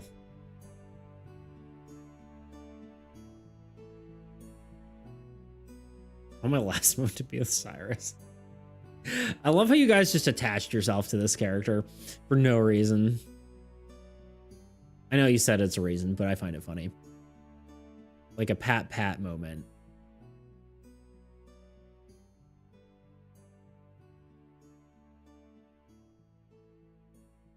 We got 2 for touch the tree. You just filled with knowledge of Cyrus. We just use that to get him to like us. Getting him his favorite pastry for breakfast. There you go.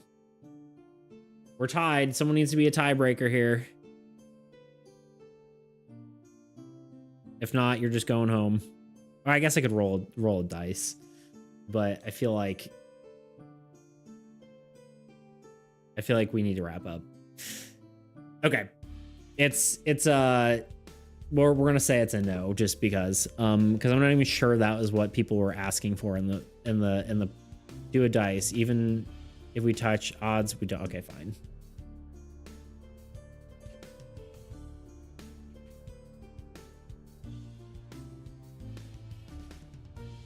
Oops, wrong button. Roll a 2. You do not. Wait, no, evens. Evens we touch, odds we don't. So evens, 2 would be an even. Okay. You go and you start walking up toward the tree. You're gonna have to, you start running, in fact, because if you don't, you're gonna get hit by a bunch of lightning bolts. Oh no, what did I do? If you don't, you're gonna get hit by a bunch of lightning bolts. So first, let's start with Dingus. Give me a dexterity check as you're sprinting toward the tree.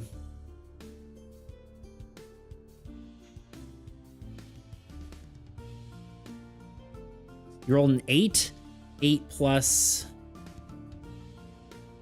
Where's your character sheet? Dexterity. you're really good at dexterous, so you kind of just you dodge out of that way, and you start pushing forward. Tuna, give me another dexterity check as the first bolt misses you. You don't die or anything, it'll be fine. We'll see. You roll a 13, yeah. You easily dodge past another one as it hits the ground. Although these bolts are getting larger and scarier and faster as you keep moving. Tebow, give us one last check before you get to the center of the tree. That 20 for love. A 12. Yeah, you get past that. You have super high dexterity. You just like backflip over a lightning bolt, and you run up and you touch the tree.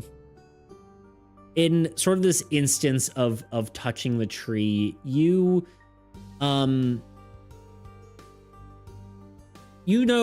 everything. Everything comes to your mind. You know literally everything for a moment, and you feel all this energy flow through you, and the amount of the energy is so great that you feel your body about to explode, essentially. You feel like you are about to die. But in the moments, and you realize that because you know everything, your survival instincts kick in, and you realize exactly what it is you have to do to close the book. And you don't exactly even know what that is, per se. You know it, but all this encompassing knowledge is too much. And suddenly the tree disappears, and you see that same sort of phenomenon you saw with the darkness as this whole room kind of just collapses in on itself, and the book that this book encompassed closes, and you realize you narrowly avoided death by knowing exactly what to do as the book clatters to the ground, and you see just the book of knowledge.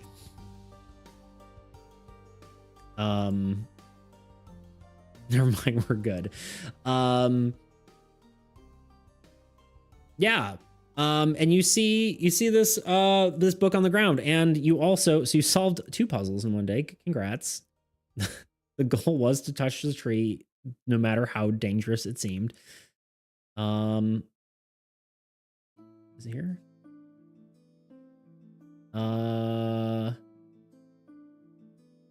You see, hold on, wait. Where is it? I just want to make sure I'm showing you the right one. You see this little symbol of a fence.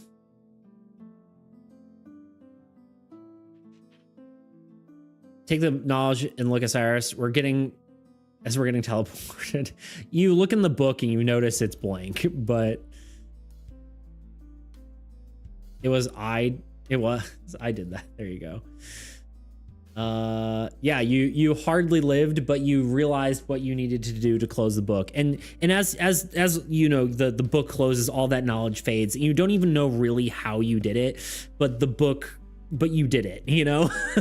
That knowledge leaves you so fast because it's just way too much for your brain to even handle. If you kept it, you would certainly die. As the last few seconds on your bracer, the last few seconds of your of the stone's power fades, and you feel like you got hit by like someone just punched you in the chest, as all of a sudden you are standing back in the Adventurers Guild. Guys, we didn't even do any combat, and I don't I don't know how to hopefully that was fine with you guys. I just realized that just now we did 0 combat. Do we see Cyrus's baby pictures? I mean, you saw him as a baby, like as a kid.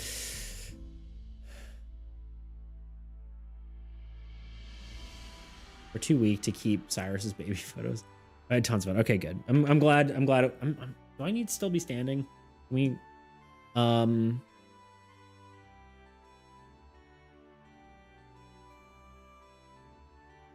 have too many things open here. My brain is slowly turning to mush.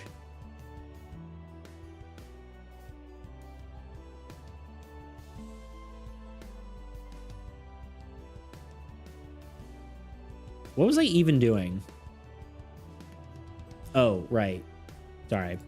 Yeah, I have too many tabs open. I can sit. I can sit for a while now. It's like, how long have I been standing? I thought it was like, yeah, it's like 30 minutes. I've been standing for like 50 minutes. I thought she was an enemy for sure. Who? It's an absolute blast. Okay, good. Yeah, I really like the roleplay aspect of D&D, and I like puzzles and stuff. I do like combat. I think it's fun. It's kind of different though. I kind of like the more fun aspects of that kind of stuff. Not more fun, the more role play, and like, especially for this, I feel like, because combat could be interesting, but like choosing what you're gonna do, I feel like combat shouldn't take like a ton of turns. But is there instantly getting close to the lady saying something like, "Oh hi, who are you?" and then swinging at full force? I thought she was an enemy for sure. There you go. Oh, Tori, or the lady at Cyrus's old orphanage home. I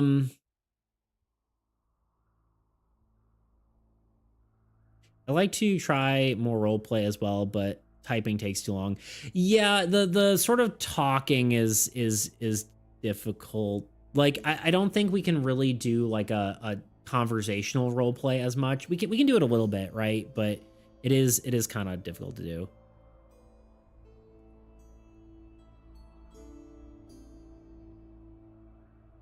A lot of combat in the 2-shot, none here. I kind of prefer this. Yeah, I usually prefer more roleplay to less, but I do like combat every now and then for sure. But you just didn't run into any, right? I could have had a random encounter through some of that, but I felt like just having you do combat for no reason didn't make any sense narratively, currently. Anyway, you get blasted back to the Adventurers Guild. Maybe we'll have to make like, I don't know. We'll see how far down the rabbit hole we get, whether we want to make like use this homebrew world, if we do more of this, or if we want to sort of make a new one that chat kind of can make up together. But yeah. A rat attacks you, roll for initiative. Yeah, I was thinking like you could fight the shopkeeper guy, but I was like, this doesn't make sense. Anyway, you're back in the Adventurers Guild. The stone is no longer your wrist, and the bracer kind of just unseals, and you hand it back to the attendants for the order stone. And Cyrus goes, well, it was certainly something. Nice working with you, I guess. Yeah, thanks for fight. We're fighting Papyrus. No, Cyrus. Wanted to test our mace on the snooty gargoyle. I mean, you could have if you really wanted to, but we must play along with Cyrus. Hey, man, I'll see you around. Second team. Okay. He'll see you around. He goes, yeah, sure. Yeah, totally. And he, you're not sure how he feels about you, but he moves on. He disappears. He goes back to his room.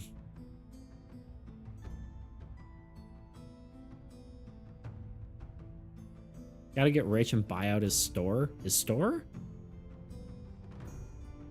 He doesn't come back next time. We are 100% stalking him. I mean, he can.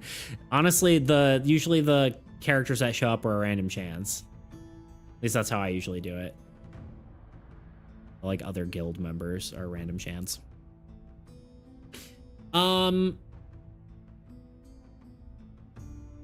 Oh, the forge. He doesn't actually work at the forge. He's sort of his own. Like, he might work in there every now and then, but he's not like the main forge master there. He has experience doing that kind of stuff, but he does not work there. Well, he occasionally works there, but not, he doesn't really work there. He's unemployed, yuck. I mean, he's employed as an adventurer, but he has skills in blacksmithing.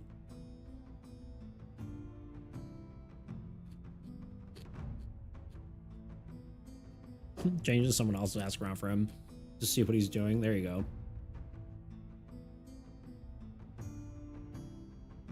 I still love him.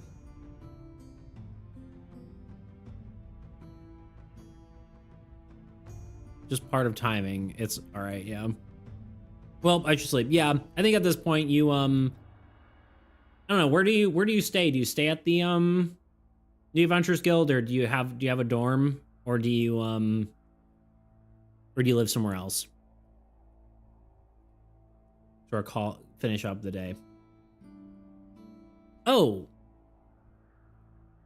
Stay with Guppy. Closest staying to Guppy is staying at the dormitory. Oh, I guess last thing, you guys completed a mission. What do you get for that? I'm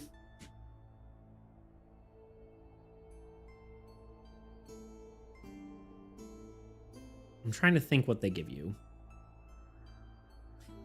She'll give you, so you talk to Raina, she goes, oh, hello, welcome back. Oh, I see you completed your mission. And she gives you,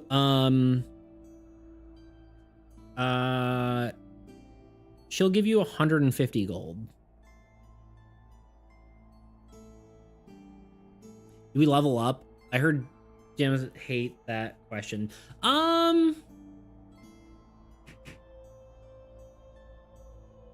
We could. I don't know. Usually I go off of like, sort of like, if you've completed enough stuff. It's mostly puzzle based. I don't think you would level up from that, but you did get a good amount of XP. We'll say you're maybe halfway to leveling.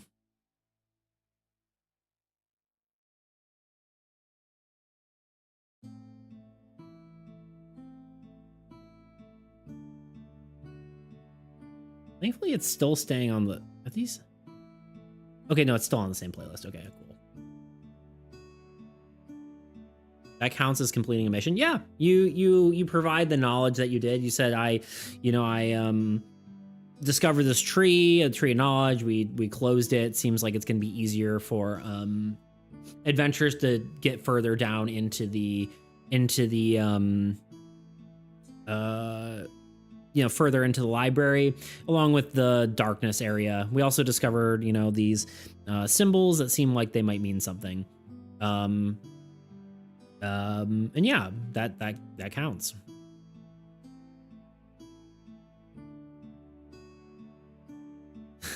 You just sobbed the whole time about our turmoil of finding love. She goes, there, and pats you on the back.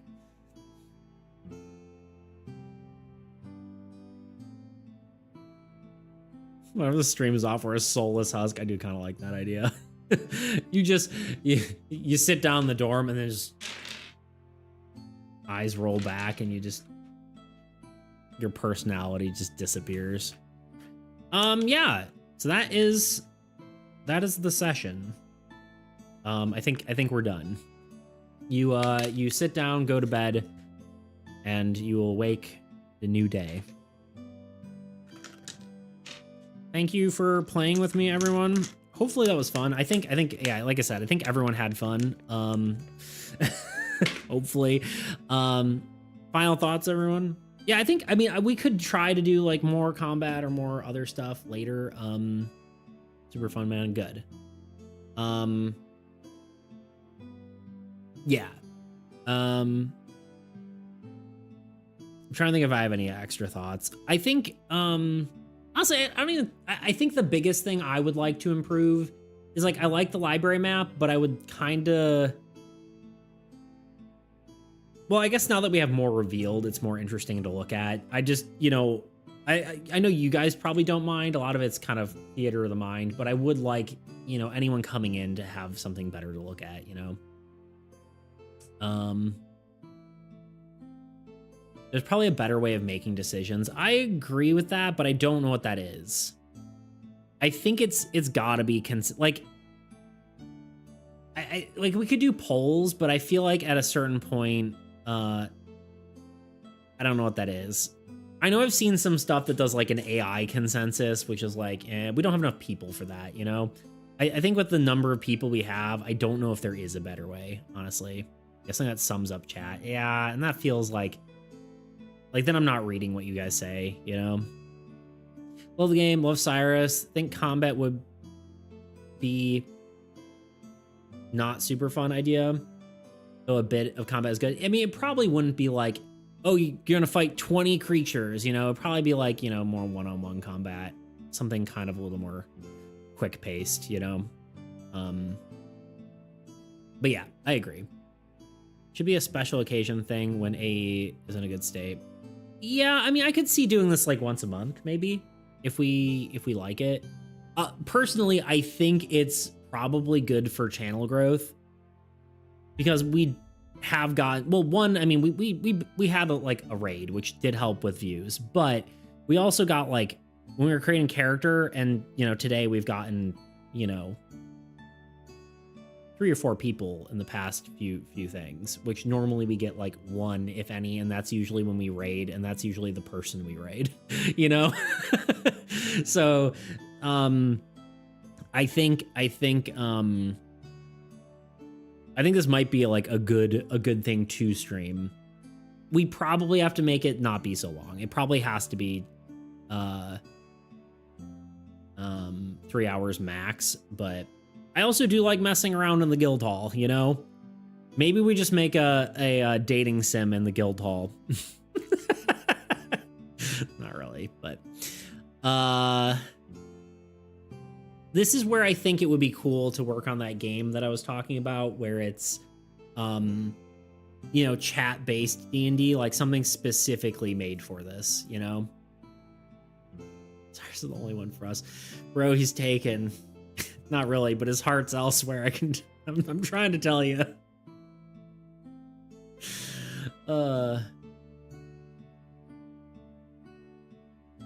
Wait, did I come in right when the guild hall mess ended? We can be anyone. I can change for you. Yeah, I feel bad for Cyrus. He's gonna have to file a restraining order on you guys.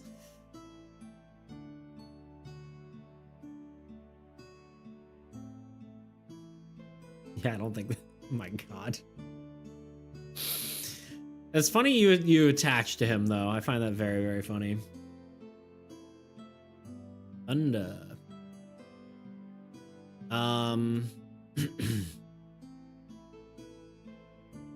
Yeah, I think that's it. I think we did it.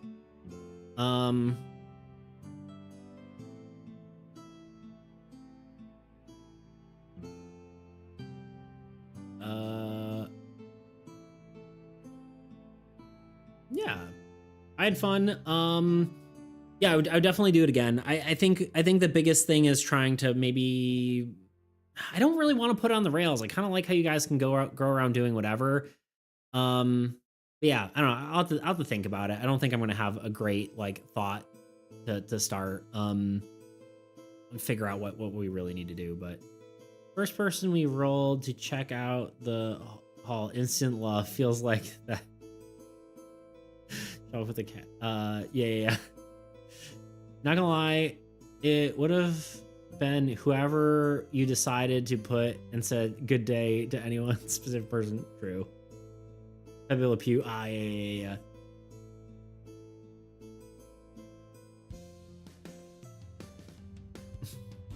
Yeah, it's cool to become an instant impulsive maniac. I guess so.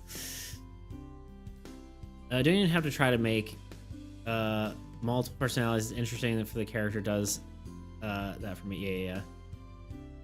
Right. Yeah, your character will make decisions you don't want to make. I do find that funny. Friday might redeem a doodle right at the start. Okay, yeah, I don't even know what we're planning on doing Friday. I was tempted to maybe do like I want to do like a Blight of Blackridge thing someday soon. But we'll see. I'll let y'all know what we're up to. But yeah, if we're not doing anything different, then for sure. We, the us of insanity, indeed. Anyway, let's find someone to raid. I think we're gonna be done. I would have probably better closing thoughts if it weren't for the fact that my brain is done for. This was a special week, honestly. So good. Agreed. The D&D was good. I was kind of nervous just because like I haven't played D&D in a while, and I was worried that not that I haven't played D&D, I'm DM'd for D&D in a while, and I wasn't sure that I was gonna like how I was gonna do, but I think the fact that I've been doing this kind of thing makes it like, you know, streaming makes it a lot easier, honestly. No friends are online. There's other cool people we know, but I think maybe we try to find someone new.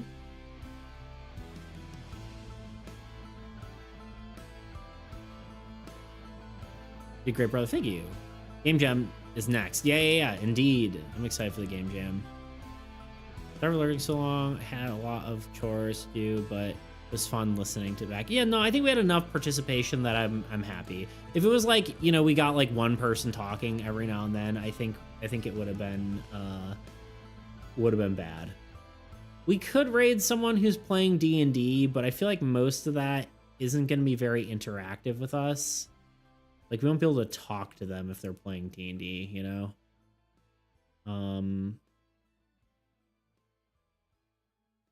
Like, I feel like we'd end up just raiding in, and then they'd be like, you know, they would just be playing their game. We could, but...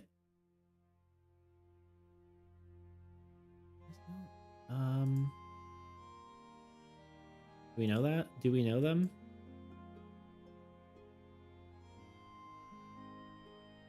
Is that a suggestion for raid, Thunder? Midnight. Indeed.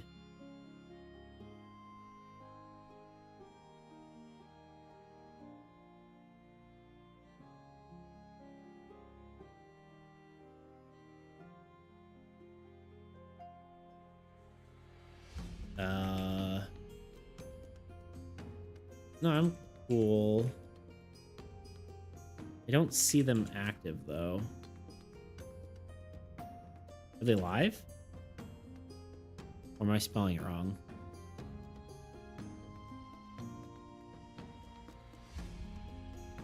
I don't see them live. Why is it not working? Am I on a category? Are you spelling it right? That's the other question.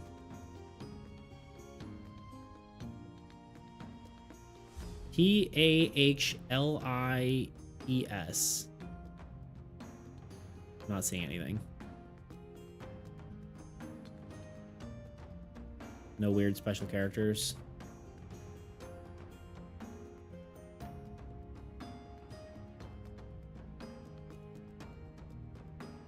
Or am I crazy?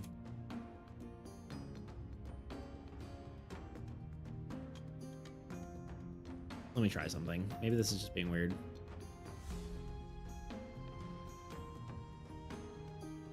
There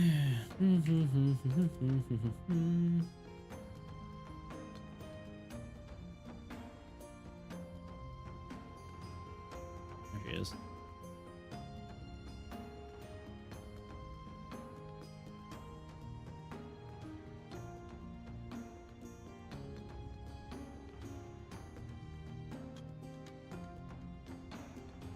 I don't know if I can raid.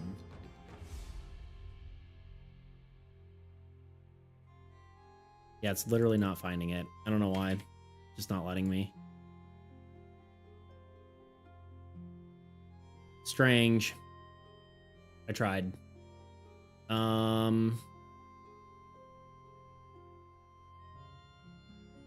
Yeah, I don't know. It's just not letting me. I don't know why.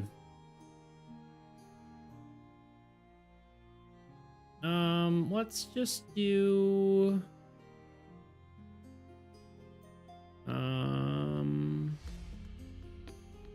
random artist. What do we think? Honestly, might just raid someone we know already. My brain's not in it. It's gonna take me 4,000 years. Let's go, let's raid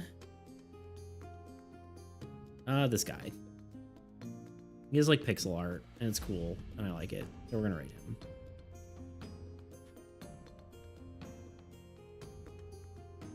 I mean, I don't know. Yeah, sometimes like people, if they don't have, I don't know. Shrug, I don't know. Oh no, evil marksman. Hello. I'm like, yeah, we're raiding out right now. Thank you for stopping on in. Yeah, we just finished our campaign. Our little mission, I guess, not the campaign. But yeah, we're gonna raid to the Whitechapel. Just some cool pixel art. Doing a plague doctor sort of with a scythe. That sounds cool. I'll leave you with this. You have, oh god, a quest. Small city governments. I see.